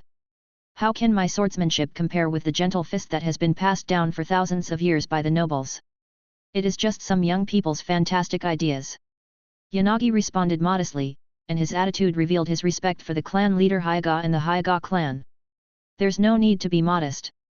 You can accomplish things that even my group's secret technique of Kaiten can't do without any bloodstains from my techniques and just by relying on your own understanding of chakra. Your talent is comparable to that of Hashirama and Uchiha Madara in their day." The Hyaga clan leader's words were full of admiration and expectations for Yanagi. He looked at the young boy in front of him, but two figures that he would never forget flashed through his mind, those two legendary figures who suppressed the world and whom countless geniuses could not even dream of. "I am unworthy of this. I only have a little talent. How dare I be compared with you two adults?" Although Yanagi knew that he was special, he also understood that in this world, caution and humility are equally important. Yanagi thought that although he had a power beyond that of ordinary people, it was better to be cautious before he became invincible. He did not want to cause unnecessary trouble because of his arrogance.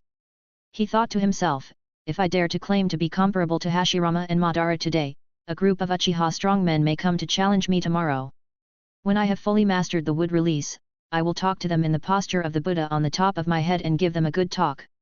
Come to think of it, I still haven't mastered the magic. I have a psychological trauma because of that old slug woman who played with me until she had brain problems.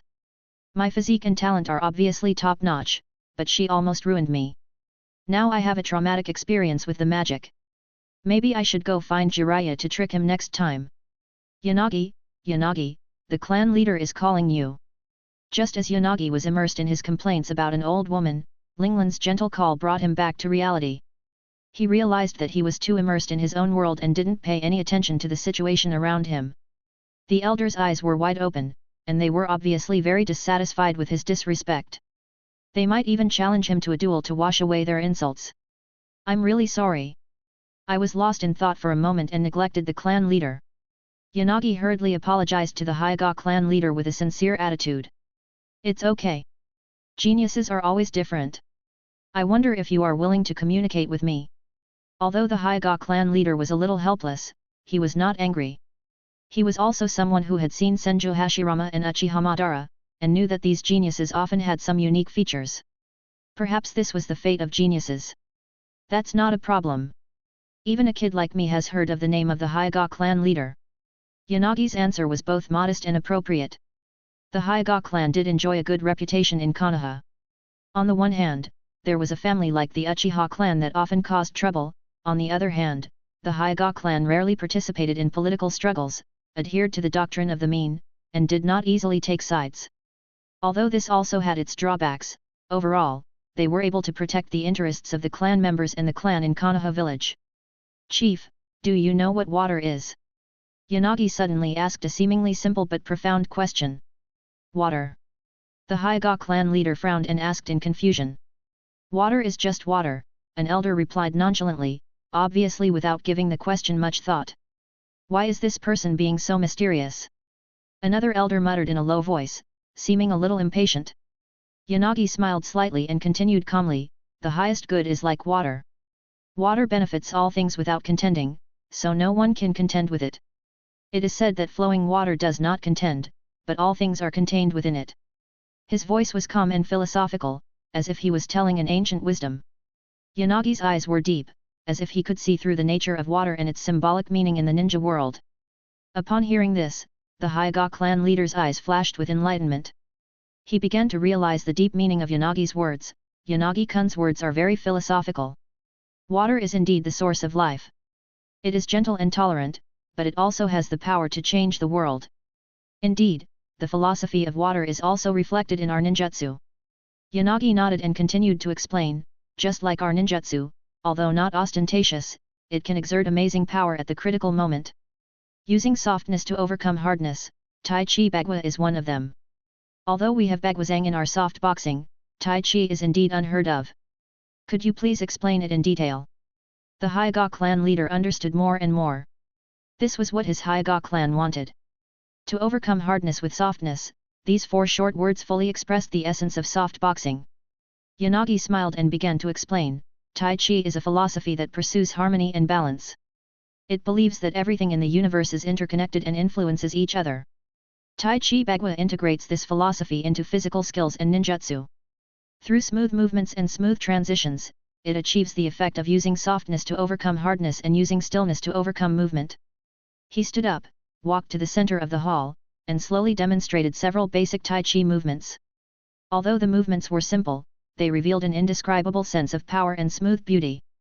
Look, these movements may seem slow, but they actually contain a strong inner force. They can guide the opponent's power in battle and then counterattack at the most appropriate time.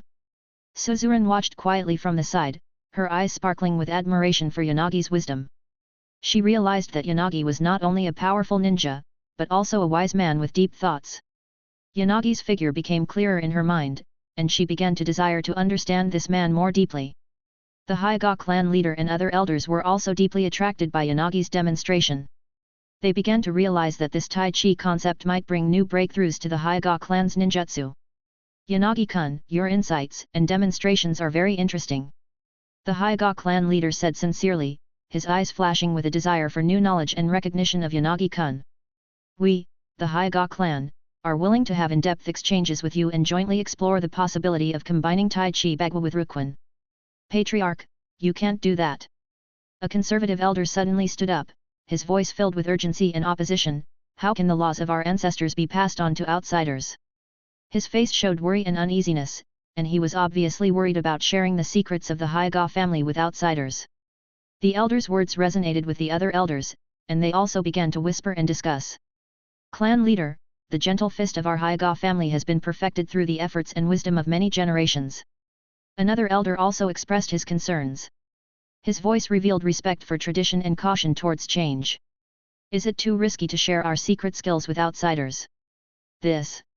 Facing the elder's opposition, the Hyaga clan leader did not refute immediately, but pondered for a moment.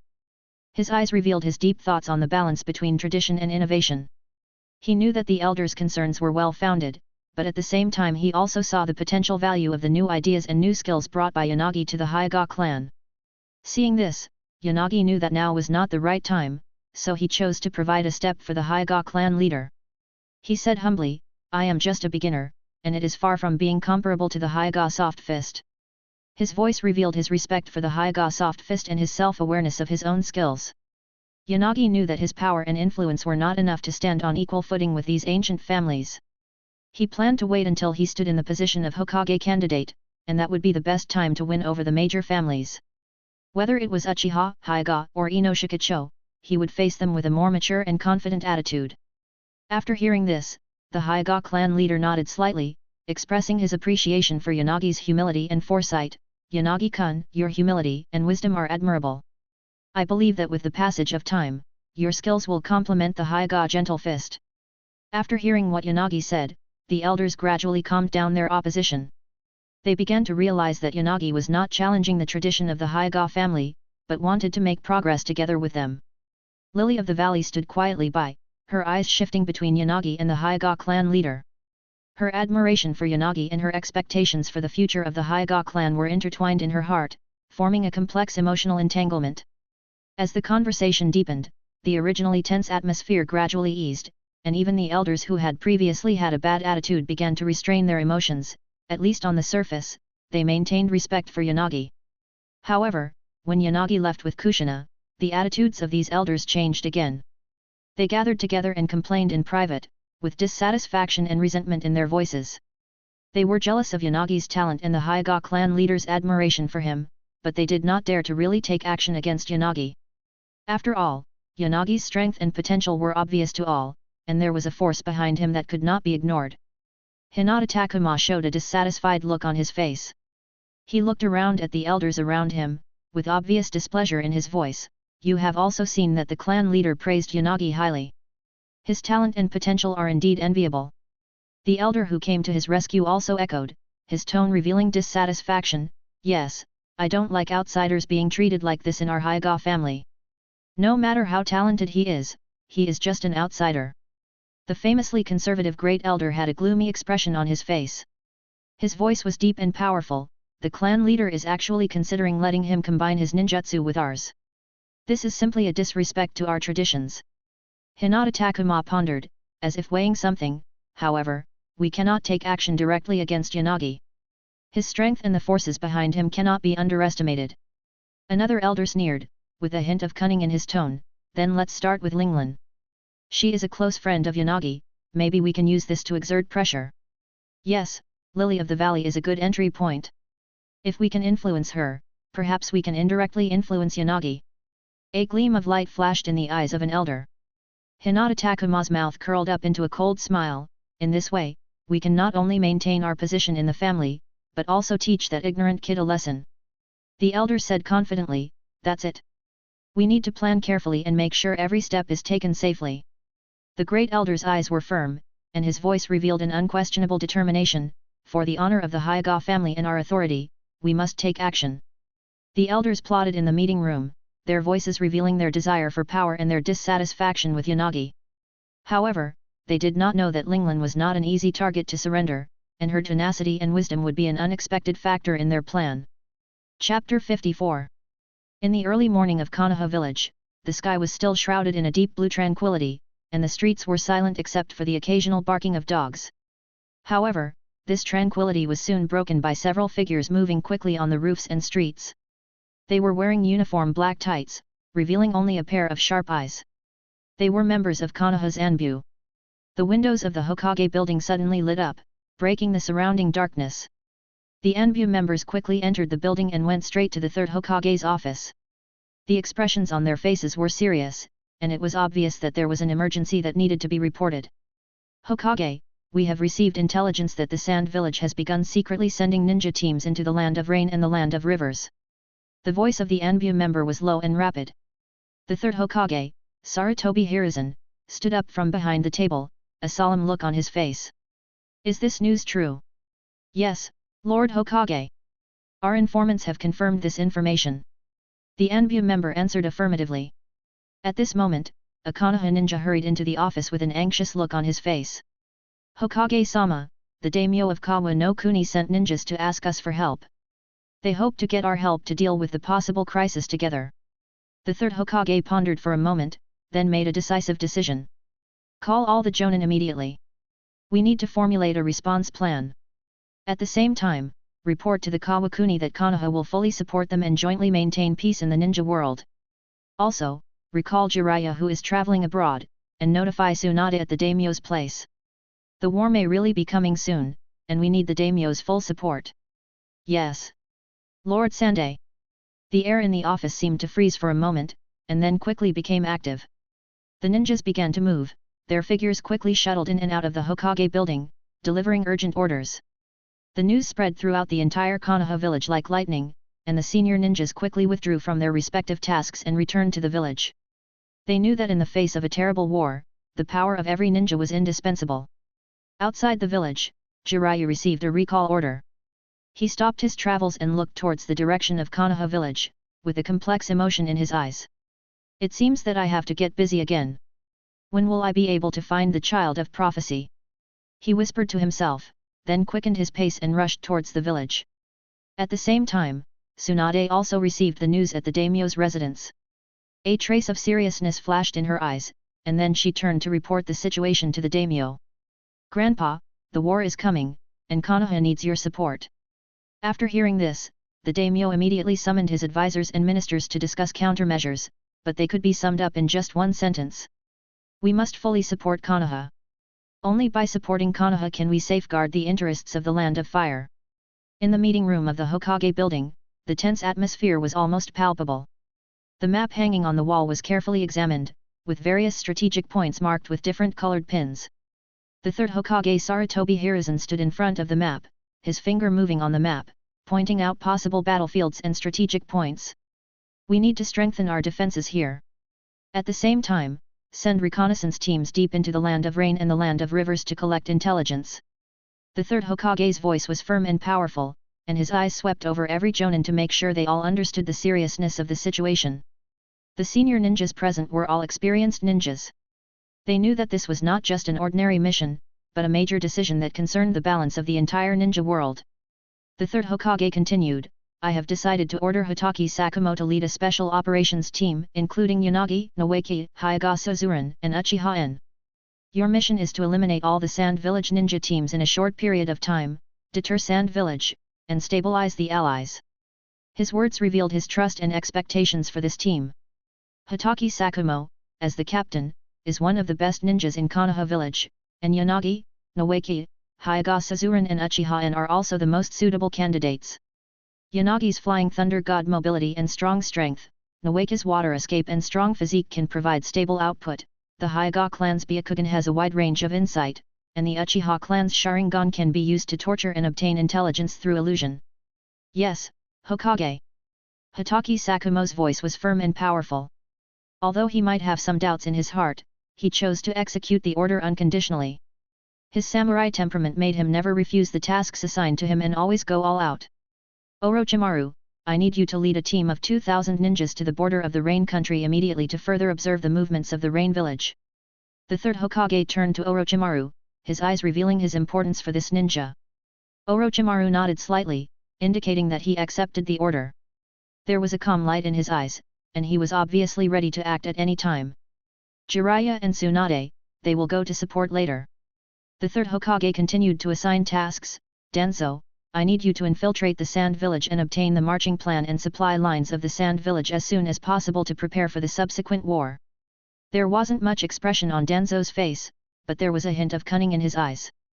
It was obvious that he had his own way of doing this kind of infiltration mission. Finally, Utane Koharu and Mito Kato-en, I order you to immediately prepare the supplies that were prepared earlier and be ready to transfer them to the front line at any time. The words of the third Hokage revealed his unquestionable determination. That's all. The rest of the ninjas should be ready to provide reinforcements at any time. Everyone, this is all for Konoha. The voice of the third Hokage echoed in the conference room, his words revealed firmness and determination. The meeting is adjourned. Hitaki Sakumo, please stay for a moment.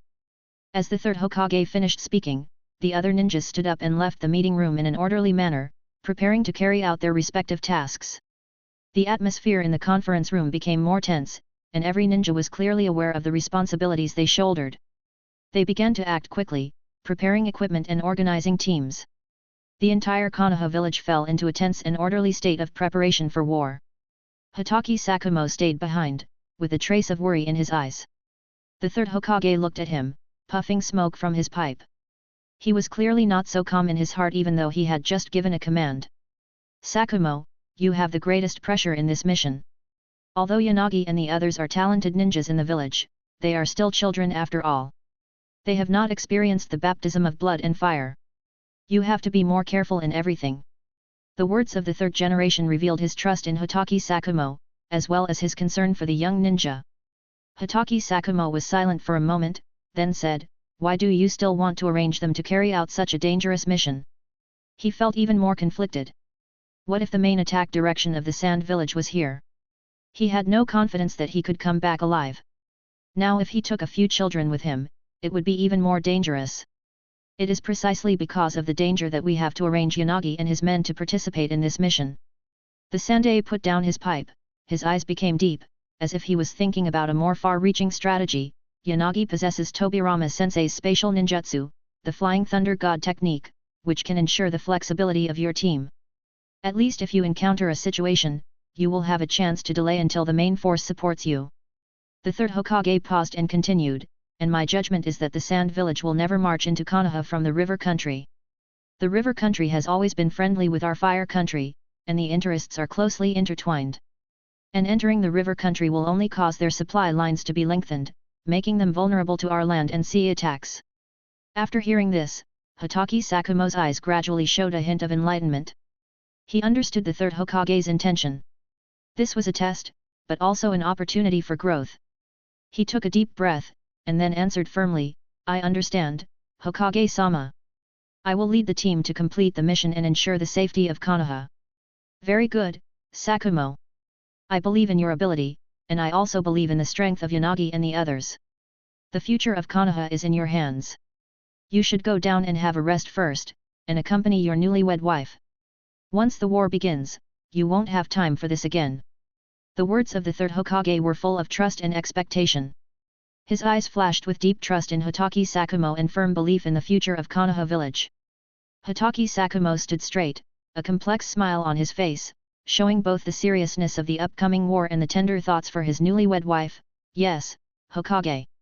He thought of his beautiful wife whom he had just married not long ago, and a warm feeling surged in his heart.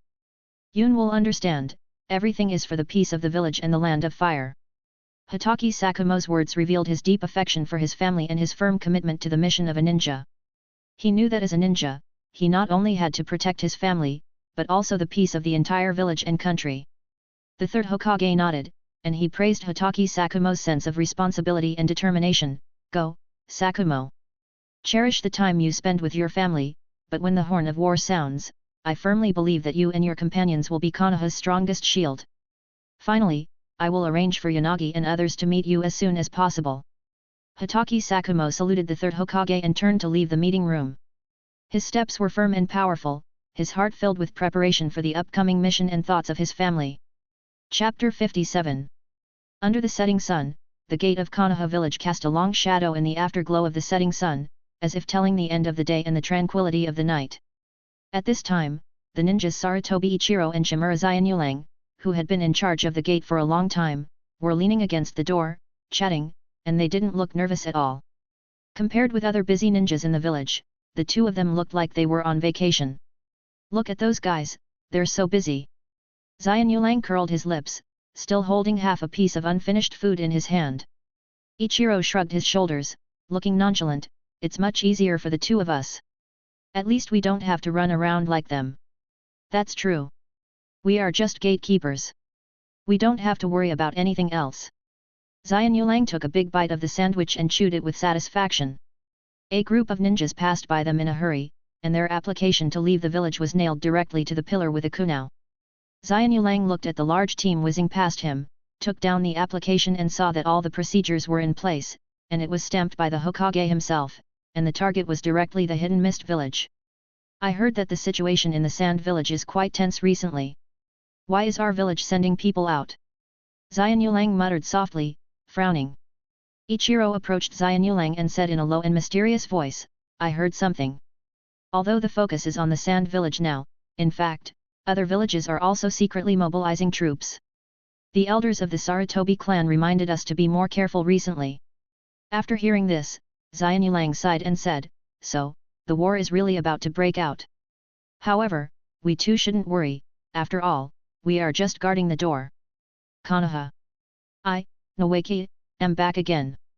A loud shout broke the silence at the entrance of Konoha village, frightening Sarutobi Ichiro and Shimura Hanuro, who were quietly discussing gossip.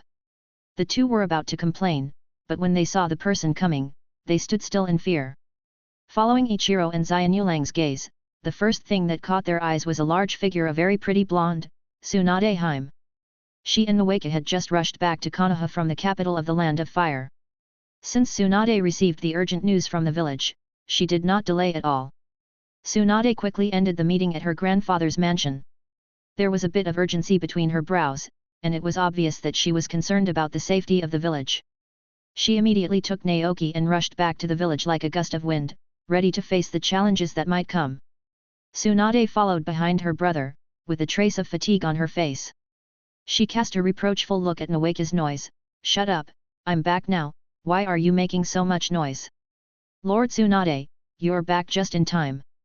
Lord Hokage has specifically instructed that you and Lord Jiraiya should go to the Hokage building to meet him immediately after you return. Lord Hokage also asked you to bring Nawaki with you. Ichiro quickly reported the situation, a hint of urgency in his voice. Tsunade nodded, her expression serious and calm. Napeshu? I understand, I will go to the Hokage building with him. A hint of worry and displeasure flashed in her eyes. It was normal to ask herself and Jiraiya to go, but it was definitely not normal to bring Napeshu with her. Uncle Sandame called me. There must be an important task for me. Ha ha ha, the task of saving Konoha is given to. Nawaki laughed excitedly, as if he had already seen the scene of himself becoming a hero. However, before he finished speaking, his passive skill was triggered again, accepting his sister's love 100%. Tsunade slapped Nawaze on the head, stopping his boasting abruptly. It hurts, sister, how can you get married in the future if you are so fierce? Nawaze touched his head and complained with a grin. But Tsunade didn't pursue his next words this time, as she had more important things in mind. She held Nawaki tightly and strode towards the Hokage's office. From Nawaki's grinning face, it can be seen that Tsunade's heart is not at peace. Perhaps the door of the Hokage's office is constantly flashing danger. At this time, the door of the Hokage's office was obviously unaware of its fate and was still firmly carrying out its task. Yanagi, you're here. The third Hokage was in the office, not smoking or busy with other matters, but processing documents seriously. But when he saw Yanagi coming, he chose to put down his work. Uncle Sande, Grandma Mito said you were looking for me. Yanagi walked into the office with a hint of respect in his tone. The village needs your strength this time, but we'll have to wait until your team arrives to discuss the details. Please sit down. The third Hokage pointed to a chair beside him and motioned for Yanagi to sit down. The Sande took out his pipe, lit it, and told Yanagi to sit down. After the previous test of the will of fire, he looked at Yanagi with more satisfaction. Seeing Yanagi sitting down without any hesitation, the Sande spoke again. How is life in the ninja school recently? Are you adapting? Ninja school is pretty good. I feel younger when I face the future of the village every day. Yanagi replied with a smile, his attitude natural and relaxed. Yanagi looked at the Sande in front of him, but complained in his heart, isn't it good for me? Aren't you spying on me in class every day? It gives me goosebumps. Ahem, Yanagi, the village arranged for you to enter the ninja school not to suppress you, and you should not bear any resentment. The third Hokage cleared his throat, trying to ease the atmosphere. Boom! It was still that familiar shadow flying by. Looking at the air door of the office in front of him, the face of the third generation, who was smoking a pipe, twitched, but he still spoke guiltily when he thought of something. Tsunade and Konosuba, why don't you stay a few more days with the daimyo? I deliberately didn't call you back in a hurry. I wanted you to rest for a few more days. There was a hint of concern in the voice of the third Hokage, as if he really hoped that they could have more rest time. But Tsunade was not so easily fooled. She saw through the Sande's tricks at a glance. She put her hands on her hips, looked directly at the Sandai, and said with a hint of ridicule, "Okay, old man, stop acting. You have arranged for the gatekeeper to notify me, but you didn't know I was coming back." Tsunade's eyes were like torches, as if she could see through everything. "Why did you specifically ask to bring Nawaki? Don't beat around the bush, just say it directly." Yanagi stood aside, watching the interaction between his sister and the third Hokage, secretly laughing in his heart. He knew that his sister Tsunade was always straightforward and didn't like to beat around the bush. The third Hokage could only smile awkwardly after hearing what Tsunade said. He knew that any cover-up would be futile in front of Tsunade. He cleared his throat and said seriously, "Okay, Tsunade. Since you said so, I won't beat around the bush. You probably know the situation this time. I need Yanagi and Nawaki to join this mission." The third Hokage's expression turned serious. He picked up a document from the table and handed it to Tsunade. "This is a report on the recent safety of the village.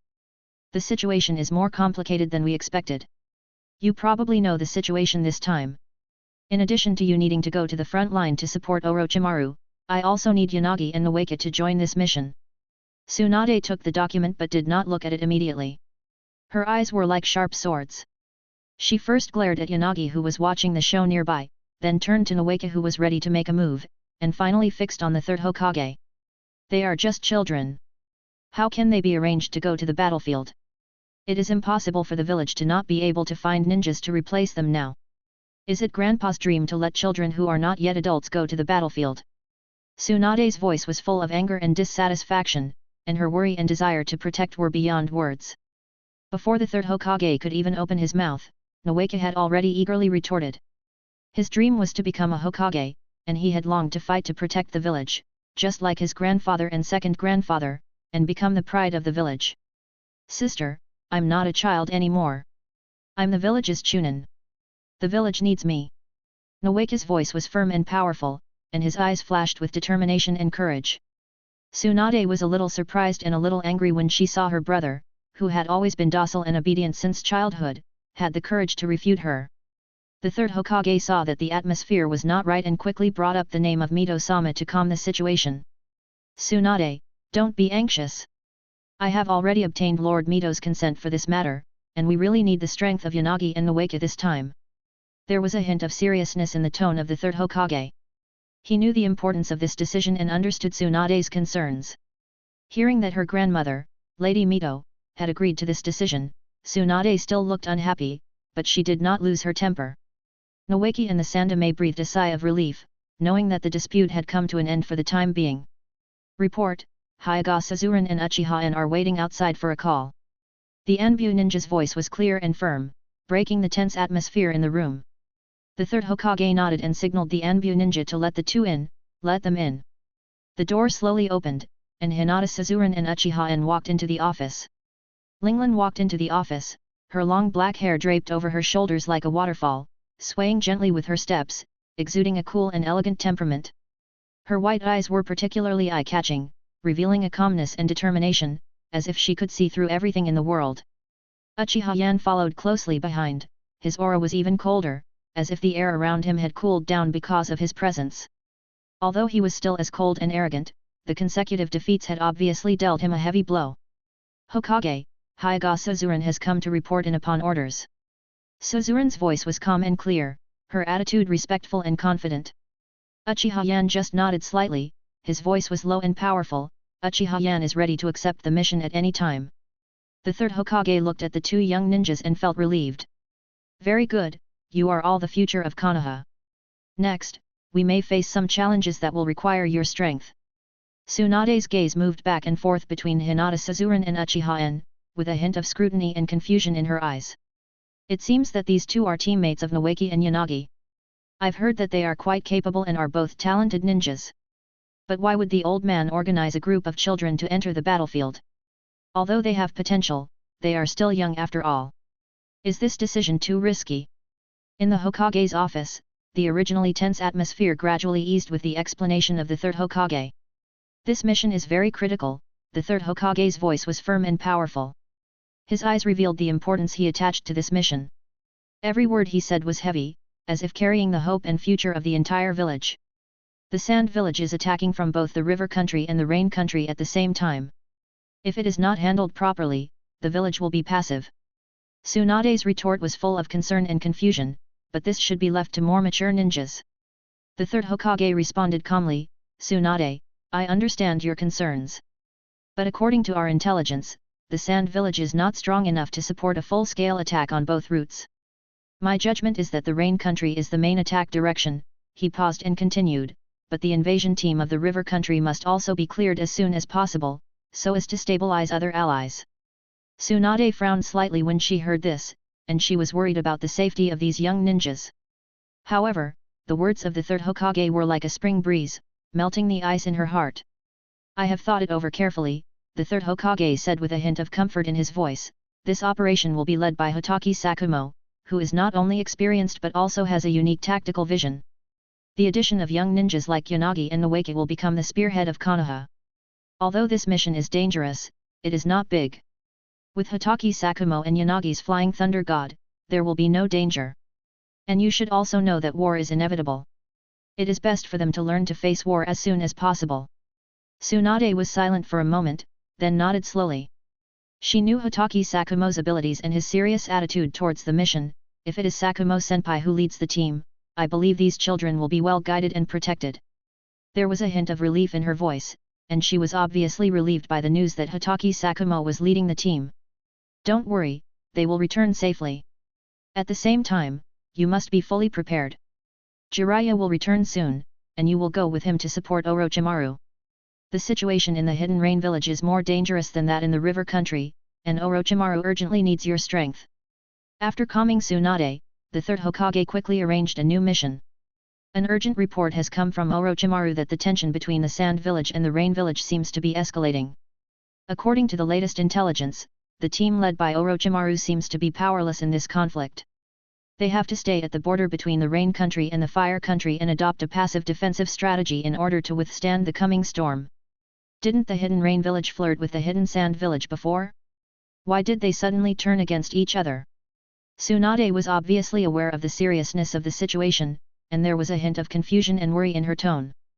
The current situation is still unclear, and Denzo has begun to strengthen intelligence infiltration. But no matter what, this is at least good news for us, as it avoids the situation where we face two powerful enemies at the same time. The third Hokage explained calmly, and then turned to the ninjas next to him. As for you, you will receive special training from the Jonin Hotaki Sakumo early tomorrow morning.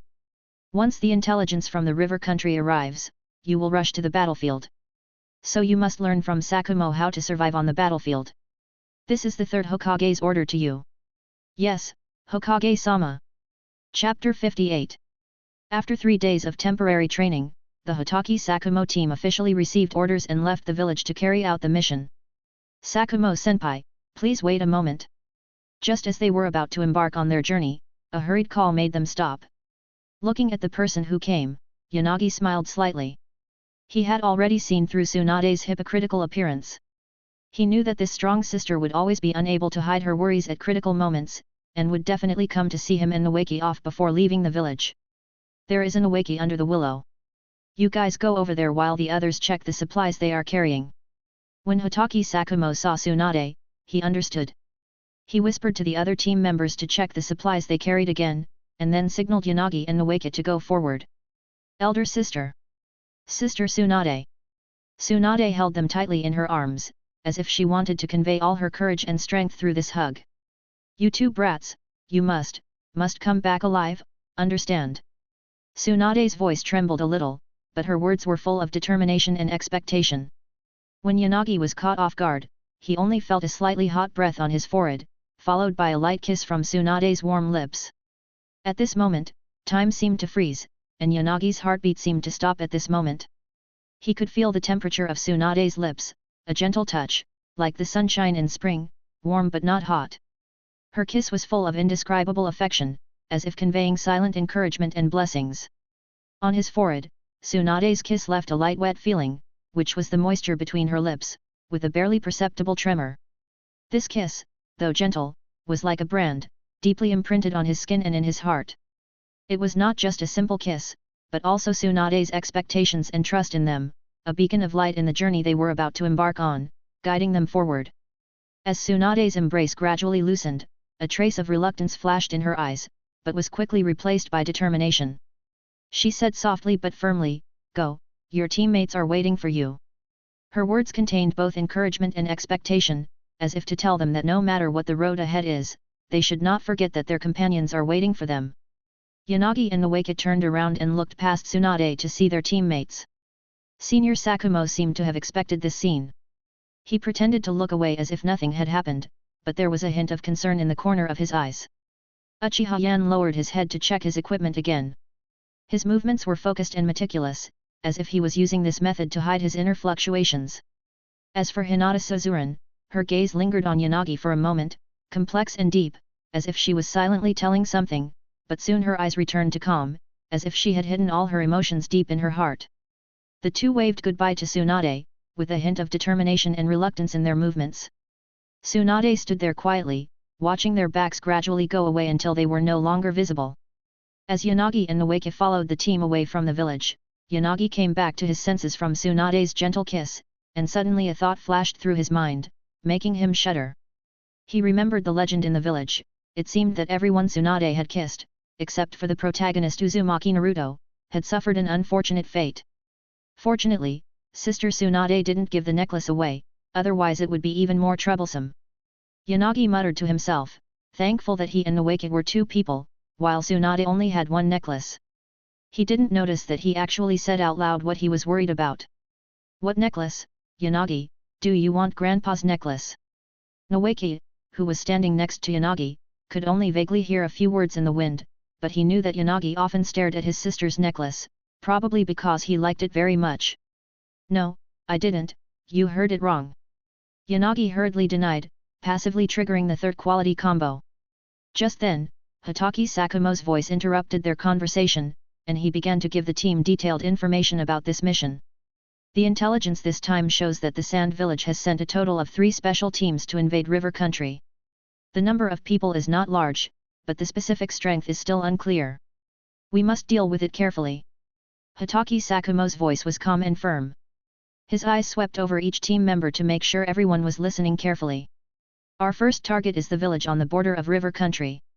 Intelligence shows that this group of sand ninjas have looted more than a dozen villages in succession, and stole a large amount of food supplies.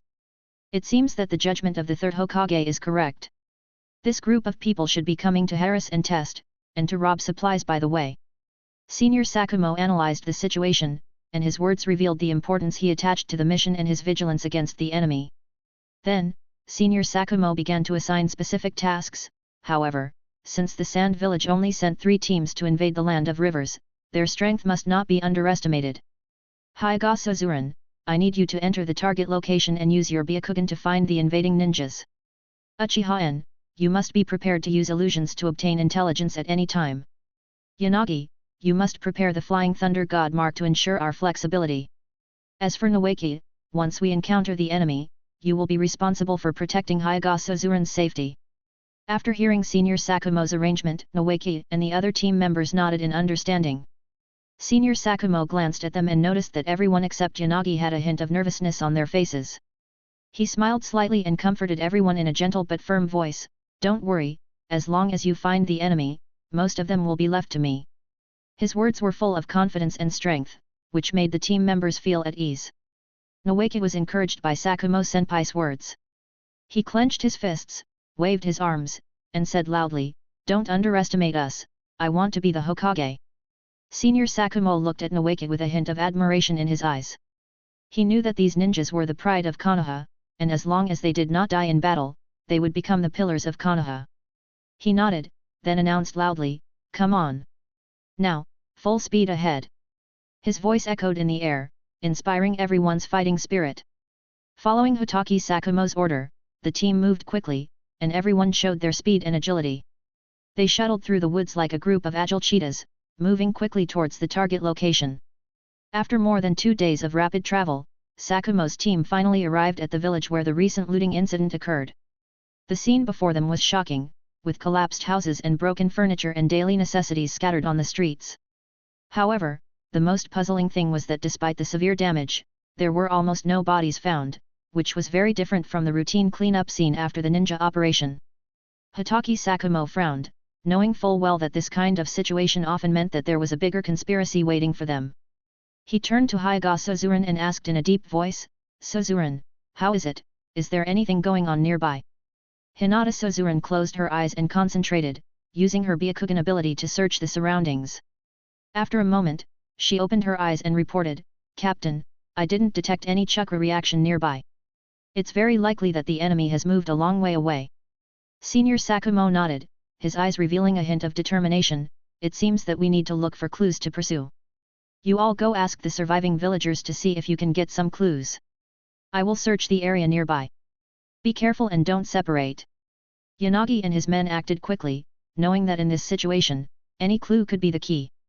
Senior Shuomao began to search the village carefully, with a sharp eye, not missing any corner that might hide clues.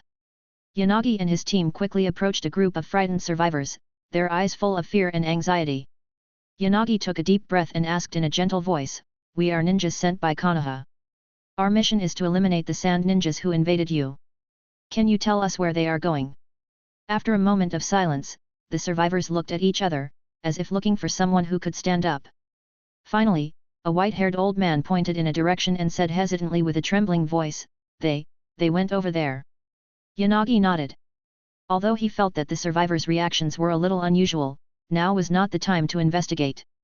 He quickly signaled Nawaka to send a signal to recall Hitaki Sakumo who was searching nearby. With a swish, Senior Sakumo appeared in front of them almost at the moment the signal was sent, and his figure suddenly appeared like a ghost. "Why, is there any valuable information?" Senior Sakumo's voice was calm and firm. His eyes swept over the survivors, as if looking for something. "Captain Sakumo, they told us that the sand ninjas went in that direction." Yanagi reported, but he felt a little uneasy. He noticed that the survivors seemed to be avoiding the gaze of Senior Sakumo. Suddenly, Hitaki Sakumo made a move that shocked everyone. He drew his short sword and pointed it at the survivors. Nawaki reacted almost instinctively, holding a kunai to protect the terrified survivors and shouted, "Captain! What are you doing?" Hitaki Sakumo's eyes were like a sharp blade, sharp and deep, as if he wanted to dissect the secrets of the survivors one by one. His voice was cold and firm, revealing unquestionable authority. "Get out of the way, Nawaka-kun, these people deceived us." Nawaka stood in front of the survivors, holding a kunai, his eyes full of doubt and confusion. His voice was a little trembling, but more of a question to Senior Sakumo, "How is it possible? They are the survivors of the Sand Ninja Sword." Hitaki Sakumo did not answer immediately. His eyes were fixed on the survivors, as if waiting for their reaction. At this time, Yanagi suddenly spoke, with a hint of enlightenment in his voice, "Nawaki, get out of the way, the captain is right, there is something wrong with this group of people." Nawaki turned his head and looked under the willow, his eyes full of confusion. Chapter 59. Nawaki's hand was holding the kunai, trembling, his eyes wandering between the trembling people and the cold eyes of Senior Sakumo. His voice was full of confusion and puzzlement. "How is it possible? What's the problem? I don't understand." Yanagi walked over gently and took the kunai from Nawaki's hand. His eyes flashed with determination and wisdom. "At first, I also felt strange, but the captain's actions made me realize that there was indeed a problem. After careful consideration, I found the biggest flaw." He pointed to the survivors, his voice calm but full of power. "Look, there is not a single child among them. This is impossible for a village." Nawaki and Hyaga Suzuran observed carefully, and as Yanagi said, there were only adults, not a single child. Nawaki had a tangled expression on his face, while Hyaga Suzuran looked at Yanagi with an admiring look, her eyes flashing with admiration for Yanagi's keen insight.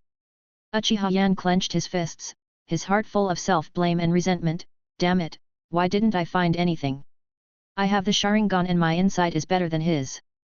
Hitaki Sakumo looked at Yanagi with satisfaction and approval in his eyes. "Yanagi, you observe very carefully, keep going." He encouraged Yanagi to continue explaining his reasoning. Yanagi took a deep breath, his voice clear and firm. "There is only one truth. That is, they are indeed the survivors of the Sand Ninja's sword, but the Sand Village captured the children of the village and threatened them to lead us into a trap." The old man's voice was trembling but firm. He pushed away the survivors around him and stood up bravely to face the ninjas of Konoha. His face was full of traces of time, and his eyes flashed with helplessness and pleading, "This little ninja is right, but all the news I told you was told by me, the old man. But one thing is true, they did go in that direction. All the blame lies with me, the old man, but I beg you, the ninja of the great country, please save the hope of the village." His words were full of regret for his actions and worries about the future of the village. As he finished speaking, several figures in the crowd followed him out, their eyes filled with panic and guilt. "Village chief! Please let him go. He has always disagreed and we forced him to do so." There was pleading in their voices, hoping to share the responsibility for the old man. Nowake's eyes wandered between Sakumo-senpai and the desperate survivors, his voice full of pleading and uneasiness, "Captain." Although he didn't finish his words, the emotions contained in them were strong enough for Hitaki Sakumo to feel his entanglement and reluctance. Hitaki Sakumo's eyes became deeper. He knew that the situation was much more complicated than they expected, but as the captain, he had to remain calm and firm. Hitaki Sakumo's voice was calm but powerful. "We will not blame anyone. Our mission is to eliminate the invading sand ninja. I will try my best to rescue those children and ensure that no innocent people will be harmed again." "We understand your difficulties," Hitaki Sakumo continued, with a hint of warmth in his voice, "but please believe us, we will do everything we can to prevent this tragedy from happening again. We will chase, and watch out for traps along the way." The sky was covered by heavy clouds, the sun could hardly penetrate, and the air in the forest became dull and depressing. The surrounding trees seemed to hold their breath in the tense atmosphere, with only the occasional sound of the wind and the chirping of birds in the distance breaking the silence. Several figures shuttled through the dense woods like ghosts, their movements were light and fast, and every jump landed accurately on the next branch. For these well-trained ninjas, tracking is their basic skill, and only exceptions like Uzumaki Naruto would appear clumsy in this regard. The ninjas on the opposite side did not seem to intend to carefully hide their whereabouts, which made it easier for Sakumo's team to track them. They soon discovered subtle traces left by the enemy, and following these clues they remained vigilant while advancing at the fastest speed. "Captain, we found a lot of chakra reaction ahead, but it seems that they used some means. I can't analyze the specific number of people for the time being." Hinata Suzuran used her Byakugan to quickly analyze the situation ahead. "Wait, it seems that some weak chakra is disappearing." This news was like a bolt from the blue, and everyone's heart sank to the bottom. A strong anger and anxiety surged in Nowake's heart, and his brain became extremely sharp under the extreme emotional drive. Even before Uchiha Yan fully understood the situation, he understood the meaning of Hyaga Suzuran's words. "Oh no, they are slaughtering those children." Nowake's heart was filled with rage. Driven by anger, his body burst out at an astonishing speed and rushed forward like a flash of lightning. "Nowake! There must be a trap ahead, wait! Damn it, hurry up and follow!" Hitaki Sakumo looked at Nowake's speed and felt surprised and worried. While complaining that kids nowadays were really monsters, he quickly signaled others to keep up. Yanagi responded quickly. His figure moved quickly in the woods, following Nowake closely, and the others also followed quickly. Shhhhhhh. The air around them was torn apart by sharp sounds of breaking air, and countless ninja tools shot in from all directions like a rainstorm. Hitaki Sakumo and his team members were forced to interrupt the pursuit and each used their special skills to resist. "Captain, leave the Nowake to me, and you guys will handle this side." Yanagi's voice was firm and powerful. He did not stop the pursuit because of the sudden ambush. A hint of appreciation flashed in Hitaki Sakumo's eyes, and he quickly responded, "Leave this to me, I will quickly solve the trouble here and meet up with you. As for Nowake, I'll leave it to you, Yanagi, you must bring Nowake back safely." Hitaki Sakumo's words revealed his trust in Yanagi, but also a little worry. He held a short sword, and the white light flashing on the blade seemed to warn the opponent. He protected Hyaga Suzuran and Achiha behind him. Although he didn't know who the opponent was, his ninja intuition told him that the enemy on the opposite side should not be underestimated. "Let that flying thunder god brat go? Forget it, just take care of your own life first, Hitaki Sakumo of Konoha." The voices came from all directions, making it difficult to tell the direction. "Since you are so confident, why not meet him?" Hitaki Sakumo's voice was calm but dangerous. His eyes were as sharp as a knife, scanning the surroundings, trying to catch any trace of the enemy. Then, another voice sounded, "The two brats over there are dead, don't waste time talking to them, the order given to us by Master Kazekage is to annihilate the Konoha support and return quickly." Along with the enemy's voice, another wave of ninja tools drew dim tracks in the air, flashing dangerous light, like a meteor across the night sky, beautiful but deadly. Hyaga Suzuran reacted quickly, her movements as smooth as flowing water. Her arms drew elegant arcs in the air, and every swing was accompanied by the flow of chakra, performing the Hyaga family's secret technique Kaden. Her chakra was like an invisible force, condensing into a solid protective shield in the air. This transparent barrier was not only indestructible, but also full of agility and vitality. As her inner force flowed, ripples appeared on the surface of the protective shield, as if water waves were gently rippling in the breeze. Ninja tools, whether they were sharp senbon or flying kunao, once they came into contact with this protective shield, they were like hitting an invisible wall and were ejected one after another. They drew graceful arcs in the air, and flew in all directions accompanied by the fluctuations of chakra. Some of these flying ninja tools hit the rocks in the distance, making crisp sounds, others were deeply embedded in the soil, with only a small tip exposed. "Captain, there's something wrong with those ninjas." There was a hint of alert in Suzuran's voice, and her Byakuyan could detect tiny abnormalities. When they looked closely, they saw that the flying ninja tools had unfortunately hit some small animals. The small animals had no power to resist the venom of the ninja tools. Their movements from struggling to stillness took only a short moment. This scene made all the ninjas feel a little heavy in their hearts. "These ninja tools are all coated with poison, everyone be careful not to get hurt." Senior Sakumo's voice revealed seriousness and urgency, his eyes flashed with a calm light, reminding every team member. "Guess who these two are?" Nowake's heart was filled with rage, his reason was almost devoured by the flames of anger, so much so that he didn't notice that his teammates didn't keep up. He just mechanically kept moving forward, attracted by the increasingly strong smell of blood in front of him. As the distance shortened, Nowake finally saw a scene that made his heart ache. Several figures were standing in an open space in the forest, with many corpses scattered around. Some were lying on the ground, and some were just injured and were still struggling to reach out to Nowake, like drowning people trying to grab the grass on the shore. "Damn it, stop it!" Nowake's roar echoed in the forest.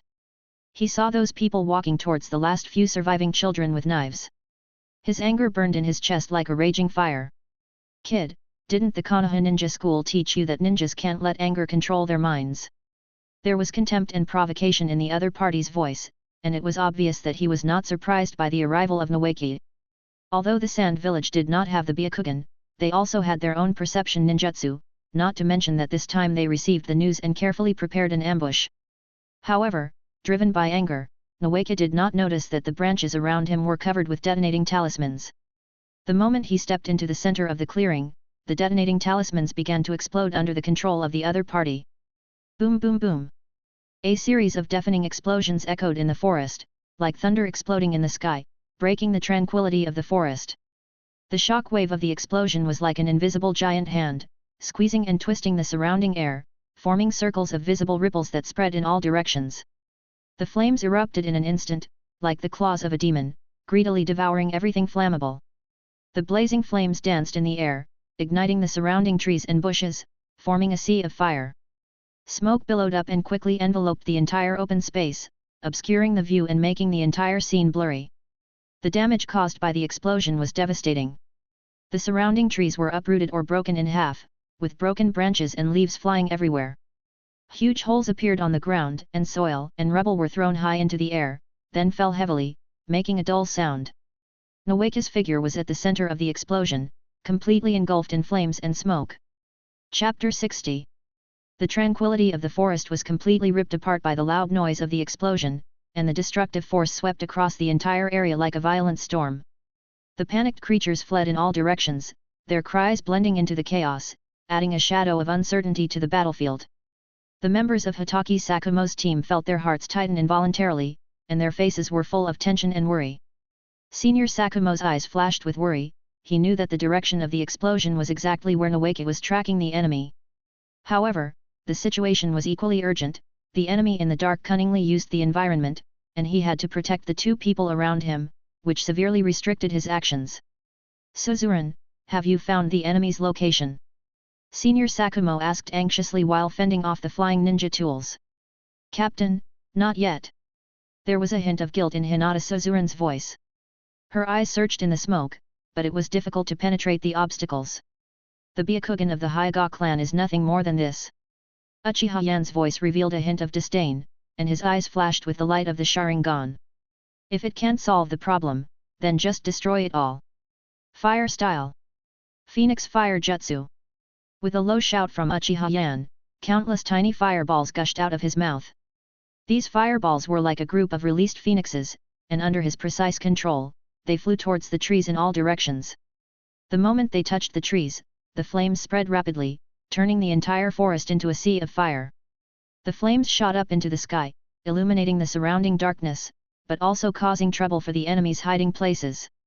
The heat waves and smoke from the fire rolled in the air, adding more variables to this chaotic battlefield. Hitaki Sakumo looked at Uchiha Yan's bold move, and a complex emotion flashed in his eyes. There was a hint of surprise in his voice, but also praise. This is really a reckless guy, but well done. Let's take this opportunity to meet up with Yanagi and the others. Uchiha and Hyaga Suzuran responded quickly to Hitaki Sakumo's orders.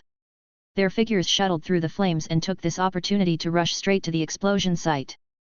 The fire was like a raging beast, raging in the forest, lighting up the night like day. At the edge of the sea of fire, several ninjas wearing Sand Village forward protectors faced the spreading fire, their faces full of urgency and anger. Damn it, how can these people have no sense of civilization and public morality? Vice Captain Yuki, Captain Shuaki, it seems that we can't continue with the kite tactics, what should we do? A ninja from the Sand Village roared, his eyes fixed on the figures of Sakumo's team, his eyes flashing with unwillingness and anger. What are you thinking, idiot? Stop them! The ninja known as Captain Shuaki shouted, his voice full of command. The four of you, attack the two Konoha Chunins in pairs. Yuki, the two of us will work together to control Hitaki Sakumo. Remember, don't fight him in close combat. I'll use puppetry and you use ninjutsu to contain him. Use ninjutsu to deal with them. Captain Shuaki's voice was full of command. Following Captain Shuaki's order, the ninjas of the Sand Village quickly took action. A pair of ninjas formed seals with their hands at the same time, and shouted, Earth Escape! Earth Flow River! Following the shout, the ground began to shake, and the soil rolled and gathered, as if a giant dragon underground was awakened, pushing down all obstacles in front of it and rushing towards Hinata Lily of the Valley. Wherever the soil flowed, trees fell down and the earth trembled. At the same time, another team of ninjas also started their offensive, wind style, wind blade. Dozens of sharp small chakra blades came out of their mouths and attacked the enemy with a whistling wind. They used chakra to turn the wind into blades, and everything along the way was cut by invisible sharp blades, aiming directly at Uchiha Yan. The wind blades passed through the air, leaving transparent cuts, as if even the air itself could be cut. Shuaki and Yuki cooperated tacitly. Shuaki controlled the delicate puppetry. Manipulate the blade. Countless kunai popped out from the puppet's arms in an instant, and were pulled by the Shakura lines to launch fatal attacks at Hitaki Sakumo at different angles, but the danger was silent. Vice Captain Yuki was preparing ninjutsu on the side, ready to give Hitaki Sakumo a fatal blow at the critical moment. Their tactics were clear and they cooperated well, which was obviously a result of careful planning and training. Lian Jiahu stood on the scorched earth bombed by the explosion talisman, surrounded by the smoke and dust after the explosion. He thought to himself that the little boy named Naraki should not be able to survive. Although Naraki is the grandson of the legendary ninja god, according to intelligence, his strength is only at the level of Chunin. Such an explosion is more than enough to deal with a powerful Jonin like himself. This brat should be dead now, we can just deal with the other one. Liang Yu ordered in a cold voice, his voice revealed a hint of pride and contempt, you two, take the body of the brat away. Since he is a descendant of the Senju clan, he must be worth studying. Let's go support Shuaki and the others, Master Kazekage is still waiting for our report. However, when he turned around and wanted to give another order, he found that the two Chunins he brought did not respond. Are you two deaf? Why? Liang Yu's words stopped abruptly. He turned his head sharply and saw that the two Chunins had fallen in a pool of blood, their eyes full of fear and unwillingness. The bait left by Nawaka to anger him had also disappeared. This scene gave Liang Yu a sense of foreboding. He quickly looked around, alert to any possible threats. However, at this moment, a calm and indifferent voice sounded from behind him, do you think that the ninjas of the Senju clan can be dealt with so easily? There was a hint of sarcasm and disdain in the voice. Clang! Yanagi easily blocked the kunao that Lianjihu swung subconsciously. His movements were quick and precise, showing his superb physical skills. Yanagi's eyes were as sharp as knives as he stared at the ninja in front of him, suppressing the endless anger in his heart. Who told you the information? Tell me, and I can spare your life. His voice was low, and every word seemed to be squeezed out from between his teeth, full of threats. If he hadn't carved the flying thunder god mark on Nawaki might have really died in this explosion. But now, Yanagi is more concerned about who leaked his information to the enemy village. Was it an internal spy? Or that insidious Shimura Danzo? Yanagi's eyes flashed with determination, and he had prepared for the worst. No matter who leaked the information, he would track it down to the end, for Nawaki and for the glory of Konoha. Oh, you must be Yanagi. It seems like Shoaki and Yuki, those two losers, failed to stop you. But if you think you are invincible with space ninjutsu, then you underestimate our sand village. Wind escape, the air currents are dancing. As he spoke, Liang Yu suddenly blew a strong wind from his mouth, blowing up dust all over the sky, obscuring his vision. His figure became blurred in the wind and sand, giving himself a chance to distance himself. He skillfully formed seals with his hands, and wind blades quickly formed between his fingers, ready to launch an attack. Wind release, wind blade. Sharp wind blades condensed at Lianjihu's fingertips. They were like the scythe of the god of death, cutting through the air and pointing straight to the Nawaki with a whistling sound caused by the speeding. The wind blades were extremely fast and arrived in front of Yanagi almost as soon as they were formed, tearing through the air as if even time could be cut by them. There was a glimmer of pride in Lianjihu's eyes, as if he had seen Yanagi's body being cut by the wind blade. However, at this critical moment, Yanagi's figure suddenly disappeared at the moment when the wind blade was about to touch him, as if he had never existed in that space. I'm sorry, space ninjutsu can do whatever you want. Yanagi's voice echoed in the air, and his figure flickered around Lianjihu, as elusive as a ghost. Lianjihu's eyes widened, and an unprecedented fear surged in his heart. He was unable to react at all, and only felt a sharp pain coming from his limbs. Yanagi had used his flying thunder god technique to appear silently beside Lianjihu, and with lightning speed, he cut off Lianjihu's limbs with 4 consecutive slashes. Blood gushed out of Lianjihu's broken limbs like a fountain. Without his legs, he was unable to support himself and fell to the ground in pain. His eyes were full of disbelief and despair, mixed with painful sweat and dirt. He had never thought that he would be defeated so thoroughly and so quickly, defeated by Yanagi's sword. Yanagi held the sword in his hand, his movements were graceful and deadly, and he sheathed the sword in one go, without a trace of hesitation. He stood in front of Liang Yu, like a calm judge. Tell me now who leaked our information. I will give you a quick death. Yanagi's voice was calm, but it carried unquestionable power. However, there was no fear in Lianjihu's eyes, only determination and loyalty. His voice was weak but very clear, don't even think about it. The honor of Sand Village cannot be tarnished. Just guess it yourself, ha ha ha ha. There was a hint of contempt and challenge in his laughter. Amidst the laughter, Liang Yu bit down the poison in his mouth without hesitation. It was the latest masterpiece from Cho, a deadly poison specially prepared for ninjas. He vomited blood, his eyes gradually lost their luster, and finally ended his life on this chaotic battlefield. Yanagi stood beside the fallen enemy, watching him choose to end his life without hesitation, and a complex emotion surged in his heart. He blamed himself and thought, damn it, it seems that next time I have to break these people's jaws first. It seems that cutting off limbs is too merciful. Nawaki, take the child with you, let's go to the captain. Well, let's go. Nawaki's voice was low, he held tightly the only surviving child, the child lay quietly in his arms, unconscious. Nawaki's face no longer had the smile of the past, instead it was replaced by deep regret and sadness. Nawaki, this is not your fault, it's the world that is sick. Nawaki stopped, his eyes flashing with doubt about the past and desire for the future. Yanagi, I know you have been different from me since you were a child. You have been smarter and more hardworking than me. When I was in the village, I thought my grandfather's way was right, but now. His voice choked and he could not continue. Yanagi took a deep breath, his eyes became firm and deep. No, this world can be saved. But Lord Hashirama is on the wrong path. What the ninja world needs is not balance, but unification. His words were like morning bells and evening drums, awakening the faith deep in Nawaki's heart. Nawaki was deeply moved by Yanagi's words. He looked down at the child in his arms and the innocent lives that had fallen.